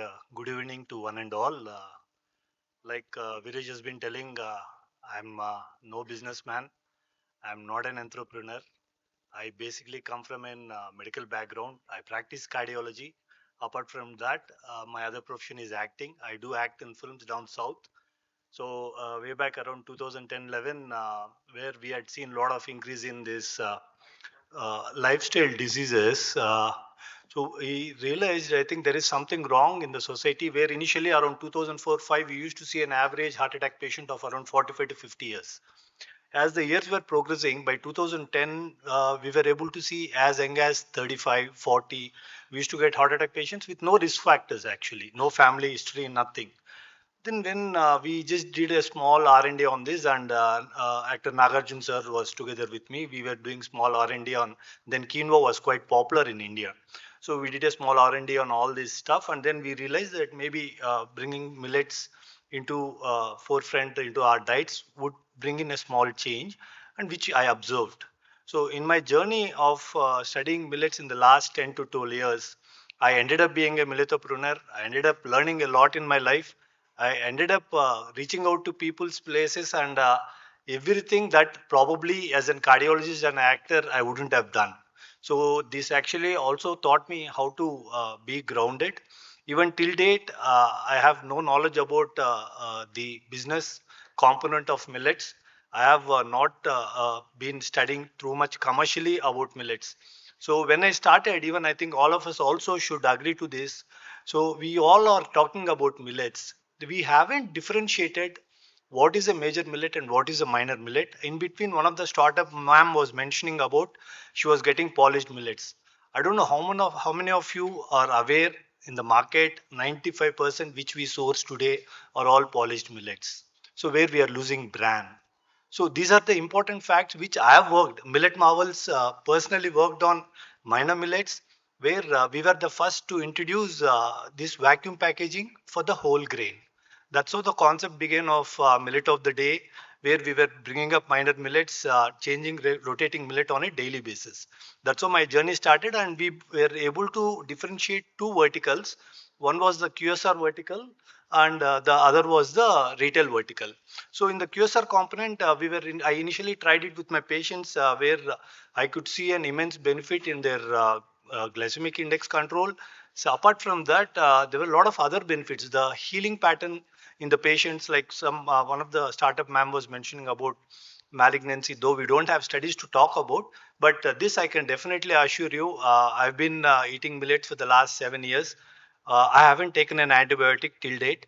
All the three phases of COVID, I went through COVID, and I only took Dolo.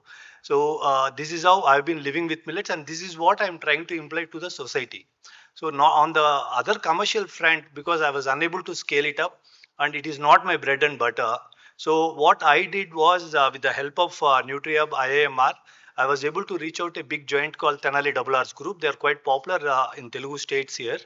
They are into pulses and dolls, whom I could meet, convince them to take up our millet retail part. And now we are associated with them, and we are into the market along with them. And I think probably we'll be seeing scaling to good heights. So coming to my other part of the QSRs, where I was very particular, even our restaurants, we don't sell anything that is cooked in whites. So we don't use white salt, we don't use maida, we don't use white rice, nothing in the preparation of millets that we do at Millet Marvels. So again, to convince people, it became a problem for me. There were a lot of things, a lot of times people used to come and tell, we can add rice rava to this, we can add that to this, we can do jowar, which is cheaper, we can do ragi, which is cheaper. So I actually stuck to my guns of my vision of doing only minor millet and concept of millet of the day. So finally, I think recently we did an MOU with a French company called Elior. So our kitchens will be moved to them. So we will be buying food from them, and it's going to be a pan-India vision which we have built as of now. And anybody sitting here looking at building an absolute millet experience hub, you can reach out to us on our website. We are there. We can actually work together to build Millet Marvel QSRs and the retail. Thank you.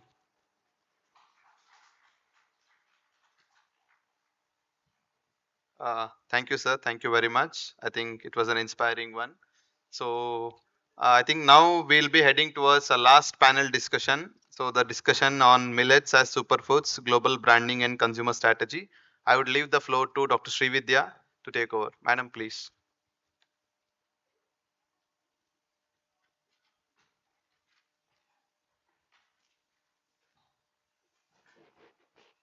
We'll now have the panel discussion on millets as superfoods, global branding and consumer strategy. I think which is important in the context that millets as superfoods globally, the success lies in balancing the authenticity with aspiration and the strategy more than just marketing and to establish a long-term value. So for this, I would like to request Dr. Shalender Kumar, Deputy Global Research Program Director, ICRISAT, to chair the session. After we are done with setting the stage, the panelists can join us on stage.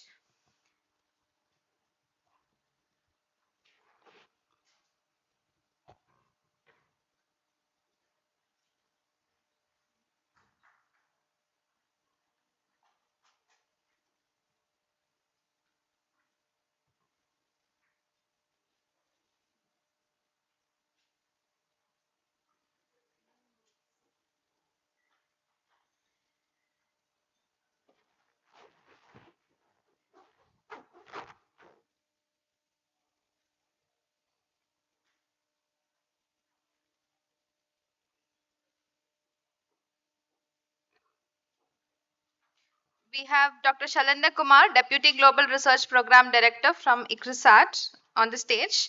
I invite Chef Vikas Chawla, CEO Core Hospitality Solutions, to join us on stage for the panel discussion. Chef Vikas Chawla. Next, I would like to invite Chef Manjeet Singh Gill, President IFCA, to join us on stage. Dr. N.G. Maleshi, CFTRI, former Chief Scientist and Head, Grain Science and Technology Department. Dr. K. Bhaskarachari, former Deputy Director and Scientist and Head of Dietetics Division, ICMR, National Institute of Nutrition. And finally, Dr. Faraz Farishta, Director, FS Endocrine and Diabetic Center, Hyderabad.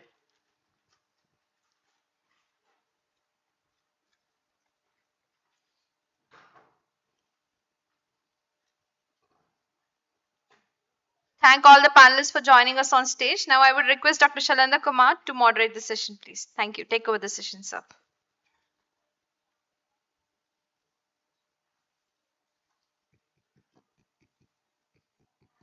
It's working? Yeah. Thank you very much and welcome all our panelists. And it's a very special panel which I'm moderating and sitting with. So for the first time, I think I'm sitting with the chef. And of course, scientists always we have been working with.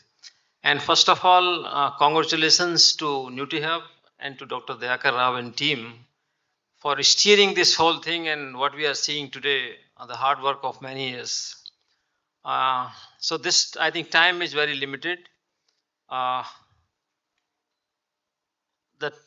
something is millet as a superfood and branding and consumer.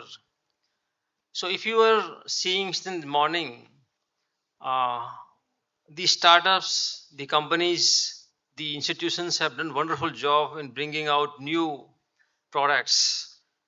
Still, this demand side and market side is still a big problem. There are success stories, but if you look at the overall, like the market, from where the market is coming, in India, around 16 to 17 million tons of millets we are producing. And last year, 2023 and 4 was the kind of a significant increase in export.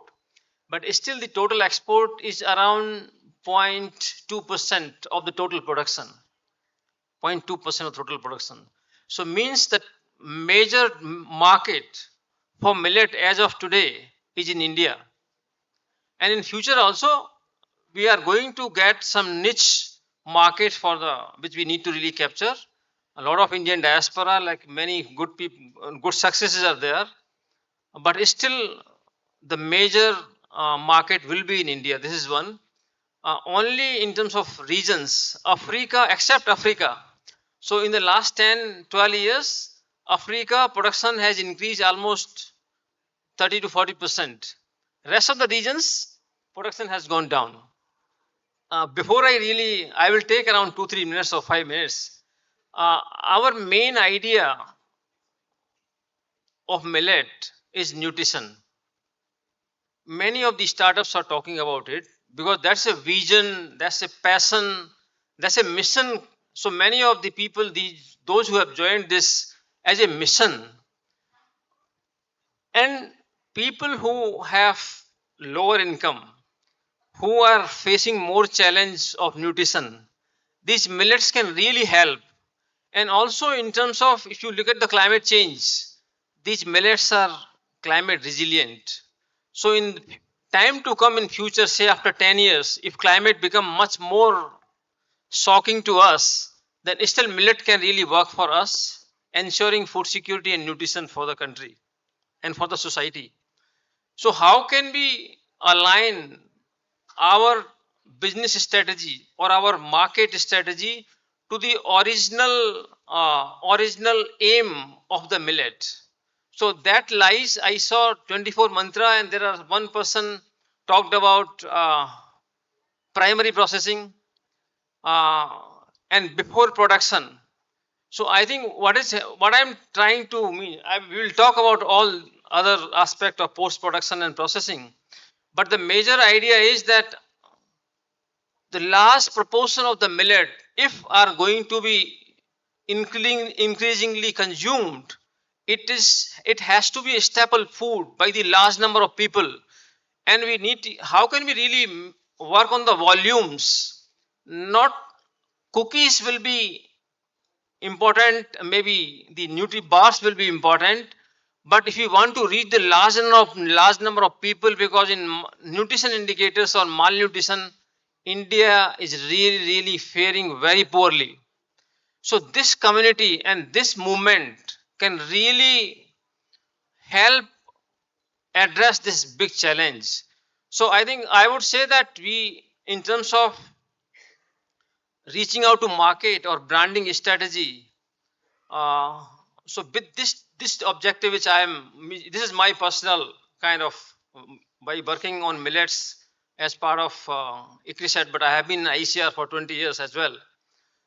Unless we reach to the large number of people, and that will take a lot of things. We have doctors with us also, I think.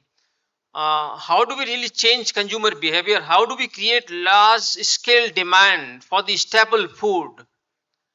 That will be the key idea. Now I will put 2 or 3 things. One is that we are promoting millet products, and one, we want to promote millets as such. So I would imagine, and I would think that if all these stakeholders, even all the industry, all these startups come together as an association kind of things, like the whole egg industry came together, Sunday ho ya Monday or roz khao ande. So it started in 80s. So I think from that, so there was only one product, but here, first of all, can we create, not only the government of millet years 23 or 18, create a continuous momentum of increasing demand and creating something in mind of people as a whole community of people, as an industry, that millet is so important to eat, whatever form you eat. So only millet, we talk about millet, not the product. Product we talk as our business, but as a strategy to really create a big market, because industry also have to play a big role other than the government and other institutions, where you have to start really working with the schools, families. So this is one point I wanted to say, that we have to really promote as a millet. Product comes second. So product will be for niche markets, whether it's a US or whether it's a UU or whether in the rich segment of people in India who can afford. But then I think we need to really target different segments of the market. There is another point. I think we can also, as a community of these entrepreneurs or stakeholders, this promoting millets can really also contribute to many of the sustainable development goals which every government is committed to complete, to fulfill those goals. So I think as a holistic strategy, if we all work, industry I am saying, so if everybody want to today, many of the people said that it's very difficult to afford millets. So if people cannot afford, how can we really increase at large scale? So I think then maybe in terms of the demand, which I feel that there are thousands of public canteens, there are thousands and thousands of hostels, there are schools programs. So I think we have to be more innovative, because otherwise our PDS system, which provides wheat and rice at 2 rupees per kg, so large number of people, around 2/3 proportion of the population, is getting these very cheap food cereals in terms of rice and wheat. So this millet will never be able to compete at that level, and where around almost 70% of the population lies. So for this, I think the other ways in terms of the schools and hostels and canteens, I think as a organized way. So in whatever product you work, I think that's very important. And also those people who are working on processing side, I think the primary processing, or where you only provide like 25 mantra and some others who are providing neat and clean grains, which large number of people can eat. I think that kind of strategy, I feel, can help to brand, just like quinoa was. So quinoa as a grain was promoted. So then out of quinoa you can make any kind of products, whatever. So even allow people also to prepare whatever they want to prepare, or maybe like ready to cook or ready to eat. Those kind of product can come in, which people are working already, multiple brands. We have with us uh, very experienced and rich expertise and diverse expertise of panelists. So I will start with the very special panelist, the chef, Mr. Vikas. So you have been listening since morning and maybe before. How do you see that, how this millet, from your point of view in terms of culinary and hospitality perspective, is gaining momentum, and how the community of people like you can really help in this whole mission and movement? Yeah. Thank you so much. Good evening, everyone. So I'm not listening millet since morning. I'm listening millet since 2008. So I'm having only millets since 2016. At my home, everyone, including my parents, even my son, he's also a chef now. So we are having only millets all the time. So how we can reach global market? Your question was, it's very easy. Since I entered into this millets, uh, uh, you can say experiments, and daily, but the new experiments were going on in my kitchen. I have a studio kitchen in Chandigarh, and then somehow I entered into a partnership into the millet restaurant, which is Jhumru. So we have all the dishes, all the cuisines, including South Indian, chaat, North Indian, mithai, desserts, everything is from millet. Millet means millet. We are not mixing anything in as a other grain.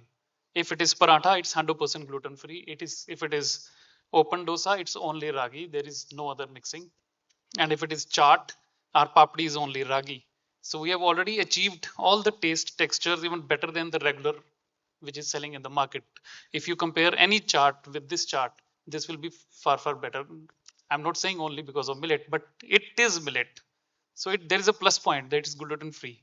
So all other people, all the doctor, nutritionist, and celiac diseases, these people are frequently visiting our restaurant to have this food. So this food is millet food is definitely a support to the people who are losing their health these days, especially. So we are helping in that way also. because every day I meet more than 6, 7 doctors whenever I'm on the floor. Otherwise, my son takes care of the restaurant. And now recently, we exported 16 hectare ton millets to Australia, which was a very difficult task. We are doing contractual farming. We have our own farms in Sangarur. So it was sourced by a company in Australia. They had to give this millet to the jail for the prisoners because of the lacking in iron, I think. Yes, it was little millet. So 16-ton little millet we exported, and they made the rice out of that for the imprisoners. So this is how we are reaching, millet are reaching everywhere. Even we developed one millet brownie and biscuits, cookies 3 years back, and we are getting very good response from the market. Even I got a call from Australian embassy, their consulate general. They called, Ki, how you made this brownie? This is our product. This is our country's product. How can you make this so beautifully designed and textured brownie with millet? So this call I got from the embassy also, because I sent samples for that. So this is how we can reach everywhere. So it's very easy to do. If you want to do it from your heart, so you can achieve anything, I think. Thank you. Thank you. Very good beginning. Just before I go to the next question, I think this one important point is that Mr. Chavla is working on only millets, and which you are successful.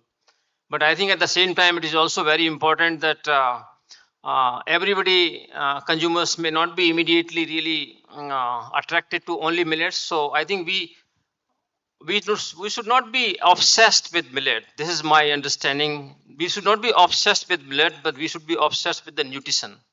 So when we are talking about millets, so millet become a part of the composite.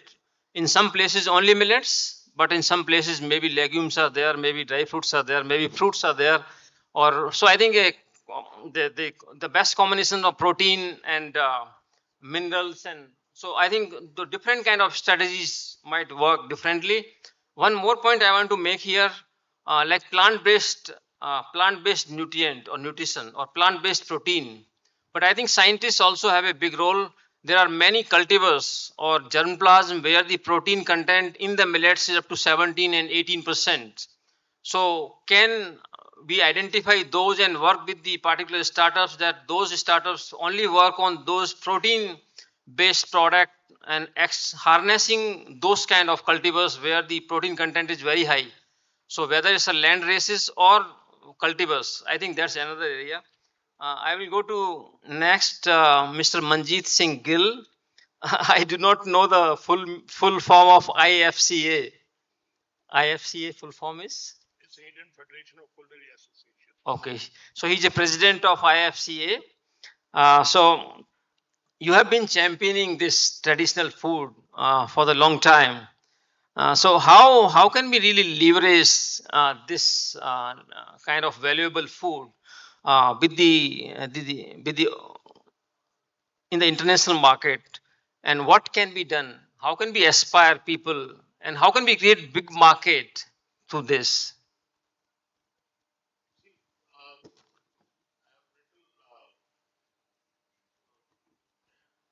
My view is, that first we have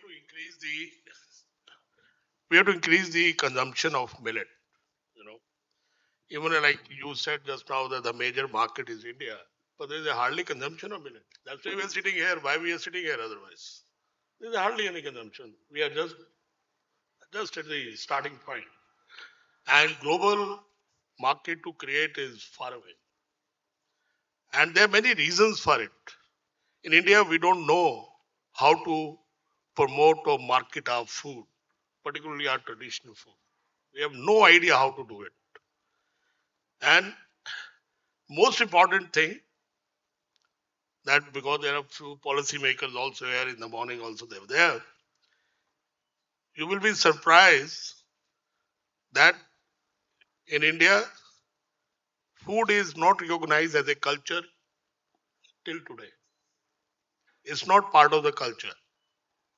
Because it's not part of the culture, there is only a scientific research are happening, but coming into the culture or coming into the people, there is nothing available, there is no thought on that. So we don't have food as a culture. In the list of culture in the Ministry of Culture, there are hundred of things are recognized, but food as culture is not recognized. And I think India, as a heritage food as culture, is very, very premier. Is the first one. And our other cultures are good only because our food culture is very good. But it is not recognized. That's a very sad part in India we have. And the other thing, like you only said that the first time you're sitting with the chefs, that is the biggest gap. We are not able to achieve our objectives. Scientifically, maybe, but your science reaching to the people is not there. So the relationship has to be very strong. And we learned all these things from the international market. They know how to promote their food. We should do that. You must be knowing, I'm sure, one or two examples like to give, that pizza is becoming very popular here. But you have any idea that how many containers of tomato coming from Italy to India every month? It's all Italian tomato coming here. Who is getting the benefit of that tomato coming here? Is the farmer. Why can't grow tomato here?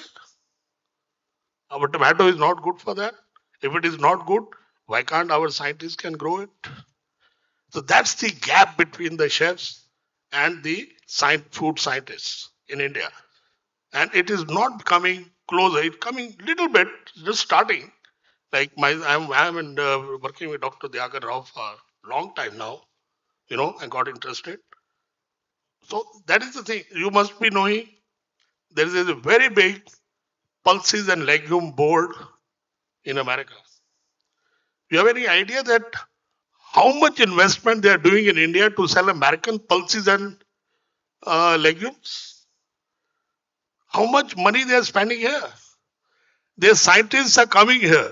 Indians, they're teaching us how to eat lentils and the legumes. Who knows better than us in the whole world?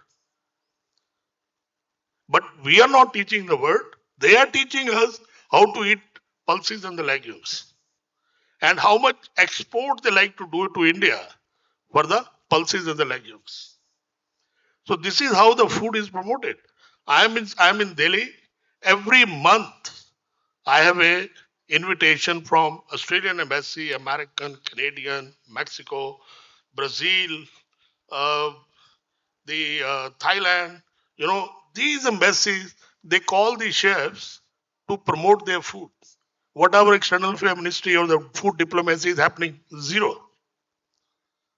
So you can't reach, we don't have the systems, we don't have the policies to reach to the global market. So if we like to take, first we have to create a market of consumption in India. For that, we must produce our food out of these, not just by making the cookies and breads, you will increase the consumption in India. It will not happen. You have to cook, you have to create traditional food. You have to teach people how millet is traditionally cooked in India. What are its benefits?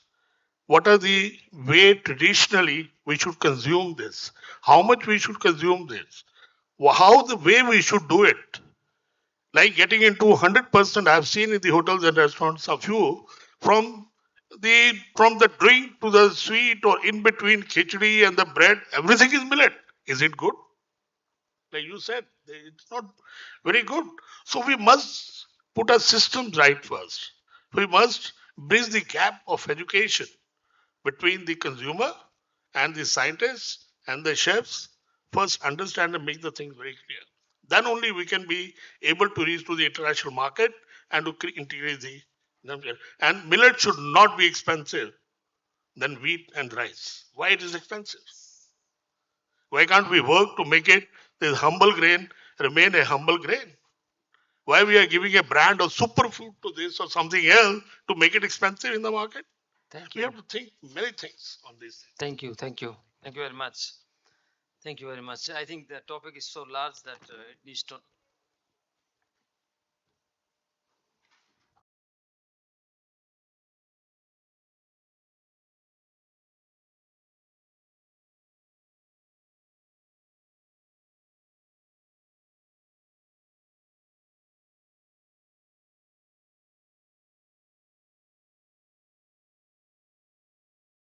around millets. So how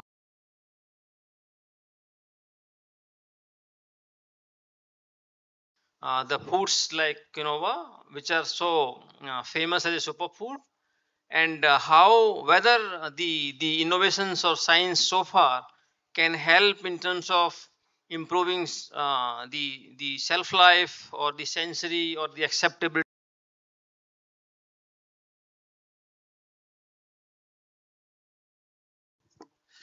Thank you, Mr. Chairman. At the outset, I would like to thank Dr. Dayakar Rao and his team for giving me an opportunity to come and share some of my thoughts. Mr. Chairman, quinoa is not a millet. It's a pseudo cereal. Okay, but however, since you have raised it, I would like to tell that quinoa seed coat contains glycosides, saponins, and some other bitter principles. So it has to be thoroughly washed prior to its processing. So, but the second point is most important, Mr. Chairman, the shelf life of millets. It's a burning point. Most of the millet processors have this problem, and there was a all India project on enhancing the shelf life of pearl millet and others, but still nothing concrete has come out. But in my opinion, number one, the millets are harvested in a very bad state, not GMP, and the moisture content is not properly regulated. So soon after, if we follow GMP for harvesting, that is the important aspect. And subsequently, we should know the moisture content. If it is more than 14% moisture, 12 to 14% moisture, then that causes lot of microbial thing, because most of these millets contain the seed coat. The microbials will be inside and they spoil the grain. So that is one aspect. So soon after harvesting, they should be dried to bring to the safe moisture level. And third point, the moisture content of the millet prior to processing also we should know. High moisture processing is not at all desirable. If it is 12, absolutely no problem. Millet processing will be easy. And subsequently, Mr. Chairman, the after dehusking and subsequently debranding. These are the two important stages of millets, except ragi. The bran content in that has a lot of influence on the shelf life of the product. So if the bran gets scratched during processing, then the fat globules are available for lipase and they reduce the shelf life. Bitterness. Similarly, oxidative rancidity is also one of the important aspects of these millets after pre-processing. So we have to have a judicious milling process so that the bran is little bit separated so that the fat content will go down, and at the same time we are not losing the nutrients in the bran. So that is very, very important. And subsequently, the milled millets, either it's a dehusked or debrand millets, need to be packaged in a laminate multi-layers, and if possible, you should have this oxy absorbent in the pack, so that the oxygen in the packaging material is completely removed and rancidity is minimized. And also nitrogen packing is always desirable for these millets, which will be a little expensive, but if you want to think of export and longer shelf life, that has to be packed in laminates. Okay, Mr. Chairman, one more point I would like to tell is about the export of these millets. See, now millets are getting popularity outside India too. Okay, but stringent regulatory rules they apply. Our millets, as I mentioned about harvesting, is not in a very GMP practice. So microbial load and also pesticide residues. These are the two important aspects our millet exporters should consider. Although we don't spray pesticide to millet, but during fumigation or in some other stage, for example, in Bagar in Nasik, they spray boric acid to enhance the cell. So this kind of practices are followed by our traders. So these should be avoided. Mr. Chairman, one more minute. And one more thing, we have all been talking about health benefits of millets, but we have, including bajra, ragi, pearl millet, and other minor millets, so many millets. Each millet is specific nutritional advantage they possess. So we should identify them and clinically document. If you clinically document this aspect, we have been talking, but still, except on ragi, there are some literature available. But other millets, it's all a vague. It's a very good. It's health benefit. It is anti-cancerous, anti-hypoglycemic, all kinds of things. So they need to be clinically assessed so that they find better market worldwide. And last but not least, the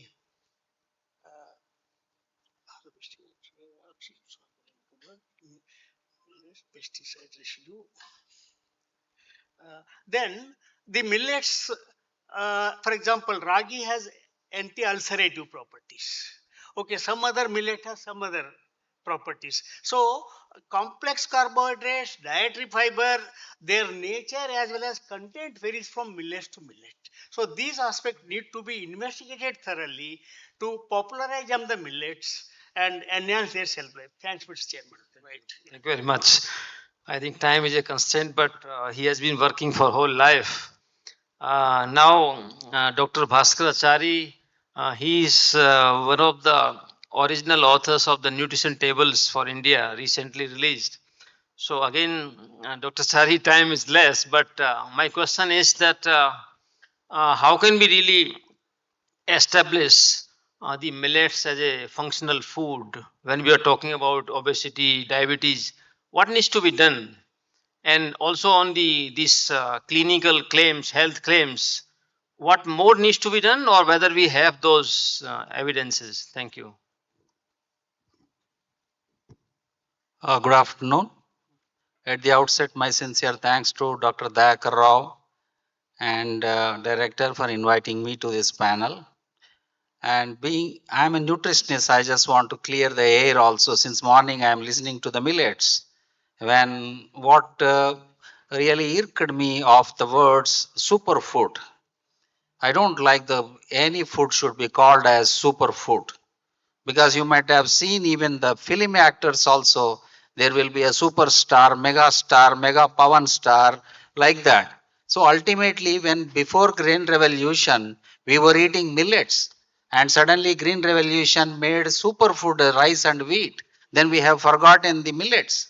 Likewise, we have 30,000 edible plant species on this earth. We have tasted only 7,000. Entire planet has only 254 plants, and the millets are just 8 to 10 in that. Therefore, do not make either hero or heroine of any food. You should eat every food, any food which is available on this planet. NAN has come out very clearly for a 2000 kilocalories diet. We are going to consume 250 grams of the cereals. In that, only 1/3 you should take the millets. Don't advocate, propagate unnecessary that you are going to totally replace, which is not going to help you. When it comes to the branding, when I have seen in the panel's note, in a lighter nerve, somebody was asking me in the Lucknow about the branding. I suddenly recollect the IIMR. I know the IIMR since as a Sorghum Institute from decades back, which they have toiled, the scientists like Dayakar Rao and others, many people, they have worked day and night, come out with the ocean data, but somebody else has branded it and got the Padma Shri. I do not have any problem. What I am trying to sell, branding is very important, which people should learn. Even IIMR should learn from that.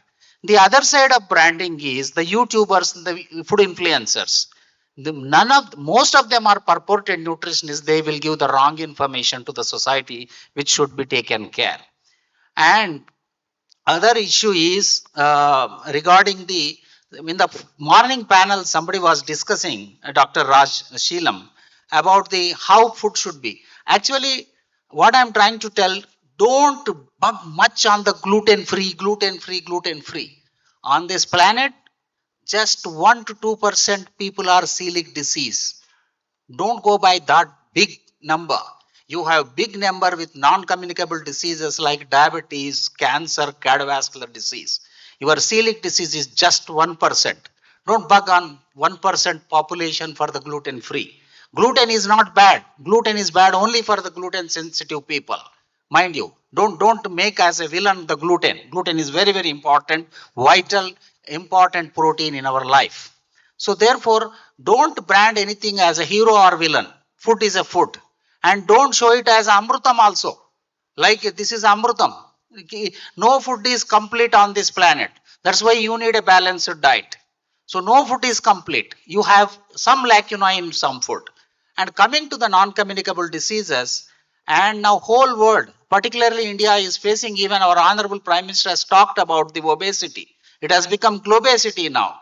We are talking about the diabetic capital India, but even the obesity is going up. So for that, what are the candidate molecules which you have abundantly present in your millet?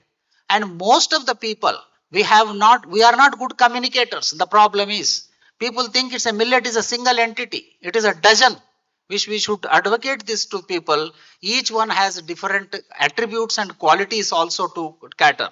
Like something can go with a cancer, something can go with a diabetes, something can go with a cardiovascular disease. So people are now looking at the phytochemistry and bioactive compounds in the millets and trying to establish the causal relationship. The problem with the food industry and people also, entrepreneurs should also keep it in mind. I am also sitting in the FSSA panel of the nutraceuticals also. Many of the products I reject based on their false claims. You will write anything and everything on your product that it is going to do under the sky.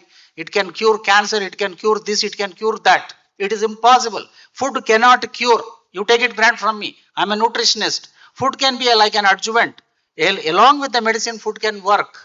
Food as a medicine, people say. Somebody was talking about in the morning about, I will totally replace it as a food, as a medical product, which cannot be. We have definitions also. Foods for special medical purposes. Still it is a food. It is not a medicine. Food as a medicine you should use, as Hippocrates said. So therefore you should have a clarity when you are working as an entrepreneur or as a manufacturer or when you are making a claim. False claims are punishable under the regulation now. So therefore, established regulations have been published on the Food Safety Standards Authority of India website. You should look at that. Otherwise, as an entrepreneur, you have to generate your own data. For example, what as a regulator, as a scientist, which I will look into when a product comes to me for an approval, whether this food has history of 30 years consumption elsewhere in the world, or else in India at least 15 years people are eating, then you can claim something. That too with an established science, causal relationship, not any perceptions. Perceptions will be many. So regulator will look into the science standard based on your claim, basically with an evidence-based science, with a randomized control trials only. Therefore, do not make too much propaganda about the millets also, like you don't make it as a false claims unnecessary to these products. They are very good like any other this thing. And now NIN has come out that 1/3 of your cereals can be replaced with millets. That is very great this thing. You should advocate. Don't advocate 250 grams every day eat millets, which is not correct. You are not going to get the benefit I am telling you. So therefore, one should go with a moderation. And finally, when recently the war occurring, I have talked with the these millet leaders also. When army is going with bullets, you could have been loaded with millets to lorries to the army. We should have been advocated, branded that way. We should have been thought that way. That is required. You can even supply that to the army people also, which is a sustainable food. And basic advantage of with millets is this has the satiety and satiation also. It can give longer period of time not to have an hungry. So therefore, it is a food for weight management as well as for the non-communicable diseases like diabetes, cancer and cardiovascular diseases. Thank you. Thank you. Thank you very much. And thank you very much. And as Dr. Chari has mentioned, I think we have a lot of evidence, but without evidence, we should not. And we have to eat the diverse diet. So he's saying all positives, but without evidence, we should not be promoting anything. But millets have the real value in terms of adding very good diversity to the diet, which we should encash. Just one more I want to add that we really need to follow, harness the institutional market, as he mentioned the army, but I mentioned some others. Now, our another very important Oh,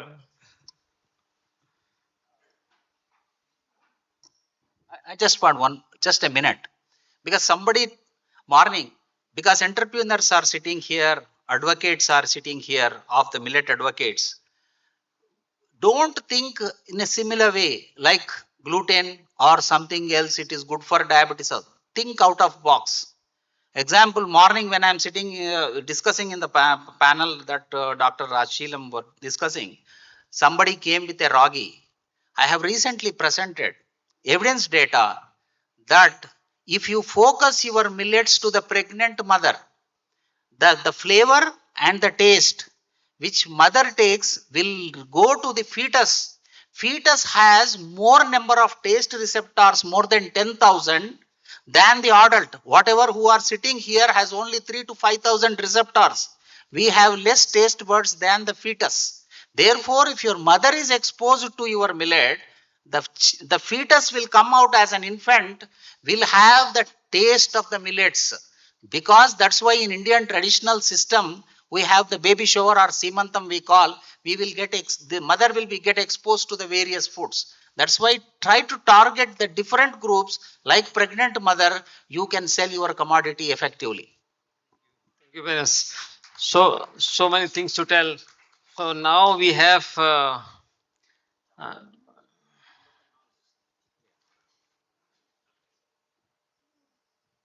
doctor Faraz Farishta आपका तो नाम ही फरिश्ता है so I think doctors have a very important role because people believe whatever doctor says. So I will not ask anything because you are here, so you are already advocate of millets. You know how this medical fraternity and medical doctors to whom everybody of us is going, how can they really, of course, working with the other stakeholders, can help in really promoting that consumption of millet, which is good for the people, like whether 1/3 or 1/4. What you would suggest, and what role you or your associations or other doctors can do in this? What we should do with them, and what they can do. Let me first thank Dr. Dayakar Rao, my very good and close friend, Dr. Raj Bhandari, Dr. Bhaskarachari, for I think it's been a number of platforms. Last more than 2 years, have been a part of this journey. I think it is very important. I think I've been hearing very important and pertinent points. We are living in an era of evidence-based medicine. When I talk from a clinician point, I will only believe the results which come out of a good clinical trial and then getting published. That is how the Western people have differed. I think what Singh Saab was trying to tell, that is why they are teaching us, because it is not that they are doing something wonder. We are doing more and much and more above. So I think that is where we all understood in this last 2 years, thanks to Nutria, particularly Dr. Dayakar Rao and Dr. Raj Bhandari, to start filling that gap. So I think that is where, as a clinician, I came into this, and then I realized few of the fads and then few of the important points. So that is where we started talking to patients, and I think that superfood has to be taken off. I think we are paying the price for that superfood. We do not want. Why do you want to label it as a superfood? That is why it has become 600 rupees per kg. I was seeing that slide, raw millets, 150 rupees, 250 grams, that's almost 600. I was telling Bhaskarachari off the record, can I only afford it? I don't think so. So, I mean, if the moment we talk about superfood, why we want to label it as a superfood? It is something which has pertinently all the group high fiber. As said, some are rich in iron, some are rich in calcium. Gut microbiota. I think Dr. Raj Bhandari has been working very closely more than a decade now. I was just speaking to him. He's having a paper which is getting published. Gut microbiota is where I think the whole world is looking at. So that is where, as doctors, we will be more interested, because that is where everything is going on. Your all diseases starts from the gut. If I have to ask you, who is more wealthier, Ambani or Adani, what will be your answer? Anybody? Both are same. I think none of them Probably the guy who's having only millets or somebody who is having a disciplined food with a good microbiota is more rich than any and healthier than anybody else. So that is where it is very important that let's not label it as a superfood and not label it for anybody, or it is for everybody. As rice is for everybody, it is for everybody. It is right from children to adult, depending on what is their capability and what do they need. So from a doctor's point, I would say I appreciate that NIN guidelines. I think that is where we started speaking that this is what is required. This is the amount. Start telling your patients that replace one part of the meal with this amount. It could be anybody. We are not talking anything specific. It could be anything. But the role of doctors in scaling strategy, can you tell? So yeah, I think that is where again I would say my mentors have put me in this, and last 1.5 year we started a millet company. So so we started a Millet Panda Healthcare where we said that there is so much amount of non-communicable diseases and obesity which is happening. Let's start changing the dietary habits. Let's start hitting I think the carb and the maida and the sugar, the three whites. I tell that if you cut these out of your life, then you'll be able to reduce the NCDs. So I think that is where, as a doctor, I think in most of our platforms, I would request all of stakeholders to be in our part. Of course, in all the state meetings which I am having, we are seeing that we call Dr. Bhaskarachari. Sometimes we have invited Dr. Raj Bhandari, we have invited Dr. Dayakar Rao also, because that is where stakeholders would say that why it is important, and that gap will be filled. So we will get the clinical guidelines and then we can upscale it from there.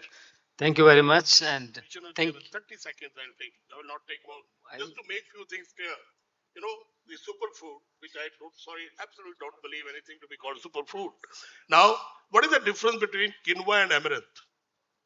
I just like to know. And don't answer me. Just keep it with you. I think it's a question. What is the difference between quinoa and amaranth or chulaika bean or rajgira or ram dana? What is the difference between them? I think that And we established quinoa in India thinking it is something different. And what happened with that? Amaranth rate has gone up, which is much more.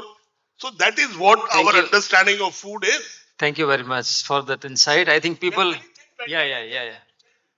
Thank you very much. I think very interesting discussions, and but there is no time for any question now because another next program has to start.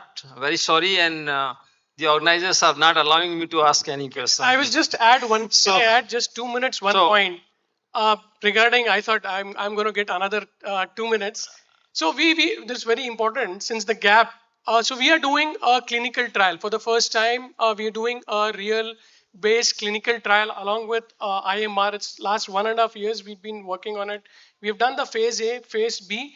We are trying to see what normal foods people consume have low glycemic index. We are trying to see the inflammatory power properties. We are trying to see whether it is really helping to get down the NCDs. And I think we are going to publish the data very soon in the next 1 month. So I think that is going to be a real game changer. Thank you very much. I think we need to establish a stakeholder platform which will have regular meeting, which Dr. Dayakar also wanted. We will do that. And thank you very much to everyone. And we wanted to speak a lot, but I think we have to stop here. Thank you. Thank you very much.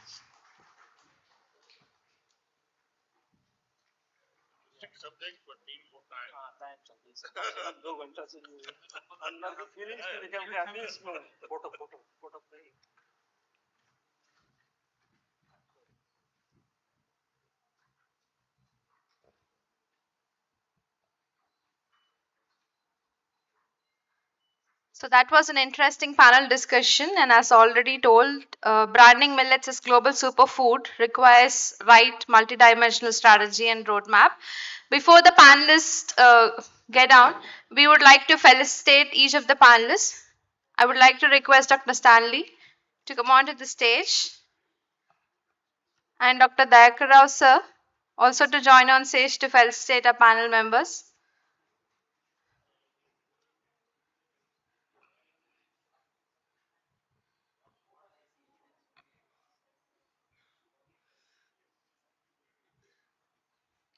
Dr. Stanley sir, to please felicitate Dr. Shalendra Kumar, Deputy Global Research Program Director, ICRISAT.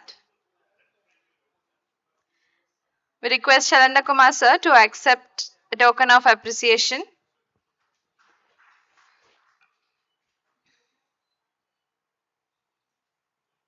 And to also felicitate Chef Vikas Chawla, CEO Core Hospitality Solutions.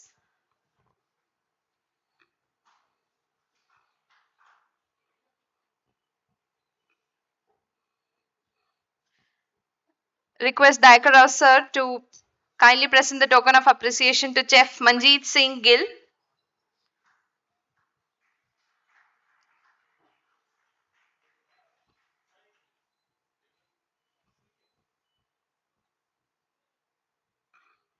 Also to present to Dr. N.G. Maleshi, former Chief Scientist and Head of CFTRA.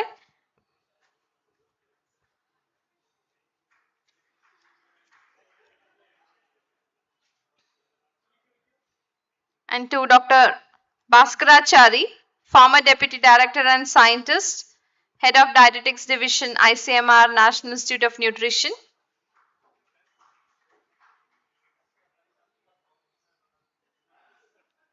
Also request you, sir, to kindly present the token of appreciation to Dr. Faraz Farishta, Director, FS Endocrine and Diabetic Center, Hyderabad.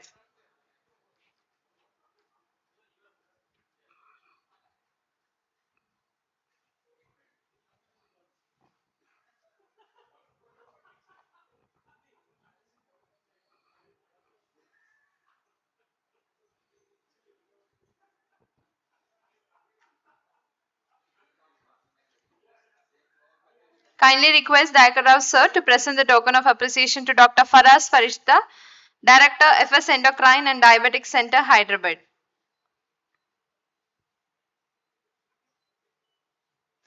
We once again extend our gratitude to all the panel members.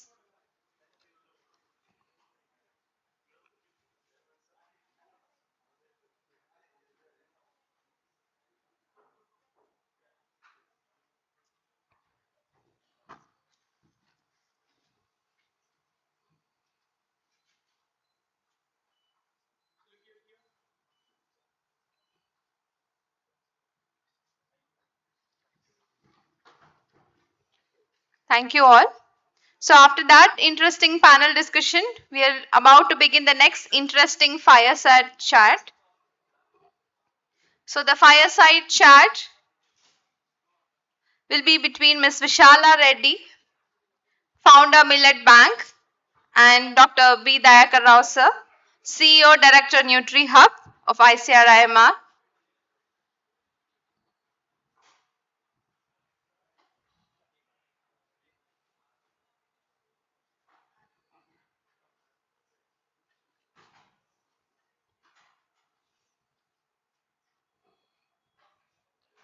I repeat, we are about to begin the interesting fireside chat session.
So to host this fireside chat, I once again invite and welcome Ms. Vishala Reddy Voyala, founder Millet Bank, to host this fireside chat session.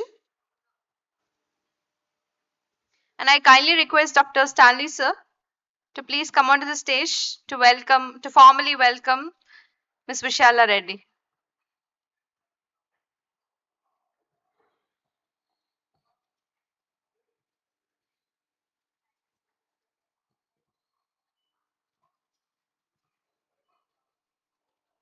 May I now kindly invite Dr. Dayakar sir, CEO, Director, NutriHub, to join us for the fireside chat session.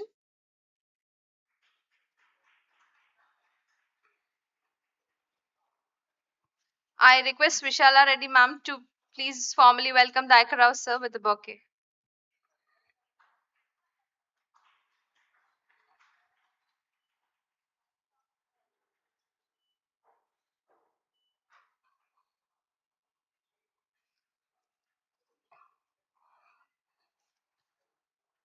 So we request you to be kindly seated, and may I request madam to host the session. Thank you.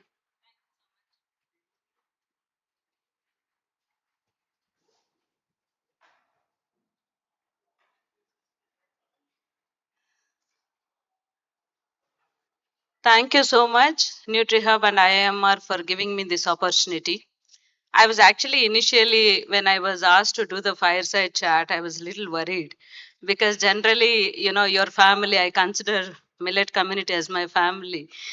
Most of the criticism comes from there only, from your family members. You have not done well. So then I remembered this. I think most of you know Balakrishna, our famous actor. There is a famous fire dialogue. I'm the fire, don't fire the fire. If you fire the fire, fire fires you. So I remembered this dialogue and I got little energy and I hope I am going to do well. And one more thing is that this family, millet community, is very, very close to my heart, and NutriHub and IIM are also. So I am very, very glad and honored to be chosen to do this, jokes apart. So, sir, thank you so much for giving me this opportunity to do the fireside chat with you. And it is not just fireside chat. I just read that it's the fiery fireside chat. So, please expect some comfortable questions, some uncomfortable questions, and some surprises. Hopefully, we will end up doing a peaceful one. I think I'll be able to douse the fire also. That's why the water also you have to keep.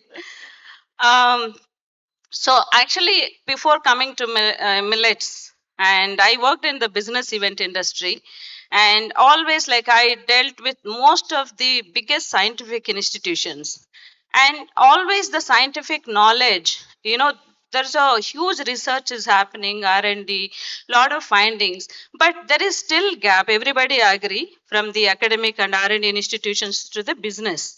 So I think the NutriHub and you have been such a fantastic player who actually translated this scientific knowledge to be useful for this business community. And having said that, there is one nice quote that I have read. I just wanted to read this. Great innovation isn't just about the invention, it's about the translation from the lab bench to the farmer field, from the data to dignity. I think that is where you have played a major role, sir. So, taking this forward, first we will set some context on your personal journey. You've been at the forefront of the millet movement for decades, 30 years industry, that what we call it as. And was there any personal story or experience that first connected you to this grain? So you want me to go 30 years ago? Yes. That's very nice. I think I'm very happy to share about the uh, things that are really just made all the difference in becoming what I am today. I think I'm a person who believes in God very much. I think every decision that revolves around is waiting upon Him. So, but all the things you desire, you may not get it. As a young man, I was just thinking to become a medical doctor as many would aspire, because right from my childhood I was very meritorious, getting into some state ranks also. But somehow one thing that I couldn't get is the medicine. So I was very, very much upset about that decision, and I joined the agriculture stream. Then I almost lost a lot of interest in studies also, because you have not attained anything. Bachpan mein when people ask you know what you will become, means I'll become a medical doctor. So what I feel is that I was asking a question to God. I was telling you that why the plan which I made for myself is not superior than what you made for me. It took long time for me to just see that today if I'm standing here, it is because he has a better plan for me than what I. Otherwise, I would have ended up becoming a medical professional, uh, serving in a different capacity at some district or a state hospital as a as a medical doctor. But today, God put me into such a chair where I'll be able to influence people and make their lives better. So I think that is the driver seat which he has put to me. When I was there, and after joining, then the very question of millets comes. Okay, you have become a not a medical doctor, but a PhD doctor. Then you have become a scientist. Then I was not knowing the plan, which I am one among those 10,000 agriculture scientists that are there in the country. What's the difference? And the background which I come is an agriculture economist. And there is no scope for you to shine by any means until and unless you are so brilliant. I don't know whether how brilliant I am, but I'm for sure I know that God has some plan for me, and that's all I need to know. So when I become an agriculture economist, then I just got into the stream of becoming a scientist here. Then I joined in Indian Institute of Horticulture Research. Indian Institute of Horticulture Research, that too, I was made to work on beetle vine in Bangalore. So there is no scope that you can grow anywhere. Beetle vine is not. Even worse thing is that I had to come back to Hyderabad and work for sorghum, a millet. And that was one of the worst institutes in the entire ICAR. So a stinking institute. People would come around 3 o'clock in the afternoon to put their attendance. So there's no discipline, nothing but see, this is what makes me very puzzled. When things are so upset, they are so low grade, then how you can really reform and transform the things. And as person, you can be an instrument in that. If everything is good, you have no role to play. But if there is something very special, I think the worst thing should be put to your challenge. And that's what happened when I joined this institute 30 years ago. And when I joined, people said, why did you come to this such a awful institute and all those things? Slowly, I saw that I visited a super bazaar. When I saw that in the super bazaar, all products are there except millets. I'm talking about 30 years ago. Then my family members, they asked me, what for which commodity you are working? Can you show those products? Because they were not knowing what sorghum is.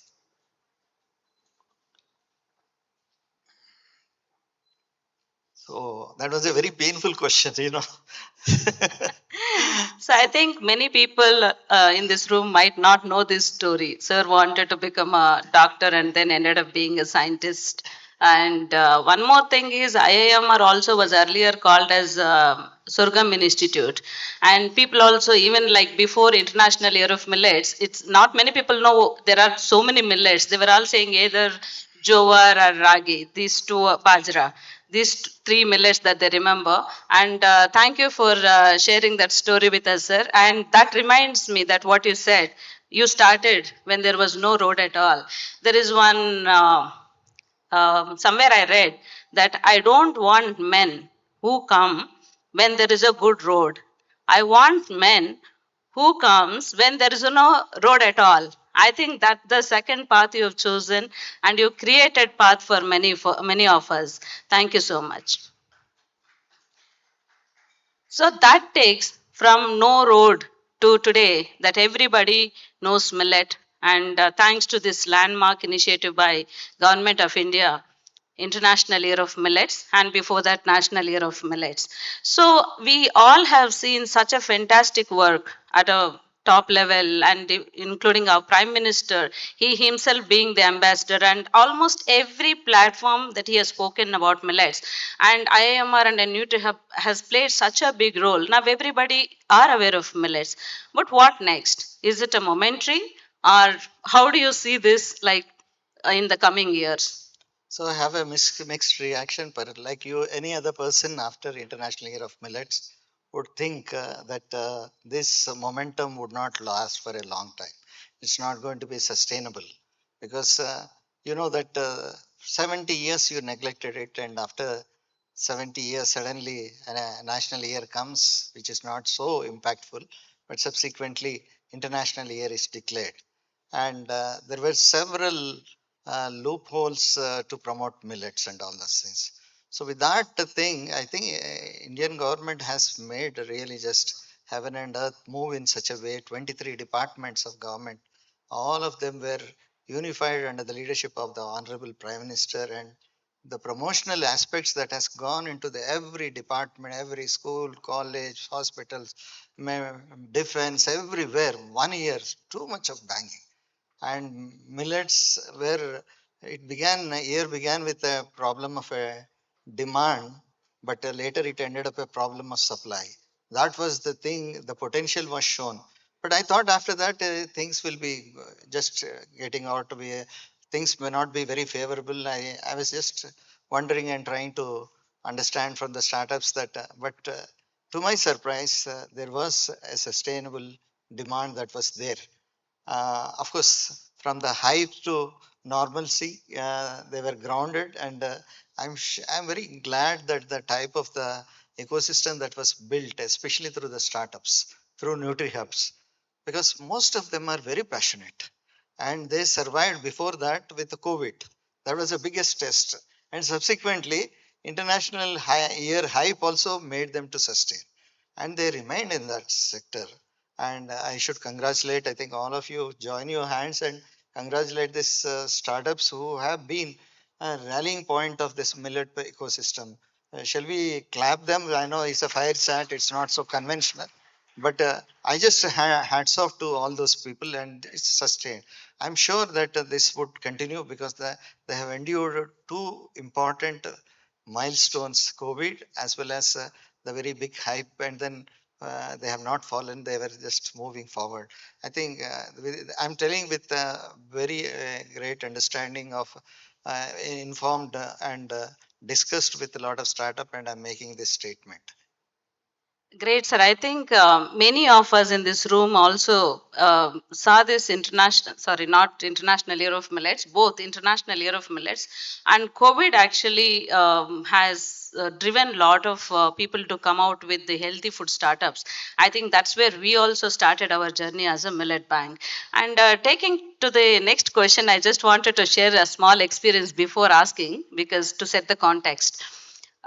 Yes, International Year of Millets has created a great awareness, and a lot of us have come. And this is also a new industry in terms of the commercialization, and a lot of issues all of us are facing.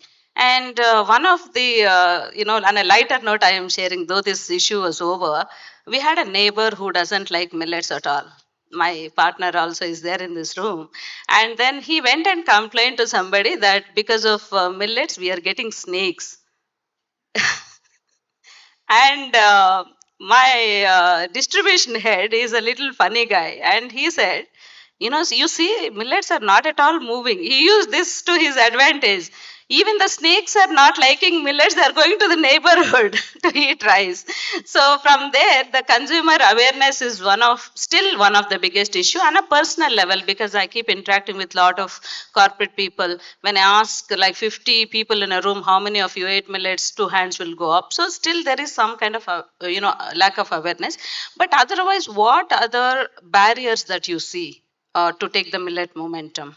What other constraints and barriers, maybe in supply chain or consumer education or value addition? What do you see?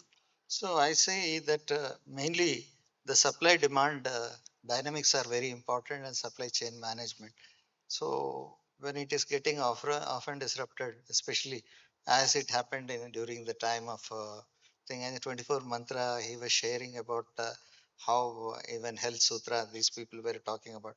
But subsequently, I see that slowly getting consolidated, and some local value chains are being built, and there is government support that is coming up.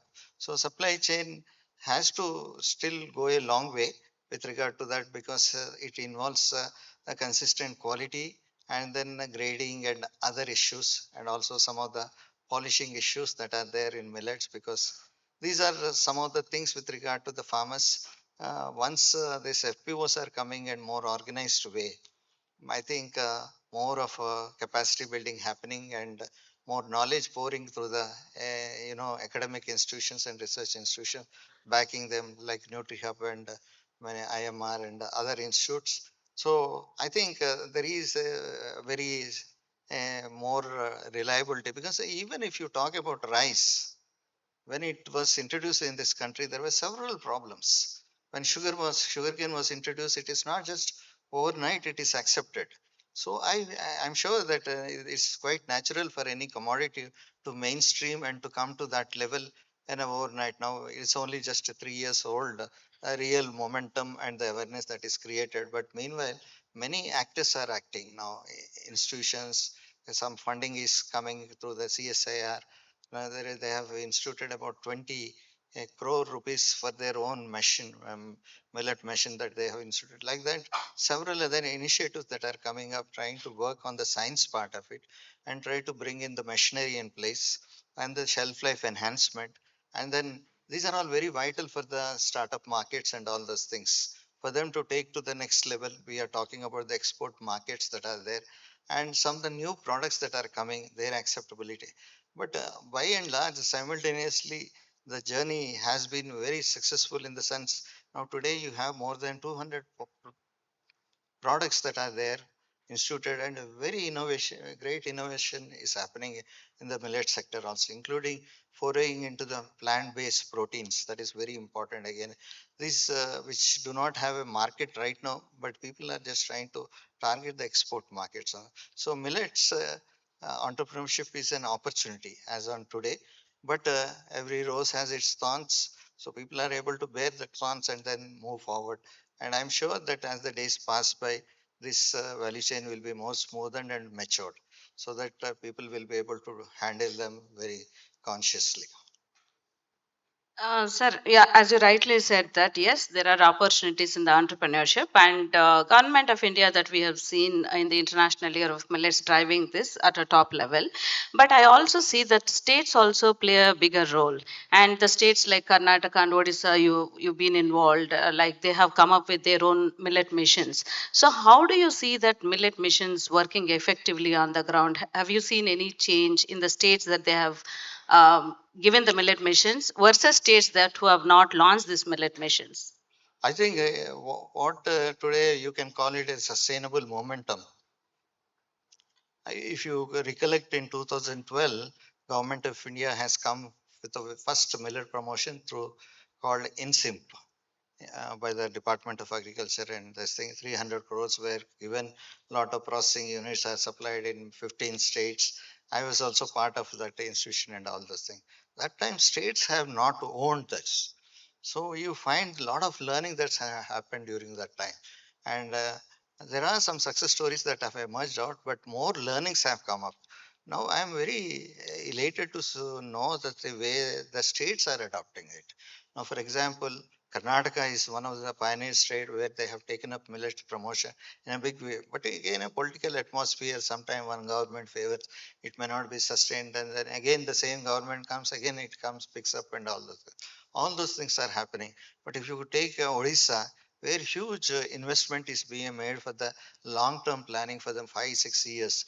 But the focus is, the new government focus perhaps was not as sharp as the previous government.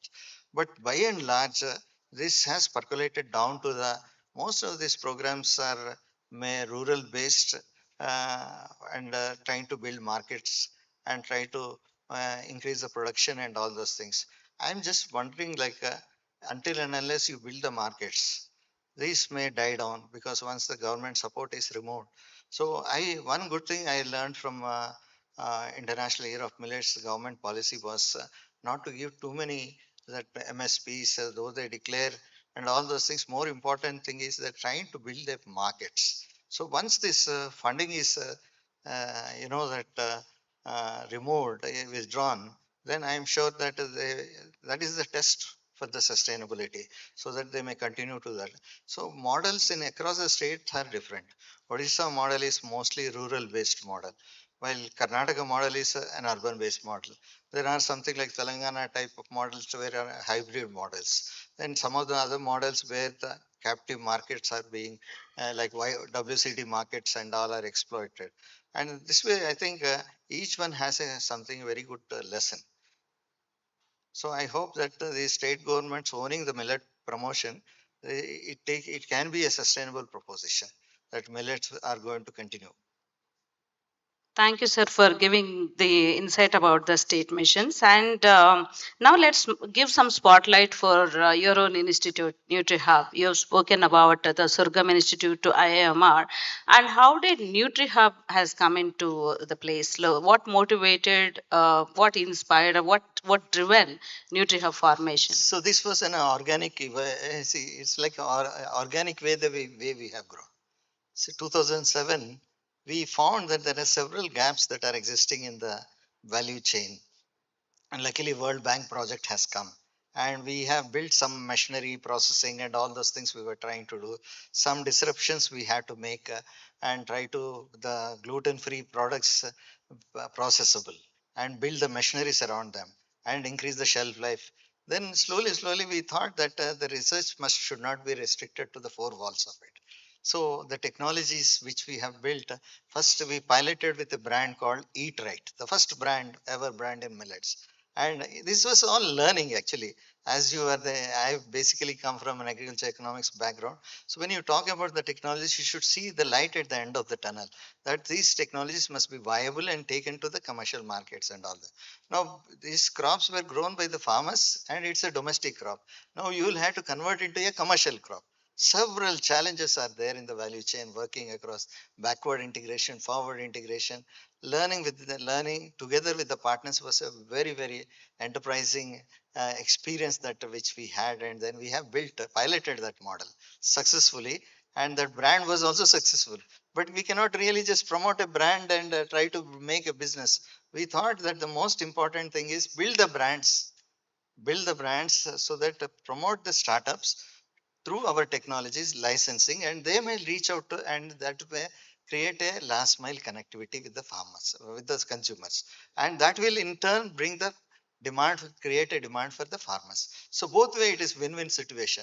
It was not an easy thing. We had to build some institutions like Center of Excellence, where the science of millets was, which is unknown, has been unveiled and discovered with a simple way, because we had to diversify our mandate from crop improvement to the post harvest, food technology, nutrition, processing, entrepreneurship, all multitude of subjects that which we had to face. But I think God was with us. That's the reason we were able to make all the dent, and we were going one by one. Then Technology Business Incubator 2017, NutriHub was formed. See, when I just went to this DST in IIM Ahmedabad, I think where Vijay Paul comes. So the panel, when I presented, before presenting, I just took one startup along with me. Wow. He just went and distributed muffins to all the jury members. They were very happy. And they said that we don't need any further presentation. We are granting this project to you. Department of Science and Technology, 10 crores money. I was very much surprised. They said, no, if you make a presentation, we will withdraw the money. So that's the way it began. And that was the confidence that they have instilled, that we have a very great scope of building this thing. I was not able to see all these startups that day, but they were able to see that I may be able to multiply. There will not be any family planning there. So many startups would come, and so we were just building, learning by doing, and we have undertaken several verticals that are there: promotion, mentoring, training, then market facilitation, then financial facilitation, which are very important for the startups to take that. Initially, as any researcher, what we do is all the ICR institutes like me, after giving the technology for licensing, you forget. Then I realized by learning it is not the way that you should do that. Now, as an incubator, you have a great responsibility to handhold them. Incubator, you know, the very meaning of the incubator is to provide life support systems to that. So that's the way we have graduated one by one, learning by from many learnings happened from the startups way to this incubator also. So I'm sure this journey is going to be a very, very enterprising to the successor who is, I think as on now, Dr. Stanley is going to take over from me. But it's a wonderful thing that this journey has been a very successful moment and become a unique model which has touched not only everything happened in such a way that Prime Minister became a brand ambassador for millets. And what else you require? And it is going to the globe. Can we clap our hands? Yeah. So Why this is are a we big story. holding? This is a wonderful thing. It is God's doing. Nothing short of a miracle that has happened, and everything. I'm sure today we are able to really just taking delight in these things. That was the hard work, because working in a government setup and making dent like this is not a possible. It's like moving an elephant, inch, not on a day, not a day, but every on a daily basis you will have to move there. But there are some very important people's contribution. I would like to single out like Dr. Maleshi, who has been with me, because we were not food technologists or anything else. And people like Raj Bhandari, Bhaskarachari, and all those things for whom we are hearing. I was really just delighted they joined with a great delight. Many others are there, I'm not mentioning, but they were really supporting us. Thank you, sir. And so I remember this. So the millet muffins made it possible, the funding that you got. So all the startups remember this. When we go for funding or when we want our projects, please carry some millet muffins. In addition, is that Stanley sir's announcement just now you made it, or Pardon? you made an announcement? Stanley sir is going to take over. Is it an official announcement? I think Madam Tara Satyavati will be making it. What she made an announcement in a public. Yeah. Formalities are to be filled. So my next question actually was how this technology business incubator was unique, and why you stood out. But you answered that already. So that takes me to the next one about the startups innovation and ecosystem support. So a lot of our startups are here, and you've already closely mentored hundreds of startups through this NutriHub initiatives. And what stands out to you in this startup wave, and what gives you hope and what still worries you? So that is the question.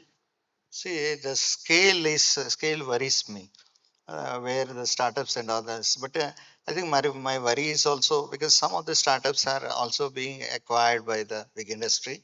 And one side, you see that the segmentation among the startups, you find there are some are majority of them are very small, but there are others who have also made it. And like Tata Soulful has already Soulful has been acquired by the Tata Soulful. Now 24 Mantra, who has a millet portfolio, they also done, and many others getting the virtual VC funding and going global exports and all those things, giving me some hope that these startups will be able to make it. So for any startup ecosystem, you find this segregation, but in a food tech, I think perhaps you have more pronounced that smaller ones, how we are going to consolidate and bring them up and make them scaled up and all those things. I think that really worries me. The scaling up is one thing, but otherwise the technology is accessible. But then there should be a central point like NutriHub, which can continue to serve them and try to connect. Now, like there are dots, and we should be able to connect these dots, making such awareness programs, bringing them together, understanding the ecosystem, and may and if all should be aiming at finally the demand for the farmer should be increased. So until and unless the demand for the farmer is increased and his share in the consumer rupee is not going to increase, he is not going to increase the area under cultivation. That is very sure. So I think this education must go through an organization like NutriHub to the industry and startups so that finally farmer is happy. I think rest all will be happy and we will be able to make business not only in India but also abroad. So some share must be shared with the farmers. Sir, you actually touched the right point, farmers. I think that is where a lot of support we need to create. And I just came back from Andhra Pradesh. We have trained about 120 rural women, SHG women, about micro entrepreneurship models in millet space. So I have seen that they were so passionate. We have done quietly, we have not announced anywhere, and they're so passionate and they need this kind of micro development models. And these 120 women have never attended any training, and 50% of them were farmers. So I see a lot of need apart from the urban areas, and we need to drive this demand in the semi-urban areas and rural areas.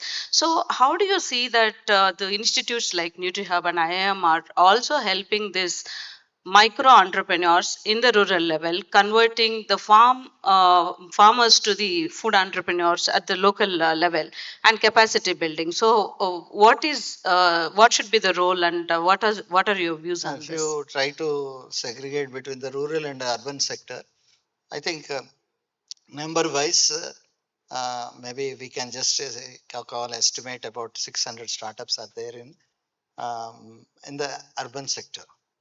While we see that rural sector, thousands of micro entrepreneurs are there.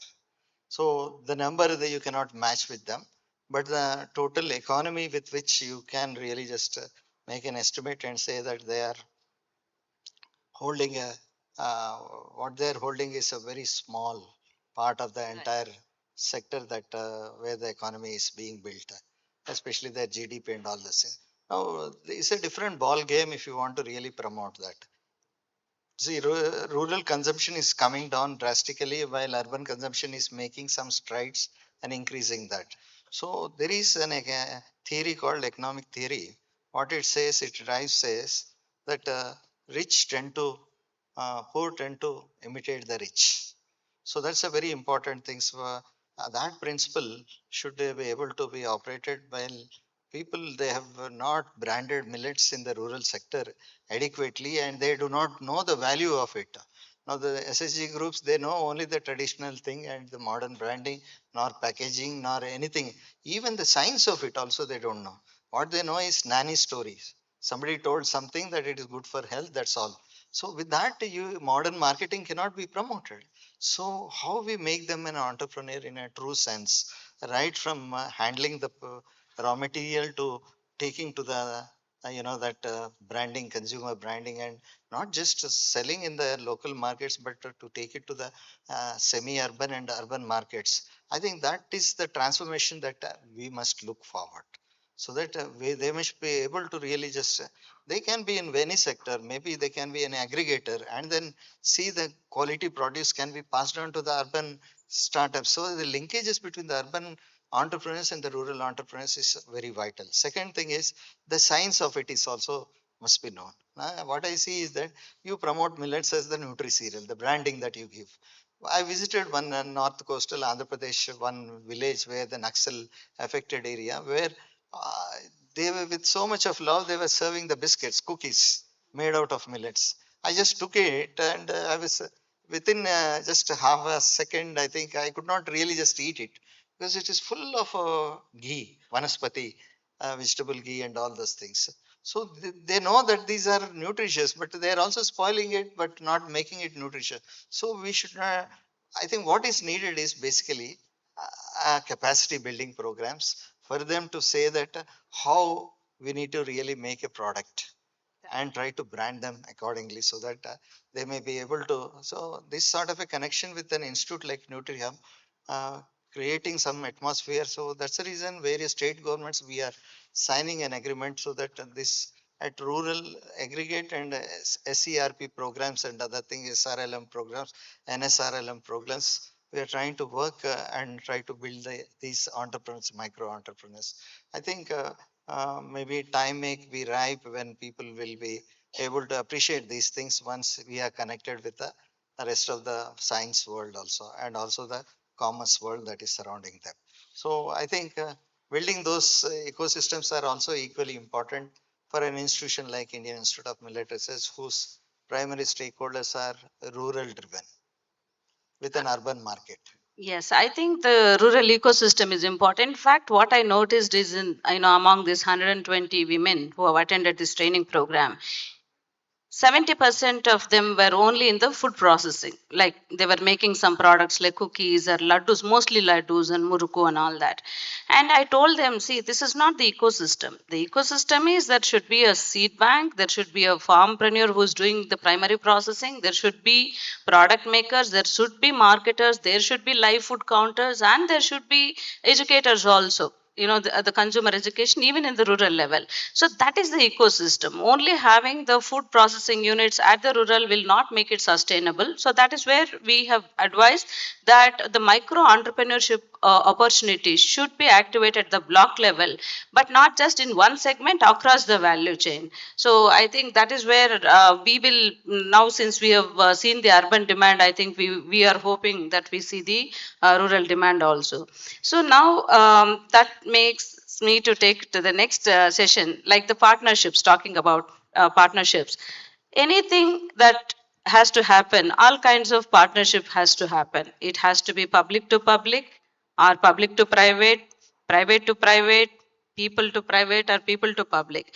So how do you see this millet partnerships or ecosystem, from the academic institutions to R&D institutions to the government institutions to the startups? So do you see that the industry leadership, or if not, what is your suggestion? Because I know that you were sharing some plans on how do we provide the leadership or collaboration between all these players. So networking is very vital, especially when you are talking about a building. I think one of the success I can attribute for NutriHub success, I can attribute is for the collaborations that which we have built, stitched in various stakeholders bringing in. It is of immense help. So this, I think that's the reason today what we are where we are today. And today I think we were able to organize these programs or NNCs or INCs. In fact, when the International Year of Millet year was declared, that the government were after us because they don't know ABCD of even the stakeholders who are there, how they enter and all those things. We have helped them because that is very important that they need to have these addresses and various departments like APIDA. They should be knowing the startups and the people with SSG groups, whether it is academician, nutritionists who are working at all. Bringing all of them makes a lot of difference. I am presently very happy to see that this platform, what we are talking, a nutrition, dietitian, a chef, then every stakeholder that are there. So how we are going to take and scale up this relationship matters so much because everyone has some value. Now see, you talk about millets, but if they don't have taste, I think not many people will be able to. Chefs can bring that. The mix of the ingredients, the camouflage, the odd flavor that comes. Chef could be a local chef or could be a international chef, but their role is a very vital thing. Similarly, if you are only talking about the taste, that is not sufficient because these are nutritionals. So what he was telling is that you need to do everything in moderation. Now we should not get into temptation of that people who are advocating yaar pura rice wheat band karo, millets ko promote karo. No, I don't think we should be able to. No scientific organization will be able It's not to. possible also. Not possible. 250 million tons of rice and wheat, their millets are hardly 20 million tons. How you are going to replace? It's a mindless game. You cannot play that game at all. So as NIN has advocated, and he is part of food composition tables and other things, or Dr. Bhaskaracharya, we see that on moderation, I think maximum of 30%, one meal a day. That's the way I think way to go because your body system is not going to take millets just like that. Every system has a different way of thing. Some people have to start with 5%, but you have an upper limit about the 30%. That's the way we are also advocating to the industry for PLI's program and other programs. So go in moderation and then increase as much as possible. I agree on that, sir. In fact, Raj sir also are, in many panels they were saying like have one meal millet, like maybe a breakfast or something. So in a mass adoption, so that is how you will actually drive the demand. And that takes me to the next question. Lot of startups. In fact, today I met somebody who came like I'm first time. Then I saw the NutriHub and IMR. I came and I'm going to join their program. So many people might be coming to you, and when you select them, what kind of qualities that you see in them before taking them into the cohort? So, what should the qualities the millet entrepreneur should have? Very interesting question. But over a period of time, I learned this art, trying to see that, for example, I think Dr. Bharat Reddy is there. He was here till, he just came one day visiting me and asking me about that. I just advised him one thing, saying that it is the time, if at all you want to invest in millets. But are you prepared for the worst also? So you make a decision, be preparing for the worst, and be sure that we are going to be with you. This is what I said. So learning the journey, going together, that makes the job very simple. Today's investing in startups, millet entrepreneurship is become very, very easy job. Now in incubation, if you take it at NutriHub, there is a common facility. There is where they can use all the machinery, 10 processing lines are there.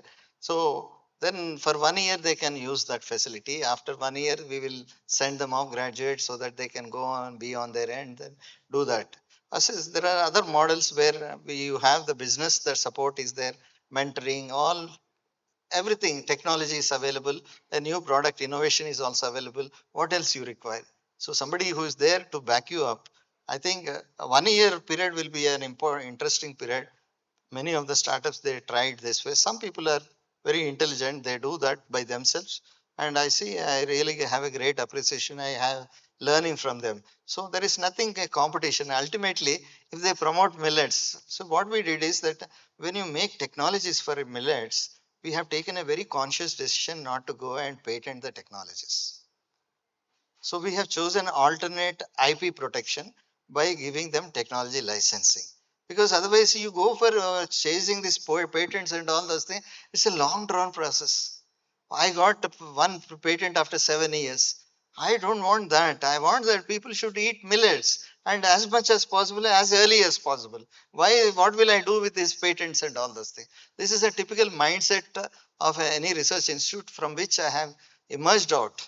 And then most of the technologies that which are built at the center of excellence are through under my control. So I was able to take those things to the outside public and all that, giving technology licensing at a very cheap rate as much as possible. Because if you see other commodities, their cost of technologies are very high.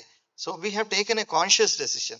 These are a very enabling factors that should make them to choice to do that. Of course, some startups comes, they want everything free. I didn't say that nothing is free. Then you will not be able to make any business. So we have never made a culture at NutriHub saying that we will provide this subsidy and all those things. We said everything has a cost, but we don't want to overcharge that. So that's the way they learn the business principle from the right day. Rupee, ek rupee. So if it is going to cost me 1.5 rupees, I say 1.5 rupees maximum come. इससे कम तो मैं नहीं बेचूंगा. So this is what the way. So they also appreciate, and this is the way this model became a very sustainable model. The NutriHub has to be replicated across other commodities also. Many ICR institutes also should be able to bring in this agri-tech technologies and get into that. There are some other successful model like PUSA in Delhi and others also. Okay. Great to know that, sir. Now, many startups might have come and they would have started. And I see like every conference or exhibition that I go, whoever I see in the previous year, half of them won't be visible. So they will actually just leave the, startup and go. And that's where actually I was told by one of the startup that it's not a one day cricket match.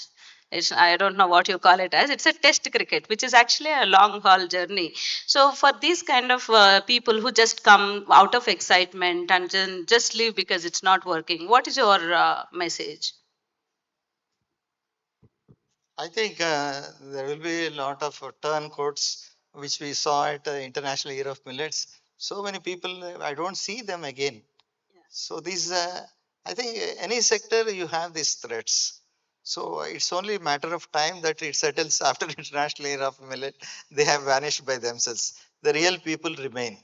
And we know who the real people, and then we would like to support them and take the things forward. So whoever are here, real startups and real people, a big round of applause. Because we sustained everything, like, troubles, there are like it's ups and downs, but you are still sitting in this room makes you very, what do you call, very strong, like a millet, right? Millet is also tough. Resilient. Resilient. Resilient, yeah. So, sir, yeah, resilient. That takes me to a next question that what did you learn from millets as a scientist or as an Indian or as a leader? Like millets, I just said that, they grow in a harsh lands and they don't have any fertilizer, and then the water also they take the rainwater. So what this quality, does it motivate you? Adversity is an opportunity.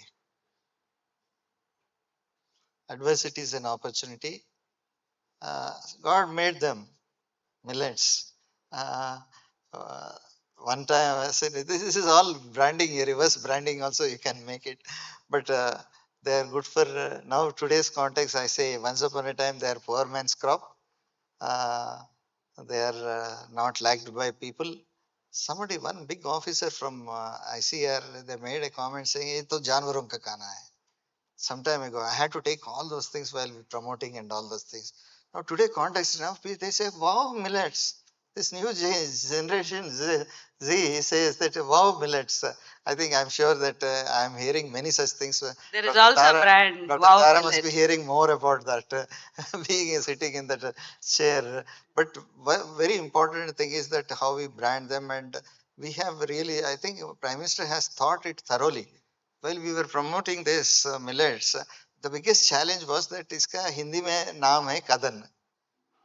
You know, a lot of implication. How you are going to promote kadan means the least of the grains. Then there was a lot of brainstorming that was happening. And हमारा institute का भी नाम वही था. Indian Institute of Millet Research Institute, Bharati Khadan Parishodan Sanstha. So Khadan means how you are going to brand it, and there were several issues at the top policy level. I think Dr. Vijay Paul Sharma must be also very familiar with it.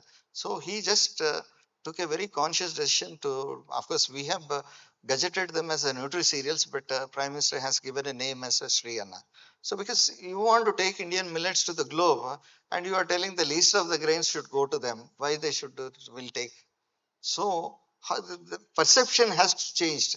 This Y, Generation Z factors and all those things must be built in to make the millets more glamorous. That's very important.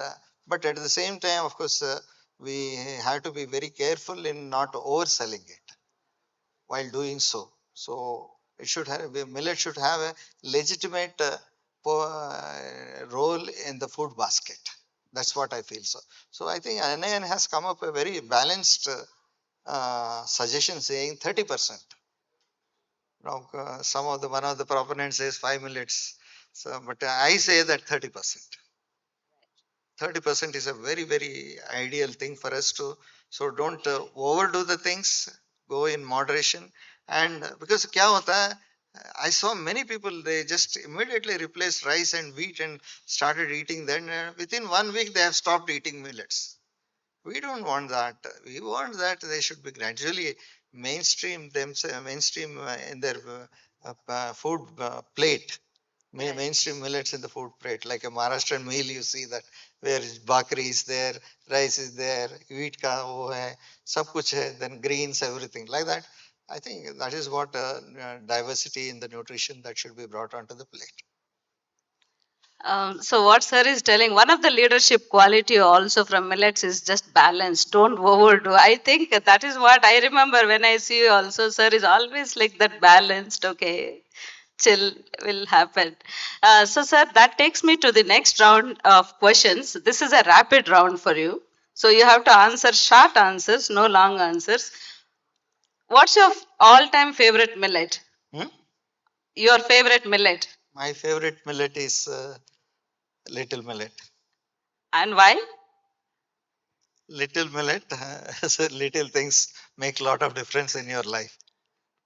Okay, little things makes a lot of difference. So good. So what's your go-to millet dish? Favorite dish? I think I like mainly fermented products made out of millets. Dr. Bharat is nodding his head. We have done a lot of research on dosas and idlis and all those things were made out of millets. That could be an immediate replacement for any person to take and all this. And very healthy also. And a very acceptable choice for any consumer to take it. And that takes me to the next question. Who makes it best? At home or at the institute? Difficult question. That's what I said. Wrong question. That's what I said. There will be comfortable and uncomfortable questions also. My people, they answered you. Okay, let's move on to the next. So, if not millets, what you would be working on today? You already told. Is that the answer or is it changed? Yes. So, if sir wouldn't have become scientist, you would have become a doctor and still taking care of the people health and caring. So, the next one, I was sitting here in the morning, and then somebody was calling you a millet icon, and someone referred you as a father of millets. So, which title do you relate to more, or do you like any title? If yes, what kind of title that you would like? I think I avoid this question. My job is to see that how millets can go to the common people and they make them healthy. I think it's up to them to give a name to me, but I don't prefer any name for myself. Leadership beyond title, that's what we call it as. So, you don't need a name. You just have to do, and people will remember. I think that's a great answer, sir. That's why I said balance is the quality that you took from millets. So, taking to the next, how you would like to be remembered? Already we answered. What role motivates you more, as a scientist or innovator, or the millet movement builder, or a business side? Which one? Which one makes you? Which one drives you? See, this as a scientist, basically my profession is a scientist. So definitely I want to make this science what I use to integrate that. Basically, I feel that all these roles must be integrated. Right. And that's what you see in me. It's a value chain. Okay? Yes. Thank you. And that takes to the next question. Very interesting one. Who is your favorite millet entrepreneur? Who is your favorite millet startup?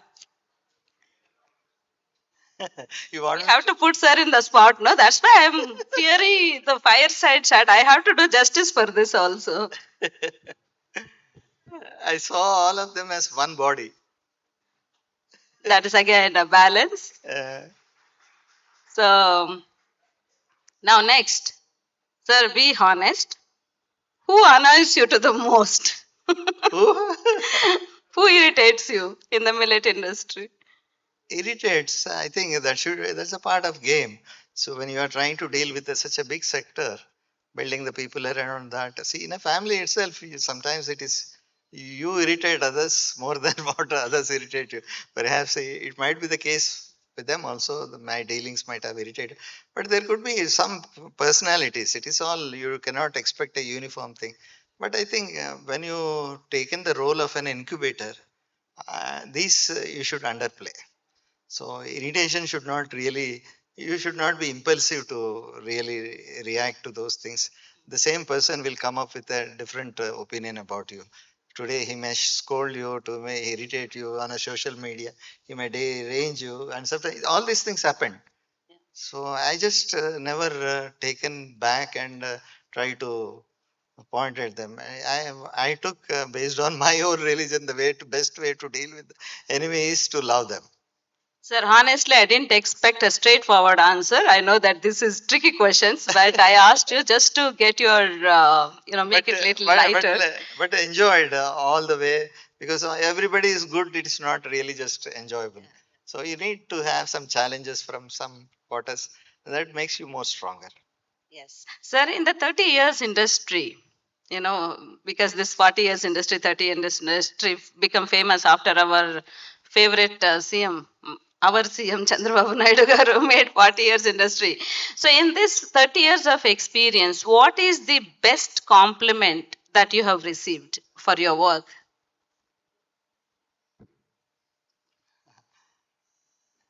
Sir, that should be top of your mind.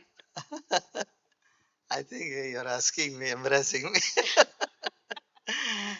Something close to you, like maybe the best experience or the best momentum. All of us have moments. Yeah. I think I. So, so I think for sir, every day is a great memory and experience. Can we take it that way? Please. Or is there anything that you're thinking and you're going to say? I think I leave it to you. I think whenever what I have seen in lot of like probably I was with NutriHub and I am more than 20 forums. So whenever that I see sir with the startups or you know the startups are talking to sir, I think that is where I see that your you know your happiness, true happiness comes out of it. Probably I think being part of this family and startups, I am covering it for sir. Actually, it's truth also. So I think that is where you will get your happiness from. Yes, yes. Having surrounded by this millet community Not and the only family. just, I think the real great moment for me is to see they grow, and wish their growth and make some difference in the efforts which we are putting. The real fruit is that actually finally, which I look in each and every person. That's the way I just motivate startups, saying that I'm really happy with many startups with all their limited resources, how they just flourish and making it as possible. Sometimes I might have only uttered a small word, they've taken that as an encouragement, and later they have grown as a big tree.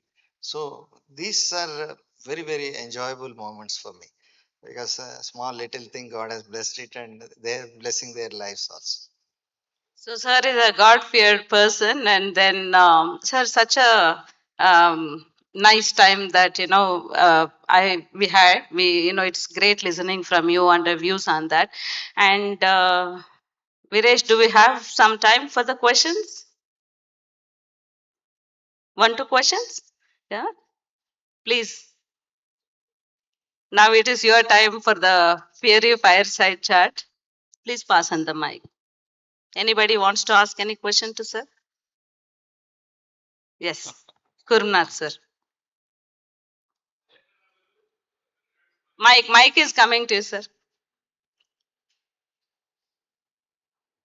Dayakar Rao garu, congratulations Andy for a successful tenure as a millet man of India. So what next from you? Again. Sir, you should have been here. I think they chose the wrong person. That's such a Thank you nice for question. the honor. Thank you for the honor that you called me with some title and all those things. But I feel that I was just doing my job. Whatever that is given to me, I try to remain faithful and on a daily basis working to build the lives of the startups and make my millets more pronounced and promoted across country. Now it is to take it to the globe. Anyone else?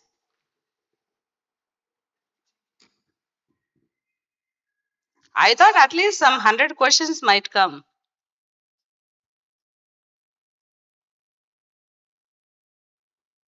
Bharat Garu sir was remembering you.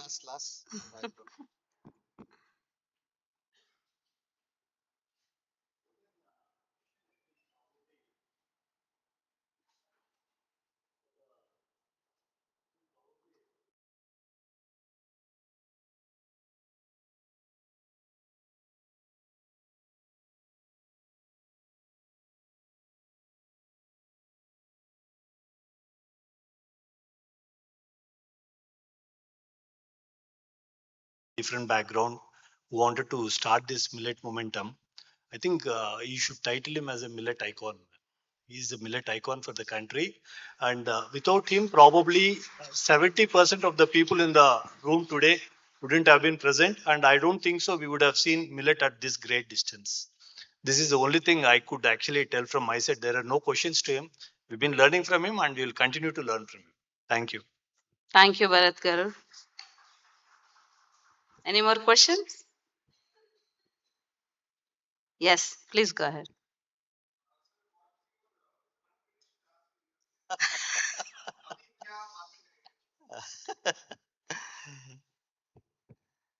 So I was just thinking that the institutionalization at Hyderabad is one thing. Perhaps we need to just spread across. My unfinished task was to take a NutriHub to north, east, west, and south. I think still efforts are going on. I think the next leadership to take over further, and more important, build the models across the world. Replicate these models because no story is a success story until and unless it is replicable. So I think India has seen some to some extent. India will see more through this replication, but the globe has to yet to see these things. I think that is where my unfinished agenda is there. I don't know what is the mandate for me for to take it to the globe, but I think that is what I feel. Once these models are replicated and people make India as a global hub for millets, a dream of our Honorable Prime Minister of India. So I think we should be able to support that vision. I think that's where Madam Tara, Madam will take this forward and then make this happen. The NutriHub really a great model because all of us have seen it has brought all of us together and we learned and we networked and we become friends. Some of startups also become friends and the family, and that is where I think this institute, this vehicle has to go to different states and the countries also, sir. I think I definitely Tara ma'am will take this forward with the support of the central government and other state governments. So that brings us to the closure of this session, and really we thank you for your contribution. My personal journey also, like when we started Millet Bank, the Millet Bank as a foundation work, it started in the village, and then we just came back. We were just about 3 months old, and me and Priyanka, we came to you, and we really didn't had any products. We wanted just one stall, and sir said the stalls are sold out in INCC, the earlier one. And then sir said, Vishala, why don't you do some that Rangoli installation with millets? And that is where I took that opportunity. But by the end of the day, all the 300 startups who attended knew who we were. So this kind of opportunities really you have given to us, and you treated us with lot of humanity and then friendship, and then you celebrated our success. So you've been really like a family member for all of us, sir. Really, we thank you, and definitely your mission, Millet, we will all take it through us. That we will definitely promise you that we will take this momentum forward with you and with IIMR and with Tara ma'am. And thank you so much, everyone, for giving me this opportunity and NutriHub. And really give sir a standing ovation for the kind of contribution sir has done beyond science, caring and sharing and taking this to the next level and bringing the startups together. Thank you so much, sir. Thank you. Very much. Thank you.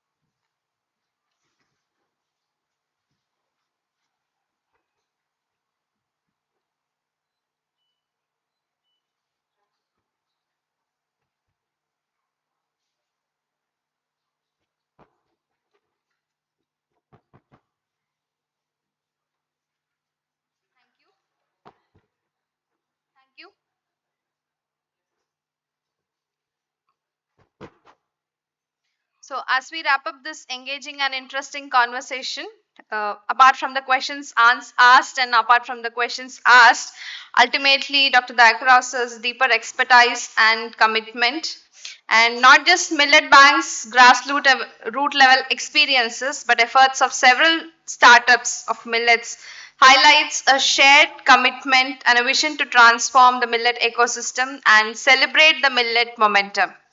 So we'll all break for tea and quickly assemble back for the valedictory session. Thank you.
Sir, mic not recording.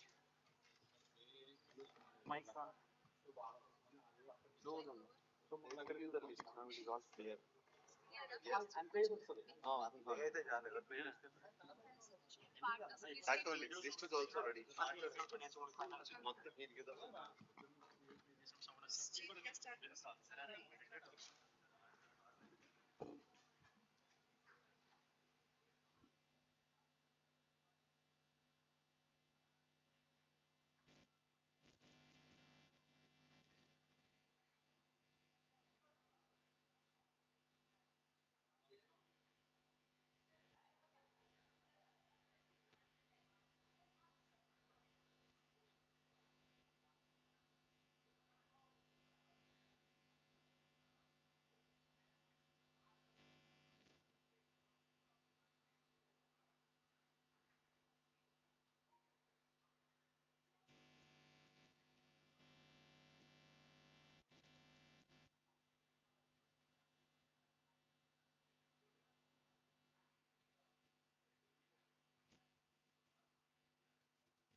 Uh, Good evening, everybody. So before we proceed to our valedictory function, so there is a small kind gesture that we have to three stakeholders in this summit. They would want to, provide a token of gratitude to Dr. Dayakar Rao, CEO NutriHub. So to begin with, I would first request. So there is a couple from Maharashtra, Mr. Harid. Okay. Okay. So I would request everybody to please come in the hall to join us.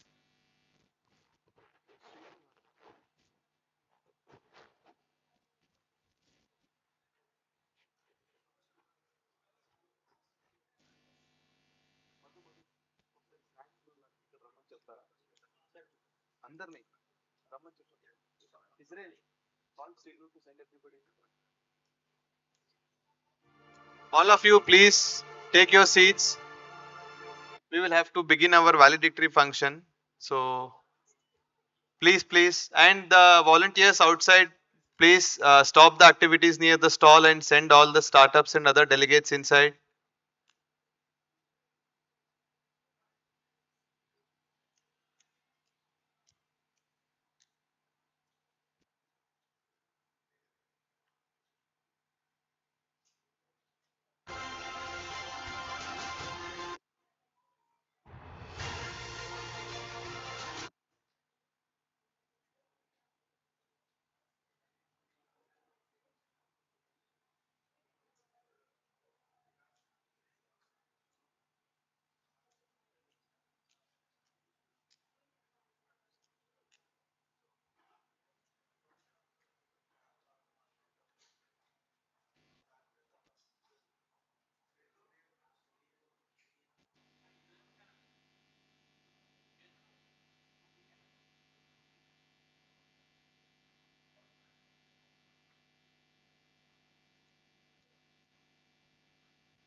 Okay. I think few of our delegates have to leave early, it appears. So we'll have to conclude this program at the earliest. So before the valedictory session begins, as I told earlier, so we have three felicitations to be rendered to Dr. Dayakar Rao, CEO NutriHub.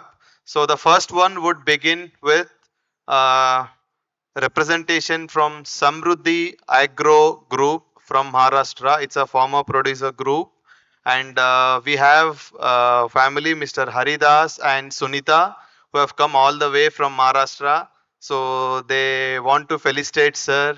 So for the support that they have been working with him for a very long time, and they treat it as an honor to felicitate him on this beautiful occasion. So I would first request Dr. Dayakar Rao sir. So please come to the stage. And Mr. Haridas and Sunita. आप आइए sir please आप आइए Dayakar sir Selvan come here.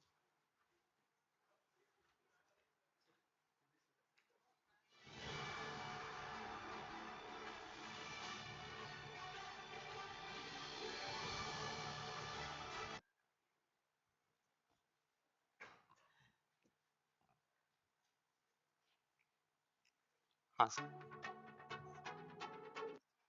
Selvan one more chair.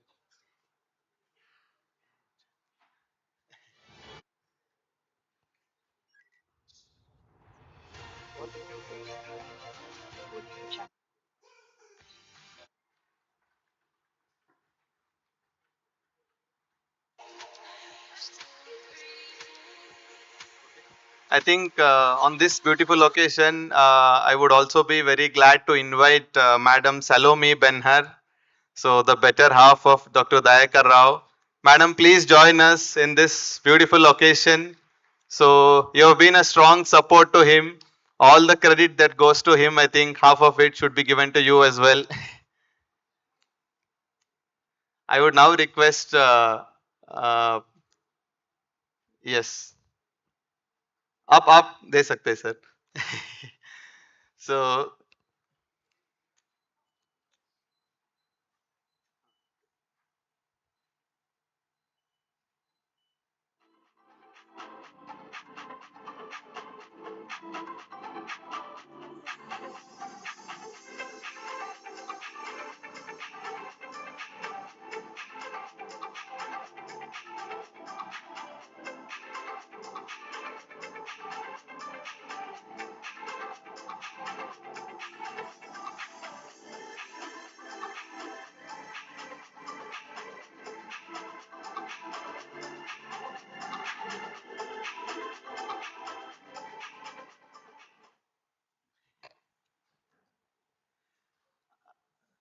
thank you, thank you. I think I would now call upon Dr. Bharat Reddy.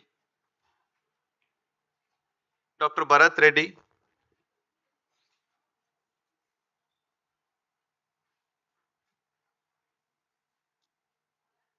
Not outside. Madam, you're coming. So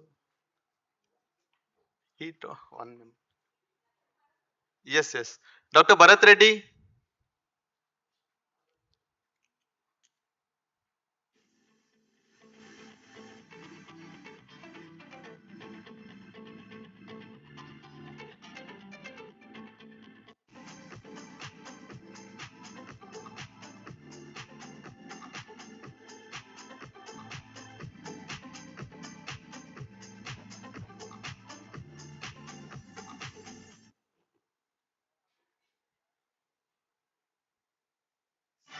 Kumar. G. Santosh Kumar. So there is another entrepreneur, Mr. G. Santosh Kumar, representing Millet's Hub. He would like to personally felicitate Dr. Dayakar Rao and Madam Salome Benhar.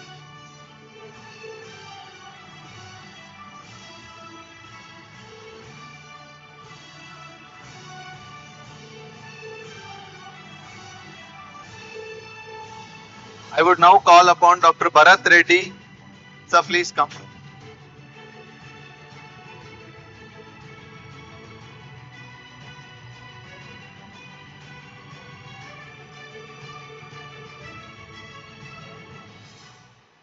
Good evening. I think probably you've been hearing me all the time. So, very few words. I think probably more than millets, sir and ma'am are like a family to me. Let me share a personal note. Like my son studies at Mahindra University. It was ma'am who helped me get my son into the institute, and he's actually passing out, ma'am. I think is actually completing his CS. So talking about the millet relation, how the journey began, I'll always speechless and I will never have words to talk about sir. So whatever I say, it should not be that, I'm trying to, uh, praising him, talking about something. It's all the reality what I talk. It's all the facts what I've been telling and mentioning. Like Vishala ma'am was talking about sir, his role and the things that he has done to all the entrepreneurs. I'm sure I'm talking only my story. There are another 80 people here who will have a similar story like me, would have want to leave everything and go, but are still in this room is because of him. And again, probably I'm looking at working with him. So maybe sir's role with as in government representative is ending, but the journey with millets will just begin, and we have a globe to conquer. Sir, we have lot more many things to do, sir. We are with you, and request Lalita ma'am, who is part of our retail team, Tenali WRs, who is actually now taking care of Millet Marvels, to give a small bouquet to sir.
So the last one, we have a felicitation by the Board of Directors NutriHub.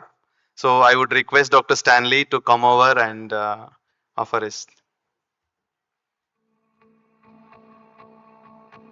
So good evening all of you. The official board of NutriHub also joins together to felicitate Dr. Dayakar Rao, the CEO and the founder director of NutriHub, on his superannuation. We are not able to think of NutriHub without our beloved CEO sir.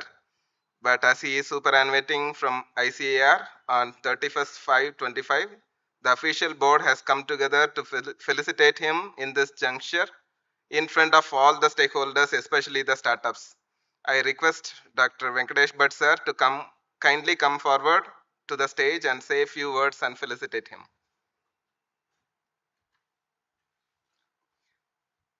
Uh, Ladies and gentlemen, this is a very heavy heart occasion for the Nutri Hub, the board members, and all the staff of Nutri Hub, that our founder, CEO, and director, Dr. Jayakar Rao, is superannuating this month, and actually, even before existence of Nutri Hub, it was a society, or before that it was a project. So he pioneered and led the millet value chain development in the country, and even now the best value chain development of millets has happened with AMR only. And so even after the uh, uh, completion of International Year of Millets, the flag of millet value chain is flying high, and all this is because of the passionate and committed efforts of Dr. Jayakar Rao. And on this occasion, we have, I mean, no words can explain the loss that we are going to have. So, as already told, he's the millet icon, and his dream has been to spread it across the country and the world, and also to replicate the NutriHub. So, we wish uh, it will be succeeding in the years to come, and also we on this occasion request that even after this month, the guidance support and the association of Dr. Dayakar with the Nutri Hub should continue. Thank you very much.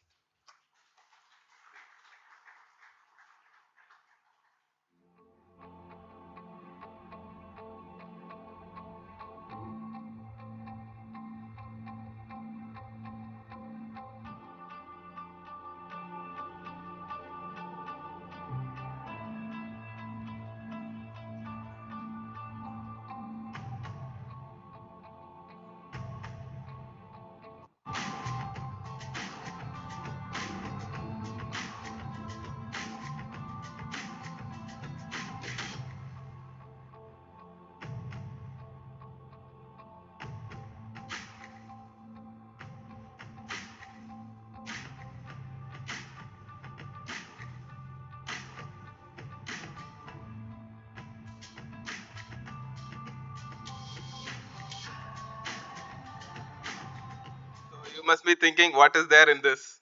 So I'll just read what the citation of honor to Dr. B. Dayakar Rao, Director and CEO NutriHub, ICR Indian Institute of Millet Research. In recognition of Dr. B. Dayakar Rao, an exemplary leader, visionary researcher, and pioneering architect of millet value chain development in India. Over an illustrious career spanning more than 33 years, Dr. Rao has redefined the landscape of millets research and development through groundbreaking innovations in value addition, startup incubation, and policy advocacy. He played a pivotal role in the establishment of landmark institutions such as the Center of Excellence on Millet Processing and Value Addition and NutriHub TBISC at ICR IAMR. Dr. Rao was also instrumental in developing a nationally recognized millet value chain model, integrating all aspects from production, processing, and machinery innovation to product development, nutritional evaluation, branding, and commercialization, epitomized through the successful Eat Right brand.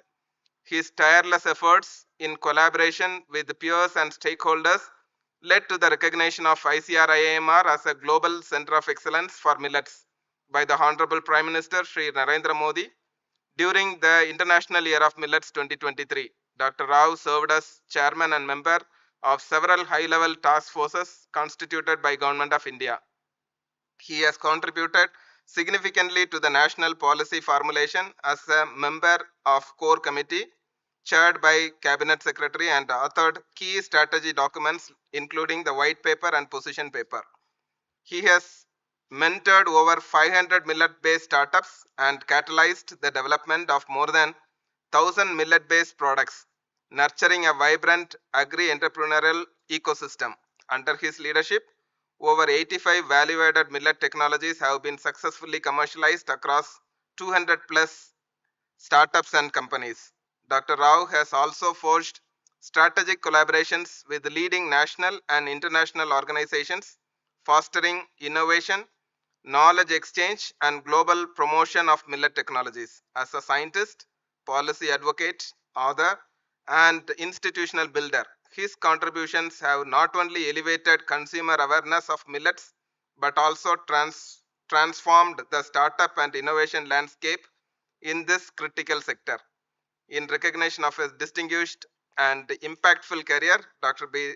Dayakar Rao, principal scientist and a visionary leader, retires with deep honor and gratitude for his exceptional service to the nation and the agriculture scientific community by the Board of Directors, NutriHub.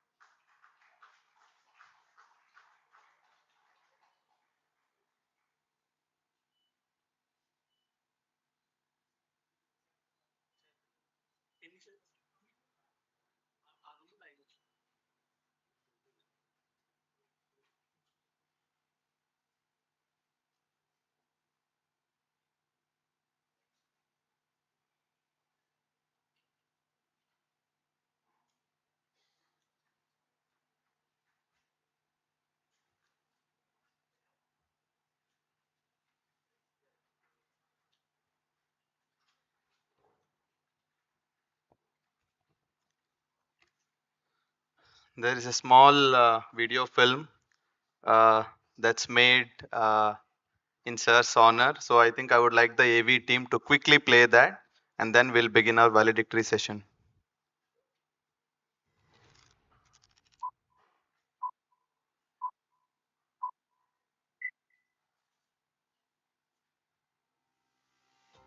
In the heart of India, a silent revolution was brewing. A revolution not of weapons.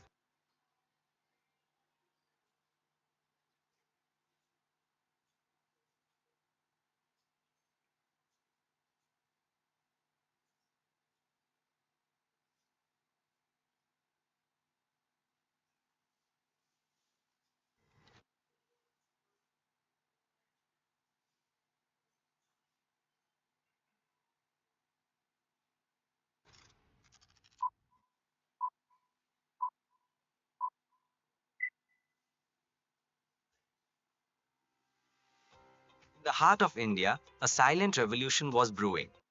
This is the story of Dr. B. Dayakar Rao, a pioneer who didn't just study millets, he Later I making them the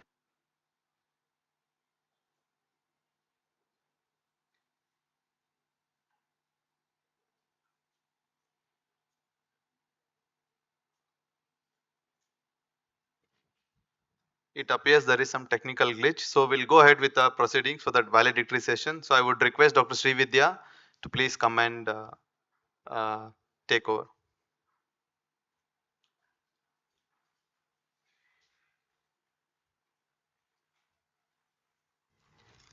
research services sometime in 1993.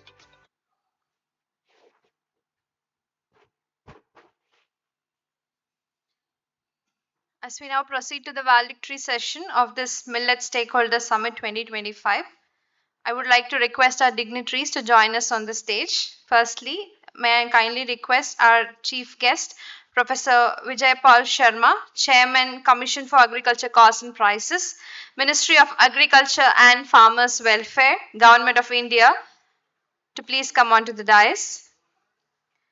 I next invite our Director, ICR Indian Institute of Millets Research, Dr. Tada Satyavati Madam, to please come onto the stage. I next invite Dr. Raj Bhandari, Member, National Technical Board of Nutrition, Government of India, the guest of honor for this valedictory session, to join us on the stage, please. Next, I would like to invite Dr. B. Dayakar Rao, CEO, Director, Nutri Hub, ICR IMR, to join us on stage for the valedictory remarks.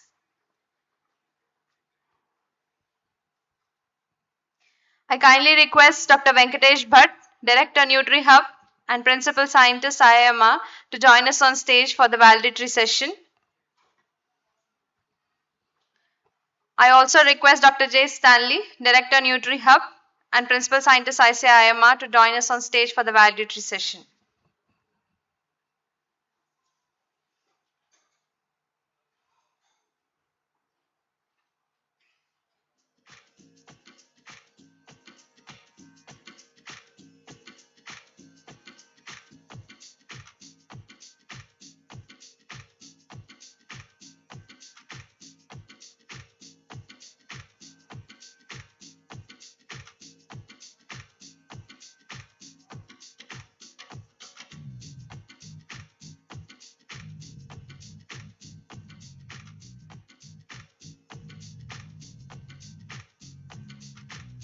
So to formally begin the valedictory session, may I now request Dr. J. Stanley, Director, Nutri Hub, to proceed with the welcome remarks. Good evening, all of you. Friends, we have come to the valedictory session of this Millet Stakeholder Summit 2025. On behalf of all the organizers, the NutriHub, TBASE of ICR Indian Institute of Millet Research, I welcome Dr. Professor Vijay Pal Sharma, who is the Chairman of Commission for Agriculture Costs and Prices, Ministry of Agriculture, whose department recommends MSP for crops, to be the chief guest of this function. We welcome you, sir, for this function of this valediction of this Millet Stakeholder Summit 2025. I also welcome Dr. Bhandari, sir, Raj Bandari sir, who is member of NTBN, and he is an ardent supporter of millet in every forum.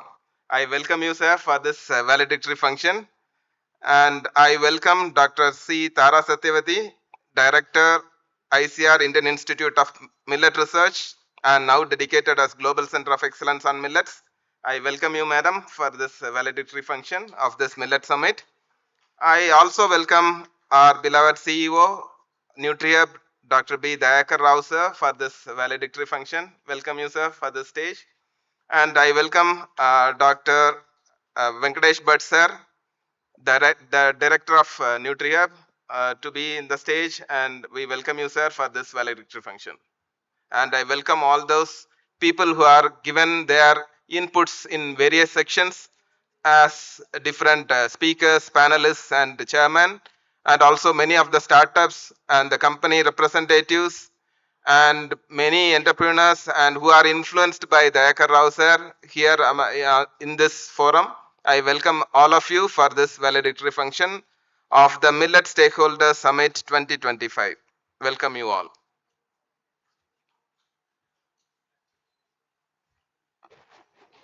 Thank you, sir, for the formal welcome address. May I now invite Dr. B. Dayakar Rao, CEO and Director NutriHub, ICR Rama, for his opening remarks.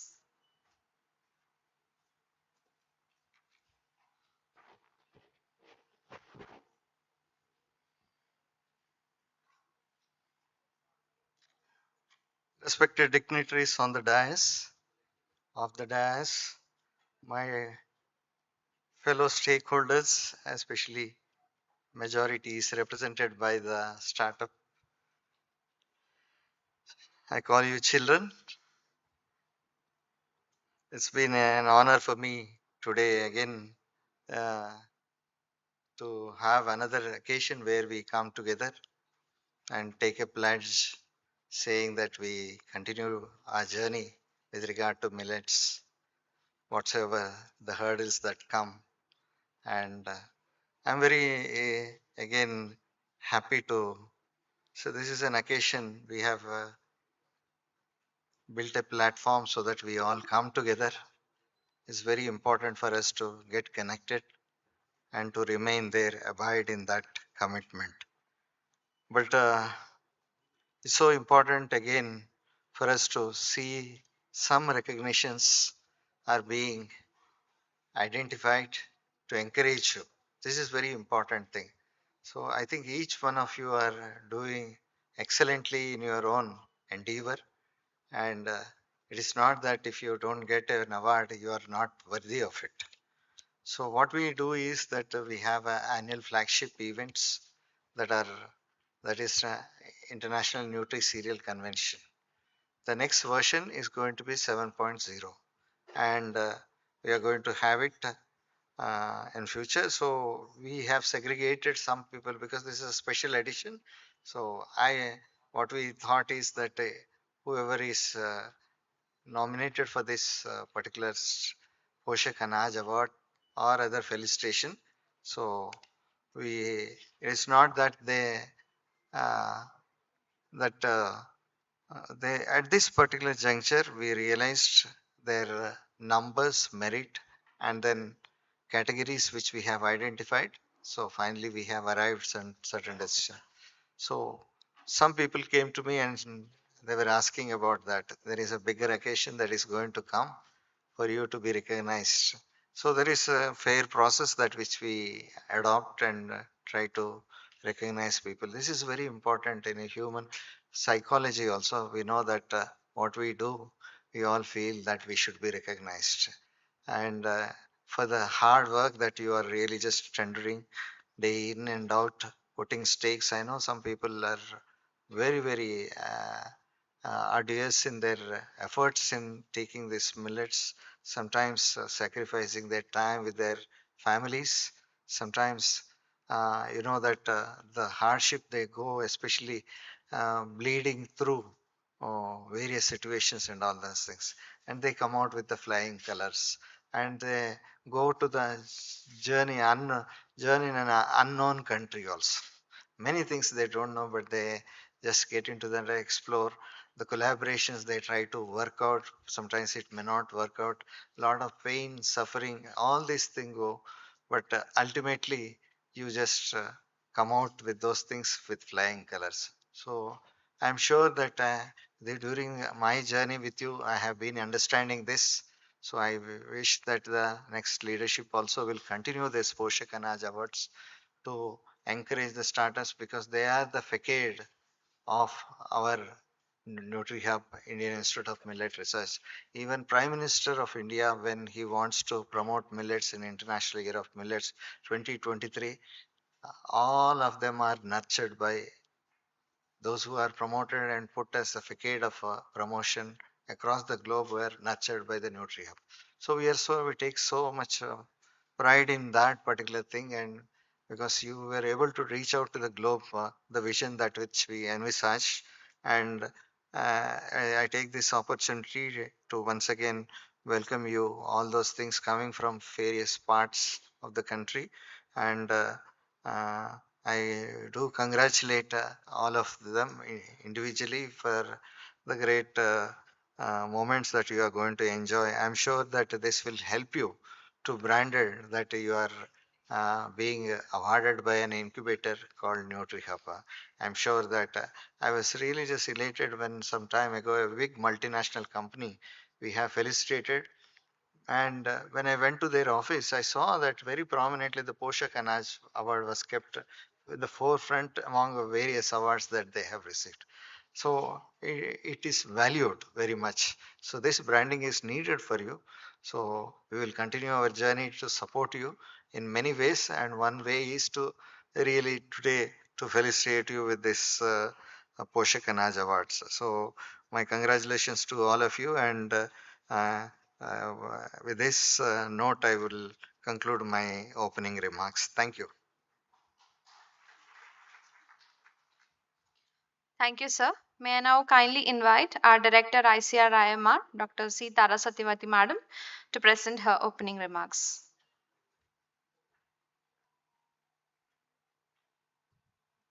Dignitaries on the dais, respected Professor Vijaypal Sharma ji, Dr. Raj Bhandari ji, Dr. Bhatt, Dr. Stanley, Dr. Dayakar Rao, and all of you, a very good evening.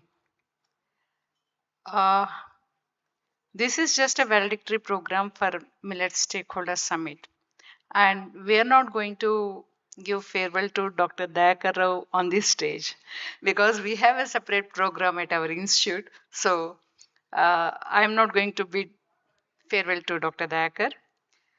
Coming to the contribution of Dr. Dayakar, it's a very exemplary leadership he has demonstrated and brought all of you together and brought India onto the global map very significantly in terms of millets. It is a wonderful contribution, and you cannot measure it in words because you people can assess how much you are gaining from this and how much you are going to give to this world. So I leave it to you the kind of impact he has created, no doubt in his contribution. And also, this today's event, that Millet Stakeholders Summit, is again a small effort to bring all of you together to make you remember that we are all a family and all of you are part of the Millet family, NutriHub, IIMR. It's not that Dr. Dayakar, if he is retiring, he'll be away from all of us. He will be with us. Then Dr. Stanley would be the person who would be taking the role of Dr. Dayakar in future. All the support from IMR would be there as it has been continued from Dr. Dayakar's time. And we wish that it will flourish more because of the young dynamic nature of Dr. Stanley and also the wise guidance that will be coming from Dr. Dayakar. And we are really thankful to Dr. Vijaypal Sharma ji for taking out time from his busy, hectic schedule and giving full day to us, and it is really very significant, and we bow from a core of our hearts that you have spared so much of time and blessed all of us. And I'm not going to give a vote of thanks, but it is my pleasant duty to say this because, as head of the institute, it is my duty I have to do. And then the events which were there today and the sessions you have gone through, you understand the importance and how carefully and beautifully they have been brought into, and you have been given a full day, uh, I can say, entertainment, movie, and then also knowledge enrichment. So you have got all the things at one place in one day. So that is the beauty of Dr. Dayakarov and team from NutriHub. And really appreciate all the people who have contributed to this, and wish that things continue like this in future also. Thank you. Thank you, madam, and appreciations for the right opening remarks for this valedictory session. We now will listen to the guest of honor address by Dr. Raj Bhandari, Member, National Technical Board of Nutrition, Government of India.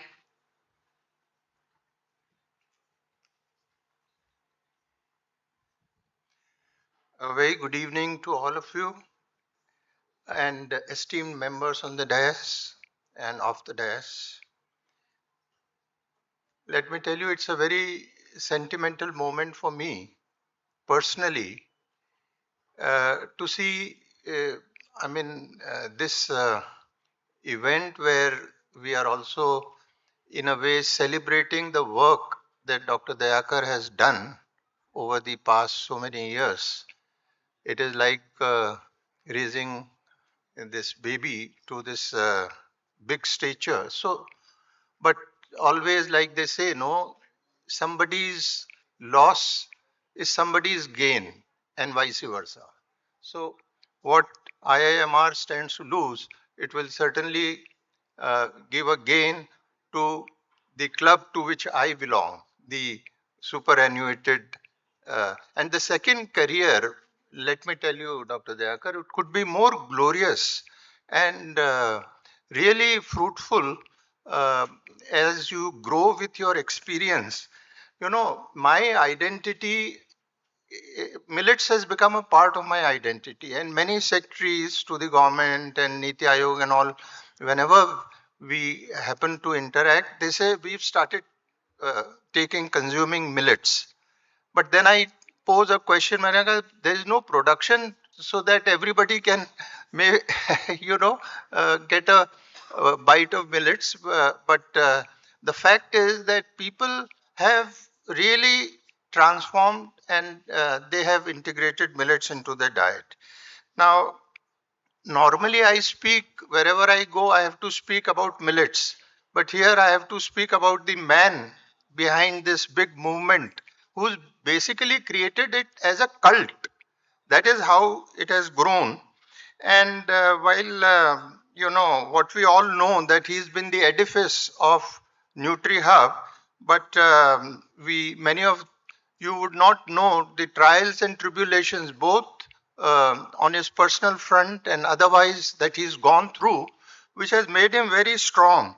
And his work on millets promotion and mainstreaming has been phenomenal, without a doubt. On a, he has overcome so many challenges. I know his daughter suffered injury, and those were very, very trying moments. And as a doctor, I would always, want to see how best the treatment could be given. So all those are uh, uh, moments of which build up your mental resilience and the visionary leadership that is exhibited, the entrepreneur acumen and the dedication, the courage, the fortitude, all that, makes him tall. And should I say that he rightfully deserves an Olympic gold medal?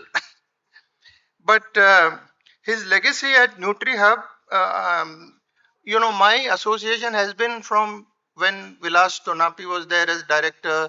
Uh, Now Dr. Tara is there, and we continue to interact. But with NutriHub, it has been very, very special because of so many young, bright faces who come with a dream that how they promote millets. And being a scientist, I would only go by generating, creating more evidence which is science based. So, in that spirit of collaborative spirit, we have fostered this spirit of innovation and excellence within this organization. So, uh, my first interaction with Dr. Dayakar was at a debate that we held at uh, the Nutrition Society of India 50th year Golden Jubilee celebration. And in that debate, Dayakar and myself, we were, pitching in favor of millets. And ICMR, NIN had, because it was a debate, so they had other contention and they were on the opposite side. I think that was one of the most cherished moment when 95% of the scientists they voted in favor of the motion to which we were you know uh, debating, and that built up my confidence that yes, people are interested, and if scientists are able to say that it should be integrated in ICMR, then certainly there is a big story. So my final appeal to industry, because we had a lot of industry people today, is that please do not make millets in this the fate of millets in the same way as it has been for wheat and rice. And what do I mean by this? That millets as a humble grain, they should be minimally processed. And this is what we are doing at NutriHub, minimal processing. The second thing is avoid the ultra processed food and the high fat, salt and sugar. That has to be avoided, because what we find is so many of these crappy foods have come into the market. And now, with this caveat, I would want to say that there was we just two good news for you. One is about we have started, just 1.5 years back, a National Cooperative Export Limited (NCEL), which is the umbrella body for promotion of millets, of all other agri commodities also, but also with millets. The second is army, and there was a reference to this in the afternoon, that the army has included 25% of the ration with millets. So you have a great opportunity to bring millets into mainstream. Thank you.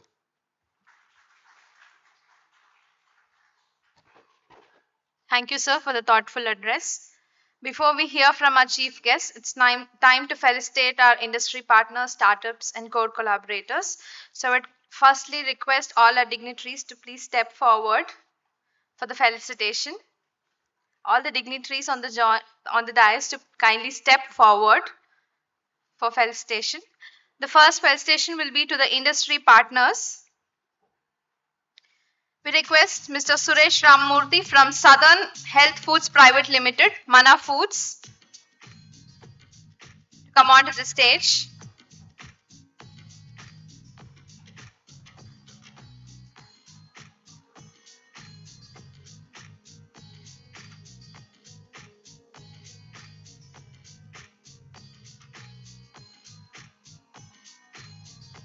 Miss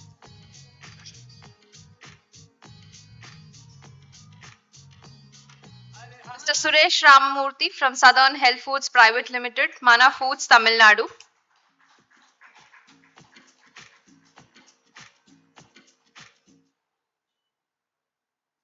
Next felicitation would be to Christie Superfoods Private Limited. I kindly request Mr. Balakrishnan from Tamil Nadu.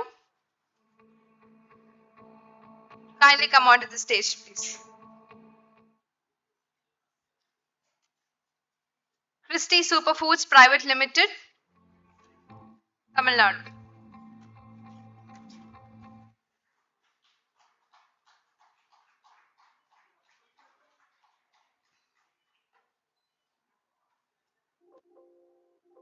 Next is the felicitation to the State Government Millet Mission, SMART, from Government of Maharashtra. I would kindly request the representative, Mr. Mahesh Londe, to come onto the stage. Request Mr. Mahesh Londe from the Government of Maharashtra, SMART, for the felicitation, please.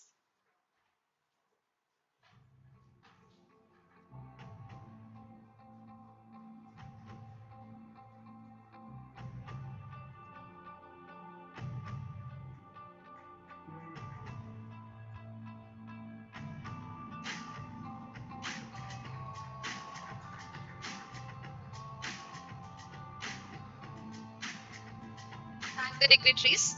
Next, we proceed with felicitation to the core collaboration partners. First is Ms. Tashvika India Food. I request Mrs. Sadhvi Pandey to come onto the stage.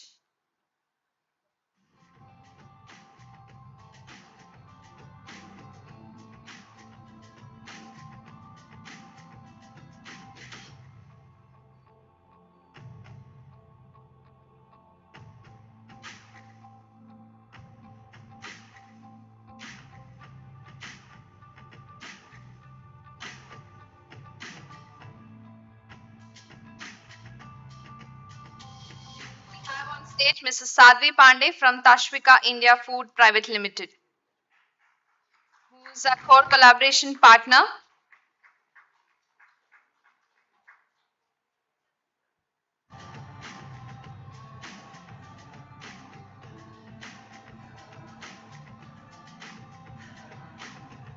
Next, we invite Mr. Sampath Kumar from Unistem Sales and Marketing LLP.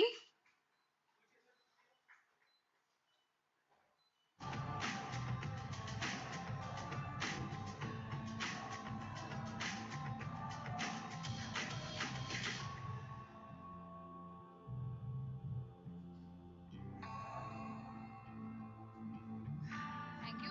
Next, I invite Mr. Sampath Kumar from Unistem Sales and Marketing LLP.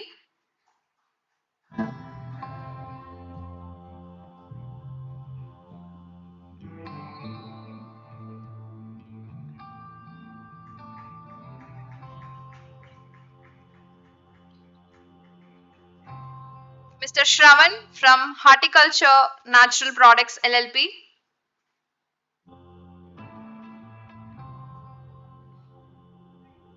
Mr. Shravan from Horticulture Natural Products LLP.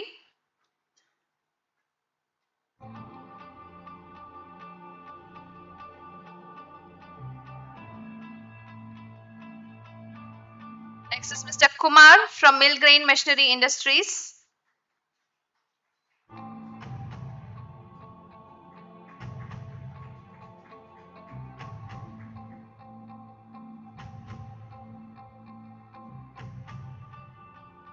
Mr. Kumar from Millgrain Machinery Industries.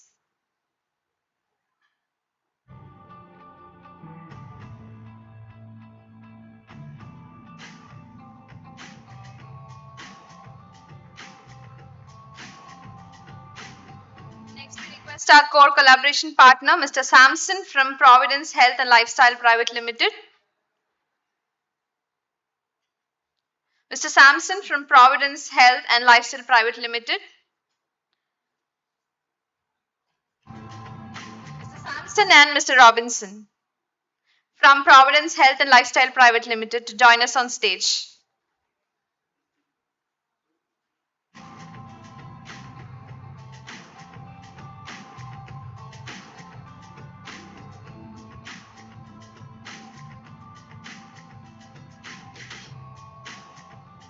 We next invite Mr. Arvind from Vedan Dev Food Products Private Limited.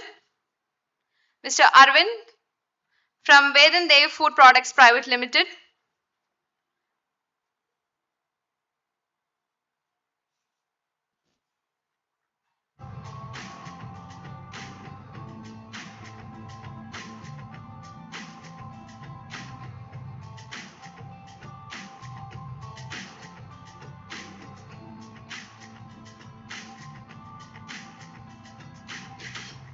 stage, Vedante Food Products Private Limited.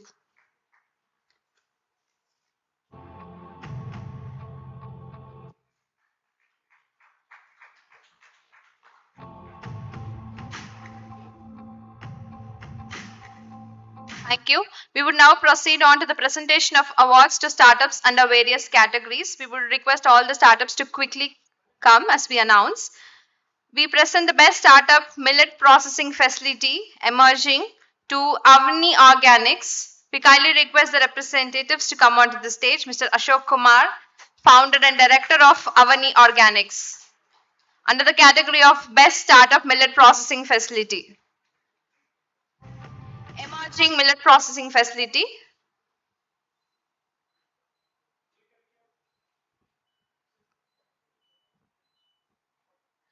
Next is the award for best startup millet manufacturing facility scaled up model. Agastya Superfoods India Private Limited. We request Mr. Sai Krishna Papuri, CEO of the company, to please join us on stage.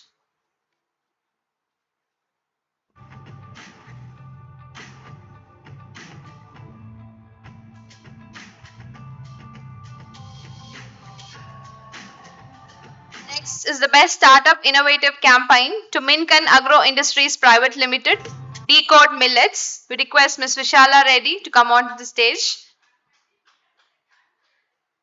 and her team. Best startup innovative campaign, Minkan Agro Industries Private Limited, Decode Millets.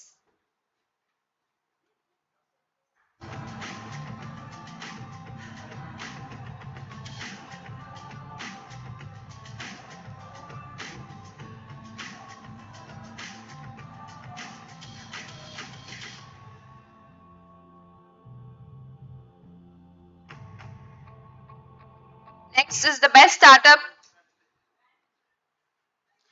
is the best startup quick service restaurant to Urban Monk Private Limited, Millet Amma. I request Mr. Ajay Bhualka to come up on the stage, please. Best startup quick service restaurant, Urban Monk Private Limited, Millet Amma.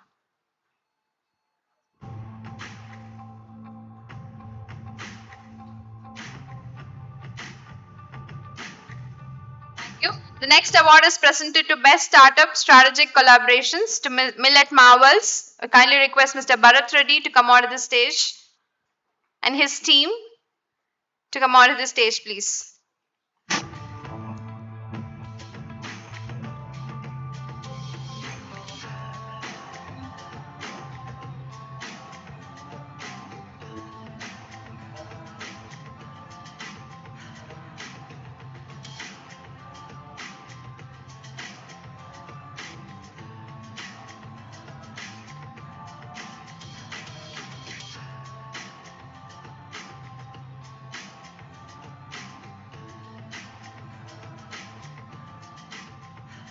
Best Startup for Strategic Collaborations, Millet Marvels. We have Mr. Bharat Reddy and team on stage.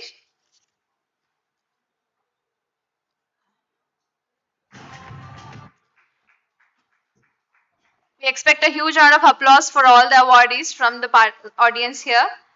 We kindly request for a huge round of applause for all the awardees.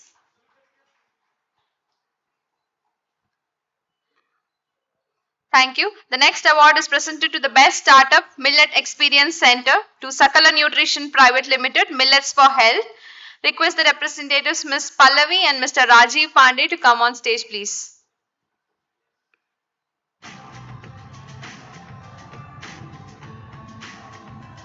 Best Startup Millet Experience Center, Sakala Nutrition Private Limited, Millets for Health.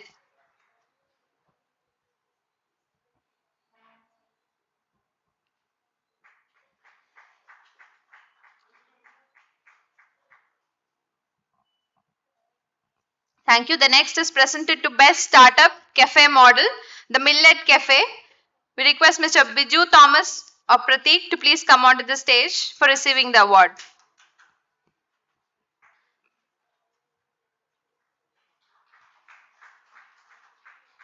Thank you. The next award is presented to Best Startup Weaning Foods emerging weaning foods to the Vice Food Co. And we request Ms. Tanya Kanodia to come onto the stage to collect the award, please. Best startup on weaning foods, the Vice Food.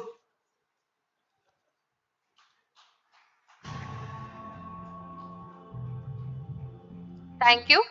We next present the award to Best Startup for Social Impact, Nario, and we request Ms. Anamika. Best Startup for Social Impact, creating the social impact, Ms. Anamika.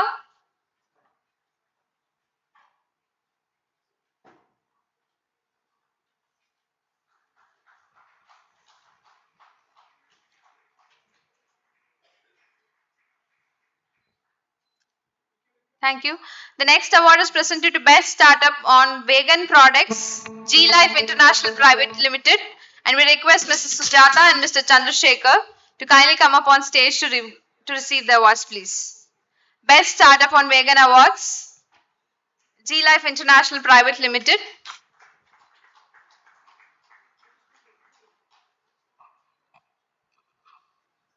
Thank you. The next award is presented to the Best Startup Millet Beverages to Munico Foods Private Limited, Gutsi, and we request Mr. Satya Bharat Muni to please come onto the stage to receive the award.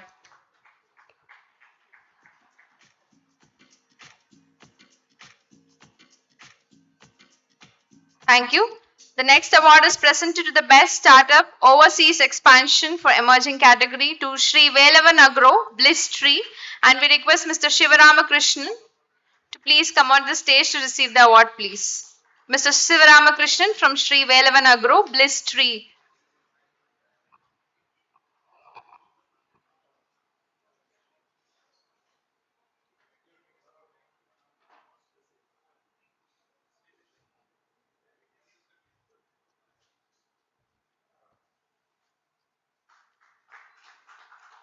Thank you. We present the next award to the Best Startup for Affordable Snacking to Chill Mill Foods LLP, and we request Mr. Charles to please come onto the stage to receive the award. Mr. Charles and his team for Best Startup Affordable Snacking, Chill Mill Foods LLP.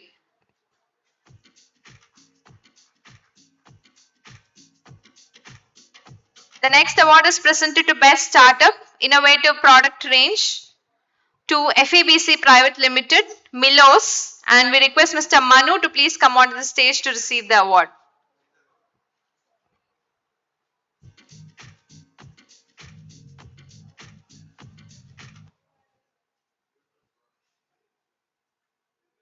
Best Startup for Innovative Product Range to FEBC Private Limited, Milos.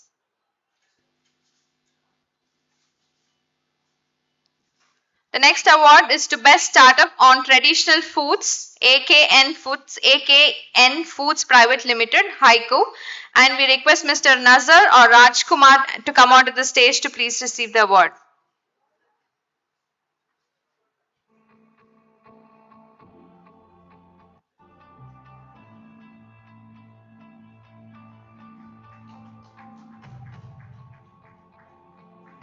The next award for Best Startup Millet Exports under product category is presented to Samasta Foods, and we request Mr. Naveen to please come onto the stage to collect the award.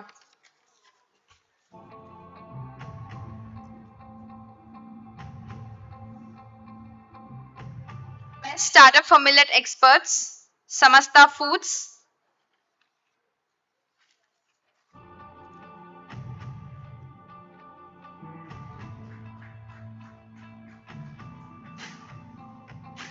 Thank you. The next award is presented to Best Startup Millet Experts, Grains and Flours to Samruddhi Agro Group, and I request Mr. Tatya Saheb to come onto the stage to receive the award. Best Startup under Millet Exports category, Grains and Flours, Samruddhi Agro Group.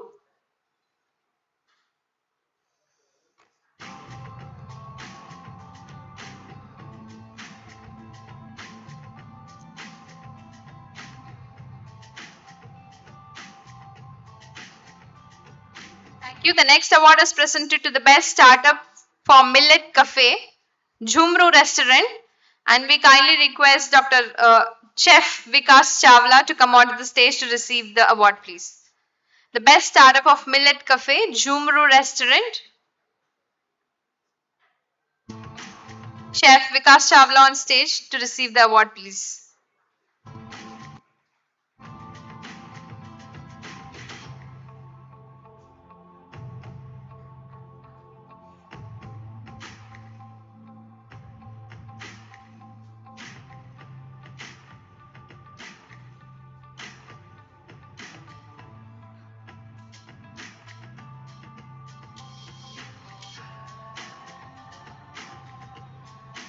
Next award is presented to Best Startup Innovation in R&D, Acuity Millets LLP. And we request Mr. Sandeep Dhawan to please come onto the stage to receive the award.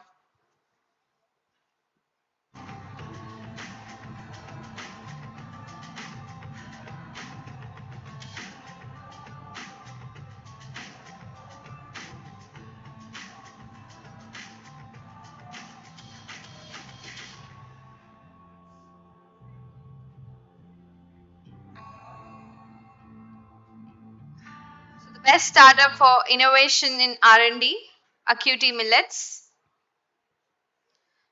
The next award is presented to Best Startup for E-Commerce Emerging, Fitter Bytes. And I request Ms. Shilpi Singh to come onto the stage to receive the award, please. Ms. Shilpi Singh for Fitter Bytes, the Best Startup E-Commerce.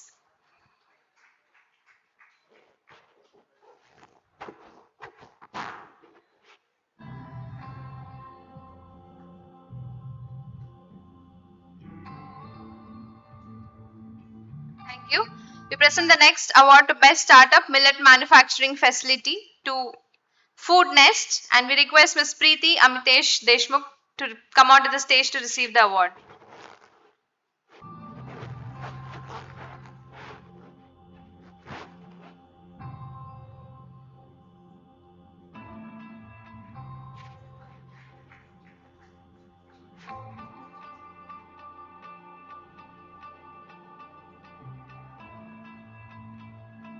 Thank you. The next award is presented to Best Startup Nutrition Through Innovation, Sprout Life Foods Private Limited, Yoga Bar. And I kindly request Ms. Suhasini Kajal to come onto the stage to receive the award.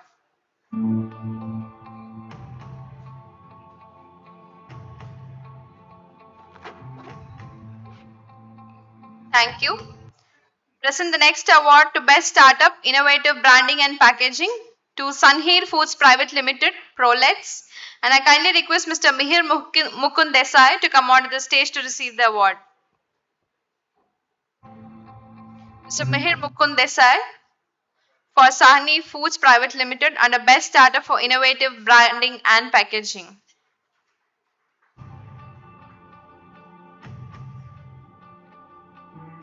Thank you. The next award for Innovative Product Best Startup is provided to Nutrivative Foods Private Limited under Nourish You. And we request Ms. Akhila and Mr. Krishna to come onto the stage to receive the award, please.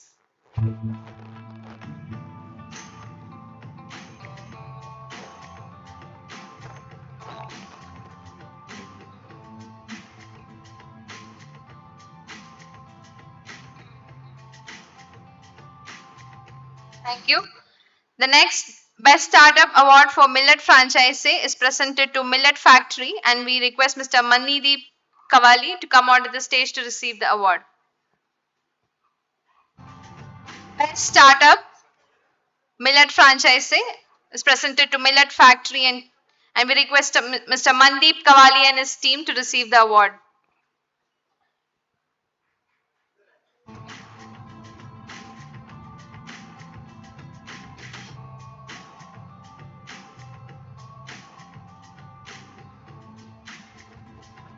Thank you.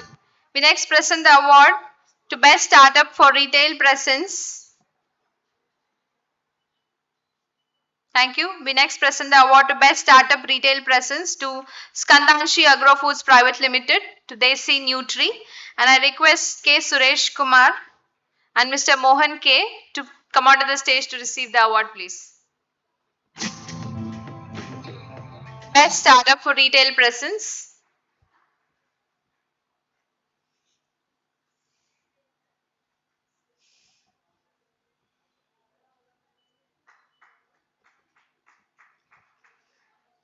We now present the award to the best FPO, Amrutavarshini FPO, and I request Mr. Santosh, CEO of Amrutavarshini FPO, to kindly come onto the stage to receive the award.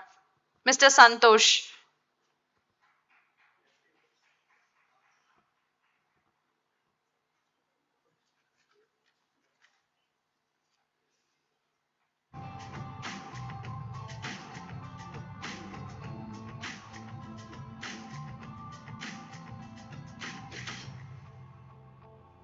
Thank you. We also have recognition to Millet social media influencers under different channel names under different category. First, under the category of nutrition, I request Supraja Reddy under her channel Supraja Reddy to kindly come onto the stage.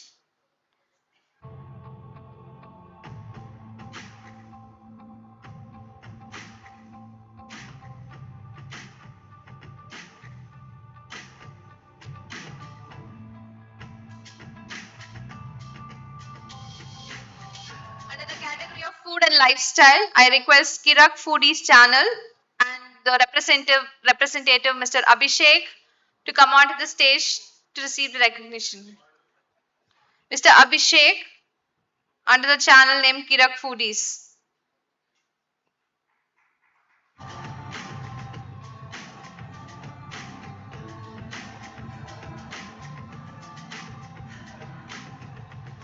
Also under the category of food and lifestyle, the channel name of the Gastronomical Affairs request Ms. Sanika Saman to come onto the stage to receive the recognition, please.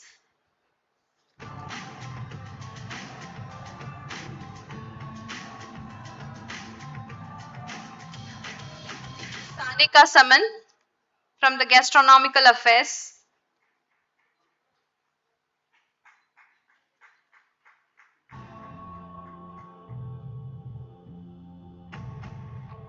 I extend my utmost gratitude for the patience and gesture by our dignitaries.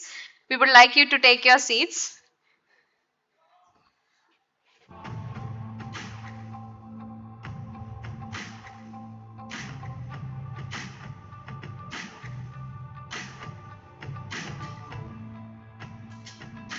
Now time to listen to our chief guest address. So may I now invite Professor Vijay Paul Sharma, Chairman, Commission for Agriculture Costs and Prices, for his chief guest address, please.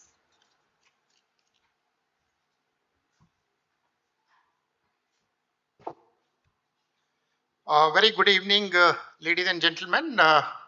In fact, it has been a very long day, and I'm sure you have deliberated on various issues for sustaining this momentum, which is extremely important. In fact, I missed the sessions because of certain other commitments. But I'm sure these deliberations would provide valuable insights and suggestions for policy making and for practice also. So I'll not take much of your time, but I think I'll leave three basic ideas for promoting this millet mission and taking this momentum forward. You know, you have discussed about various issues in terms of technology, in terms of incentive structure and related issues. You know, when Dr. Dayakar Rao asked me to come for this event, it's difficult to leave Delhi, but I have a very, long both professional and personal association with Dayakar Rao. So we were classmates in 1980, from 87 to 1991. So it's almost 40 years of our association, both on the personal front and on professional front. I'm extremely happy to see the kind of, contribution which he has made to this unknown area. So I think credit goes to him and his institute and the present director, Dr. Satyavati. She's equally passionate about millets. So So big congratulations to Dr. Dayakar Rao, and he must be the most satisfied person when he's superannuate by the end of this month. So I was talking about leaving, three important ideas if you want to really take this momentum further. And I think the first is we must focus on technology. In fact, in the morning also, I did mention about technology. And when I'm talking about technology, I think we need to look at different parts of this value chain. The first one is more on the production side. As I said, that our supply has not been able to respond to the emerging market demands because we are still struggling at the same level of production as we were, let's say, about 5 years or 10 years back. The second is that these are the difficult crops, both in terms of production, processing, and consumption.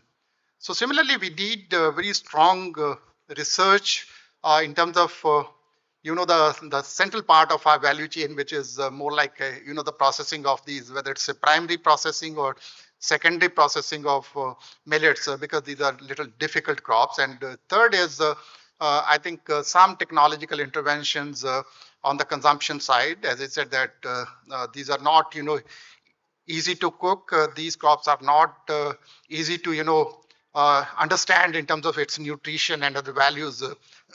So I think we need to look at this technology as a major driver for promoting millet production, processing, and consumption. So I would urge upon all the stakeholders, including research institutions, private sector, our huge network of startups and other stakeholders to focus on technology. So if you're not able to make a dent in terms of technological interventions, I don't think we can take it forward, because today the demand is, as I said, that is expanding much faster than our supply. And because of this mismatch between demand and supply, these millets are becoming unaffordable because the prices are so high. So we must do something about it. The second is, we need very strong institutions, and I'm happy to note that, these startups have come up in a big way in this space. So my congratulations to all the, all those people who received these awards, and they have been able to take it to the, the next level. But I think we need to do little more. One is, as I said, that we need to create this linkages between the production and the consumption centers. So we need to create very vibrant institutions which could help in aggregation, which could help in primary processing of millets at the village level. That would, reduce the cost and also improve the, realization in terms of farmers' prices.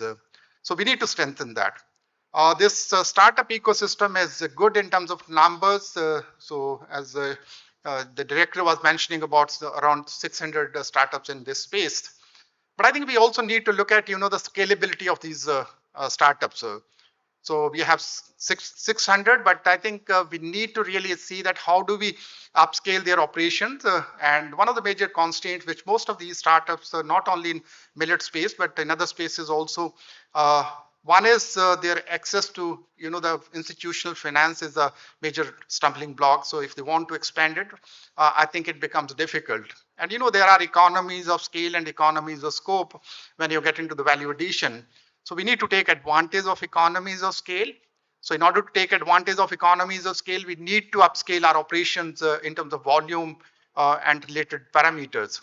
And second is, as I said, the economies of scale, and so we must diversify. And the second major constraint is, the trained manpower. So up to a level you can manage these organizations. Once you become medium size or the large size, you need very professional manpower to manage these organizations. And then the issue of, in terms of the expenses on human resources becomes an issue. So probably we need to look at not only hand holding, but providing or acting as a facilitator to improve your access to finance, improve your access to market. And maybe in certain cases, the marketing costs are very high, and you can't spend the kind of amount of money which most of the large corporations or companies spend. So probably collective marketing or collective advertisement or some marketing efforts could be, looked at. You can create some kind of a federation and promote these millet and millet products as a group so that you take advantage of that. So I think we need to strengthen these institutions and probably institutions like IIMR and some financial institutions like NABARD and other organizations can play an important role. And the third important idea, which is extremely important, is I think right incentive to the farmers. As I said, that farmers would grow only those crops which are more profitable. And as of today, the profitability of all your millets, be it your major millets like jowar, bajra, ragi, or minor millets, is almost 1/4 or even less than that of the competing crops. And I don't think farmers would prefer to go for these crops. Second is we also need to change our mindset in terms of these are, the dryland area crops. These are really, the neglected kind of crops. So I think we need to bring in the perspective of at least some kind of, I would say, commercialization or some kind of, the protective irrigation or mainstreaming these millets in terms of production. So let's not assume that these have been grown and would continue to be grown in those marginal lands. So we need to bring these crops to the mainframe mainframe work. And for that, as I said, that right incentive is extremely important. And there are two sets of intervention. One is the public support or the government support. One is in terms of our minimum support price, which, as I said, that we have increased minimum support prices of major millets quite significantly in the last 7-8 years, and that has resulted in increase in the market prices also. Second important, I think, intervention which is required is the more from the state level. You would find large number of states are promoting millets as a part of their either public distribution system or midday meal scheme or other welfare schemes. But in certain states, you would find that they are procuring those millets from or buying those millets from outside the state. So I think it's also important for the states to strengthen their procurement operations. And largely, if I take only three major, producing states, be it your, let's say, Rajasthan, Maharashtra, Karnataka, UP. So you take top 5 states, and if they start intervening in the market in terms of procurement, I'm sure the market prices would go up. And that would make it a little more profitable to the farmers. But the bottom line is, if you want to improve profitability, you'll have to look at, rationalizing cost and improving productivity. And I think you all have a great role to play in terms of promoting, these new technologies. And one of the things which can be done easily is if you are able to take the existing, high-yielding varieties which are available in the public domain to the farmers. If you are able to ensure, the quality seed availability to the farmers, I think half of our job is done. So probably I think it's a high time where we look at on the supply side, because demand generation has taken place because of variety of initiatives undertaken by the government and other agencies. The real challenge would remain in terms of your supply response, and we need to do something about it in terms of, as I said, the three important interventions. One on the technology, second is creating or strengthening these institutions which link producers with the markets, and third is the right incentive to the farmers. And if you're able to work on these three important pillars, I'm sure that this momentum would in this mission would sustain, and we would have much more impact in the society, both on the production side in terms of farmers and on the nutrition side.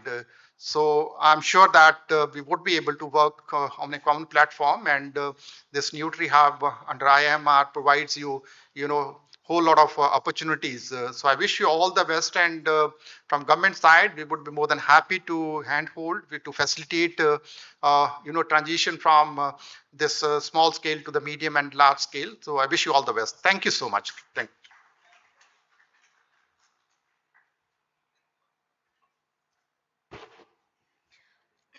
Thank you, sir.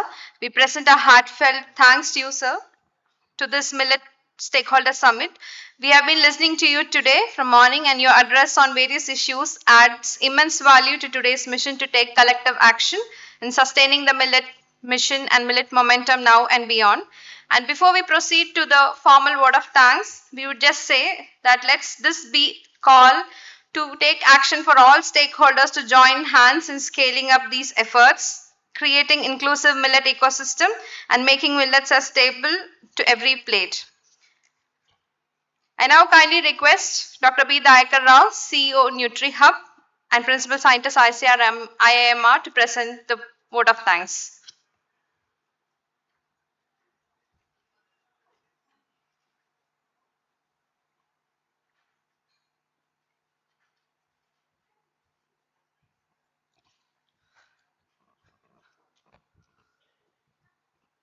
For most of the roles have been decided by others.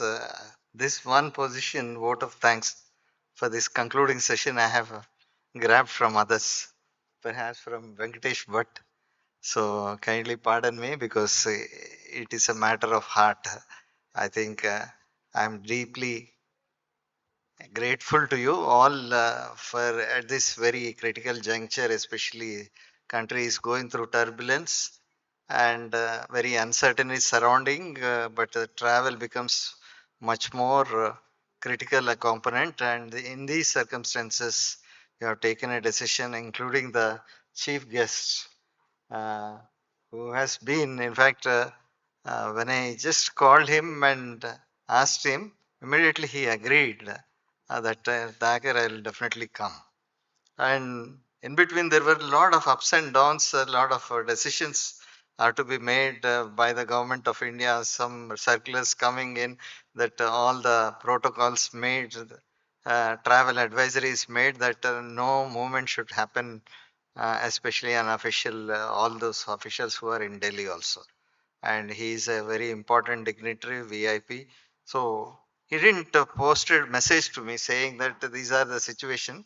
Of course, I have other couple of other dignitaries. They have posted immediately saying now we will not be able to come. So I felt very much elated because that's our friends for. Thank you very much, sir. And he has shown solidarity to this because this is a very important event for me uh, because I cannot really postpone it, whatever may come. So finally, we have decided, and thank God that things have changed overnight and ceasefire is announced, and his solidarity has been ever strong as before. And thank you very much from the deep depth of my heart, not only for making this your coming possible, but also making it very electrifying by your very presence and bringing the message of the government of India and how they are thinking. It's not that the IAM is IYOM 2023 is over, but that doesn't mean that our support is withdrawn. So they are going to continue to be with us for all merits, and I think that is what we need to cherish upon. Now, I also thank uh, Dr. Raj Bandari, who has been instrumental here. So I don't think I have missed him in any program ever since I came to know about it. He's such a knowledge repository, and I think always he added value to the functions. Every time he brings something new onto the table. And at this age, 70 plus, so there is no need for him to come here. So I see his passion for the millets has been only increasing and not decreasing. And sometimes his passions may create some problem for the others, but his ever flinching support to the millets has been something very laudable. And I'm sure that today also his gracious presence and elderly advice and his support to all of us matters so much. You may not be knowing that actually when millets were never cared for, the very first movement that has happened was ICMR Soumya Swaminathan. She was the one who was there as in a highest position as a ICMR director, and Dr. Raj Bhandari was the one who proposed this millet promotion, and together both of them they have taken to the, that was the first ever move. So I think we should not forget people's contribution to this, because there is a policy support that is needed from the top, and that is what he brought out in the beginning. Later I came to know about this. Both I have a deep respect for both of these personalities. Later me and Dr. Tonopi, we were also discussing about this, but I think maybe I take a little maybe conservative thing or whatever it is, deviation from the vote of thanks, but uh, is it not our responsibility to appreciate that? Shall we join our hands and clap for this old man of millets? So thank you very much, sir, for gracing.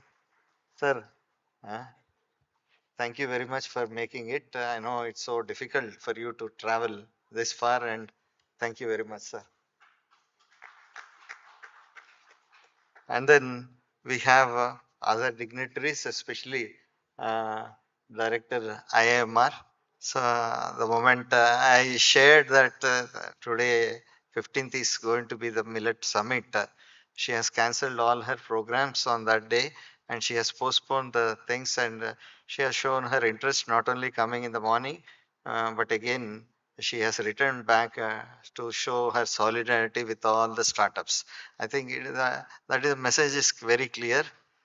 Don't look at a person. So the hacker might have made, but there are Stanleys, there are others who can join, and this Millet momentum is not going to stop.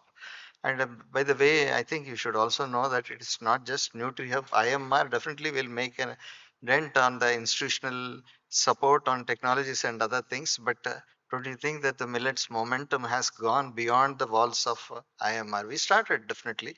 We have a responsibility to continue that. That is what Madam's presence shows here.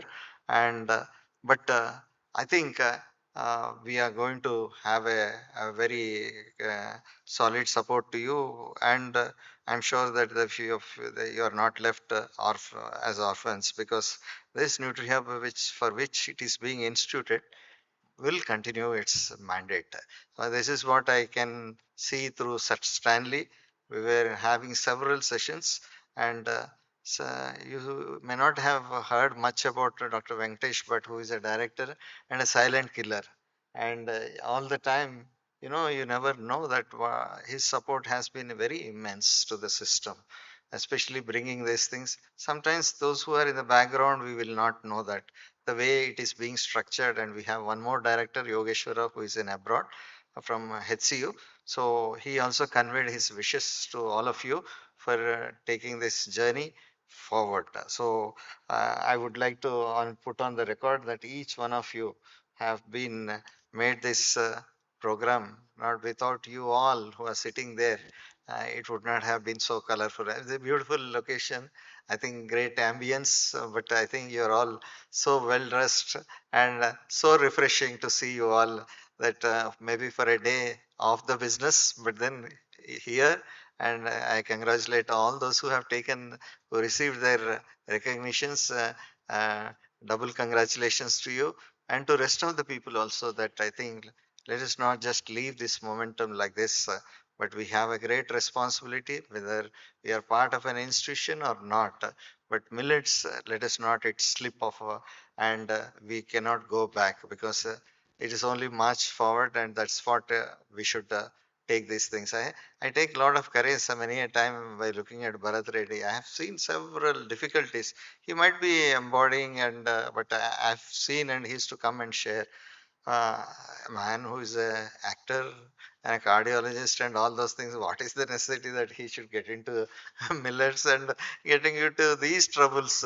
That is only an example of him, but each startup has some story behind them. Difficult to share. Perhaps we may not have time to do that, but I understand, I appreciate that all of you, that we appreciate your thing. We are with you, especially as NutriHub and Indian Institute of Millet Research will continue to just for. Thank you, Kurmanath and others, press people who have come here to cover. We were able to sensitize actually So, what Gurmanath from Hindu business line, what do you eat in your daily diet? Ragi Java. Huh?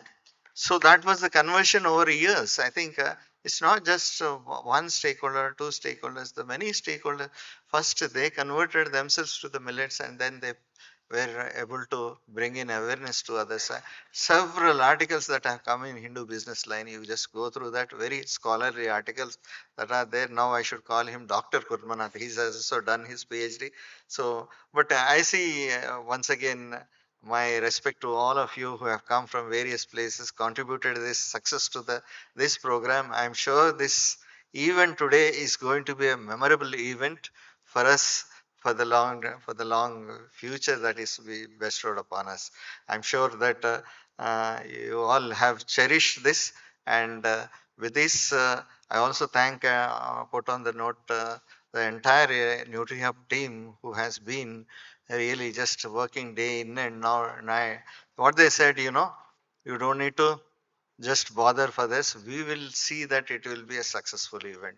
That's the way this, the very vibrant team, they were working day and night and then made today possible. I think I'll be failing my duty if I don't mention about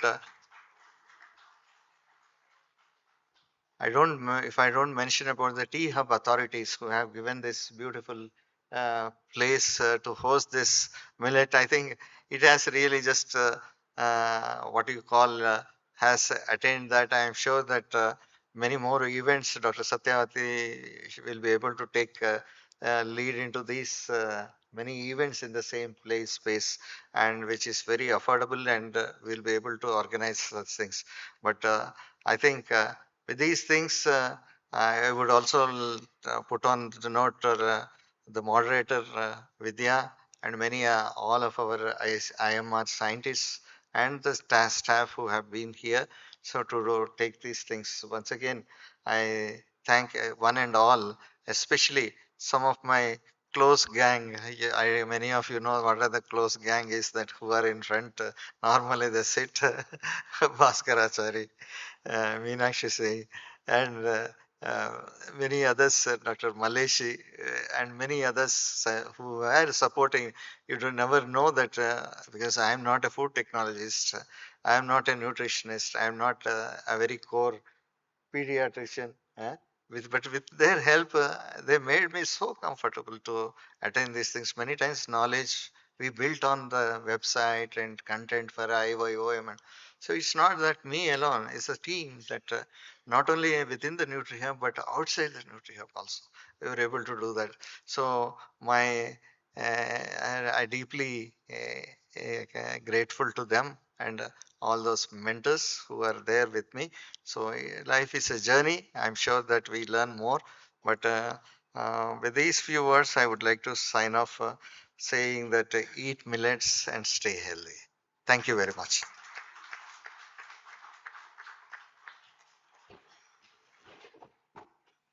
Gratitude is a small word, but it expresses a great feeling. So I think Sir has rightly proposed it in a very nice manner. We now request all our dignitaries, Dr. Tara Satyavati Madam, Dayakar Rao Sir, Venkatesh Bhatt Sir, Raj Bhandari Sir, and Stanley Sir to join us to felicitate our chief guest, Professor Vijay Paul Sharma. I request the dignitaries to felicitate our chief guest for today, Professor Vijay Paul Sharma, Chairman CACAP, Ministry of Agriculture and Farmers Welfare, Government of India.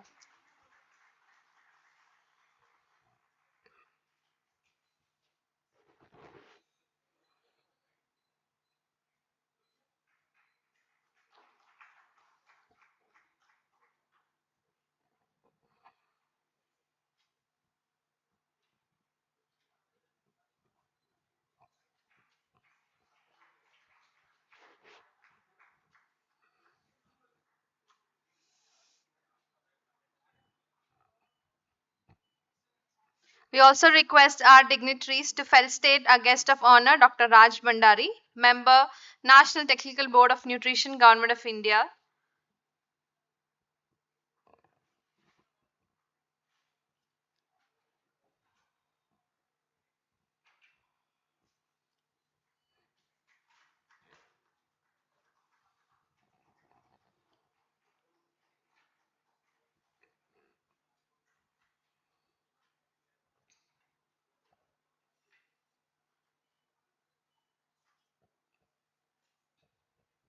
Thank you, all the dignitaries.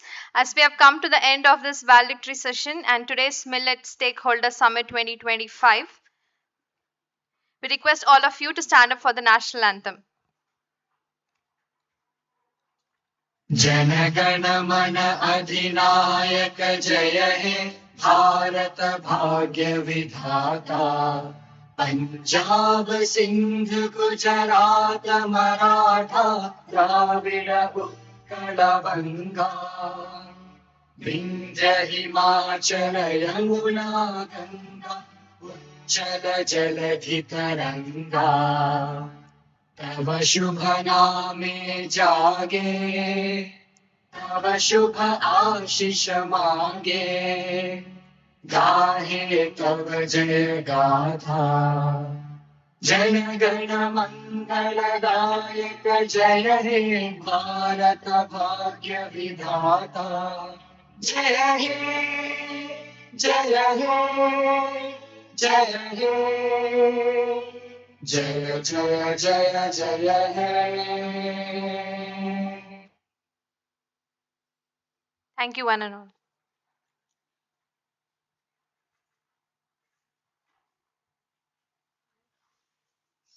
Thank you once again. We are going to, I think dinner is arranged in the same place where you had lunch. But I just missed out mentioning about Salome Benhar, my wife, and her contribution for, see, if I'm standing like this thing, if I don't tell it, my conscience was breaking it. So she and my children and my entire family today, they came, and I cannot really explain how she could spare me for such a long time working for Millet value chain. Thank you very much.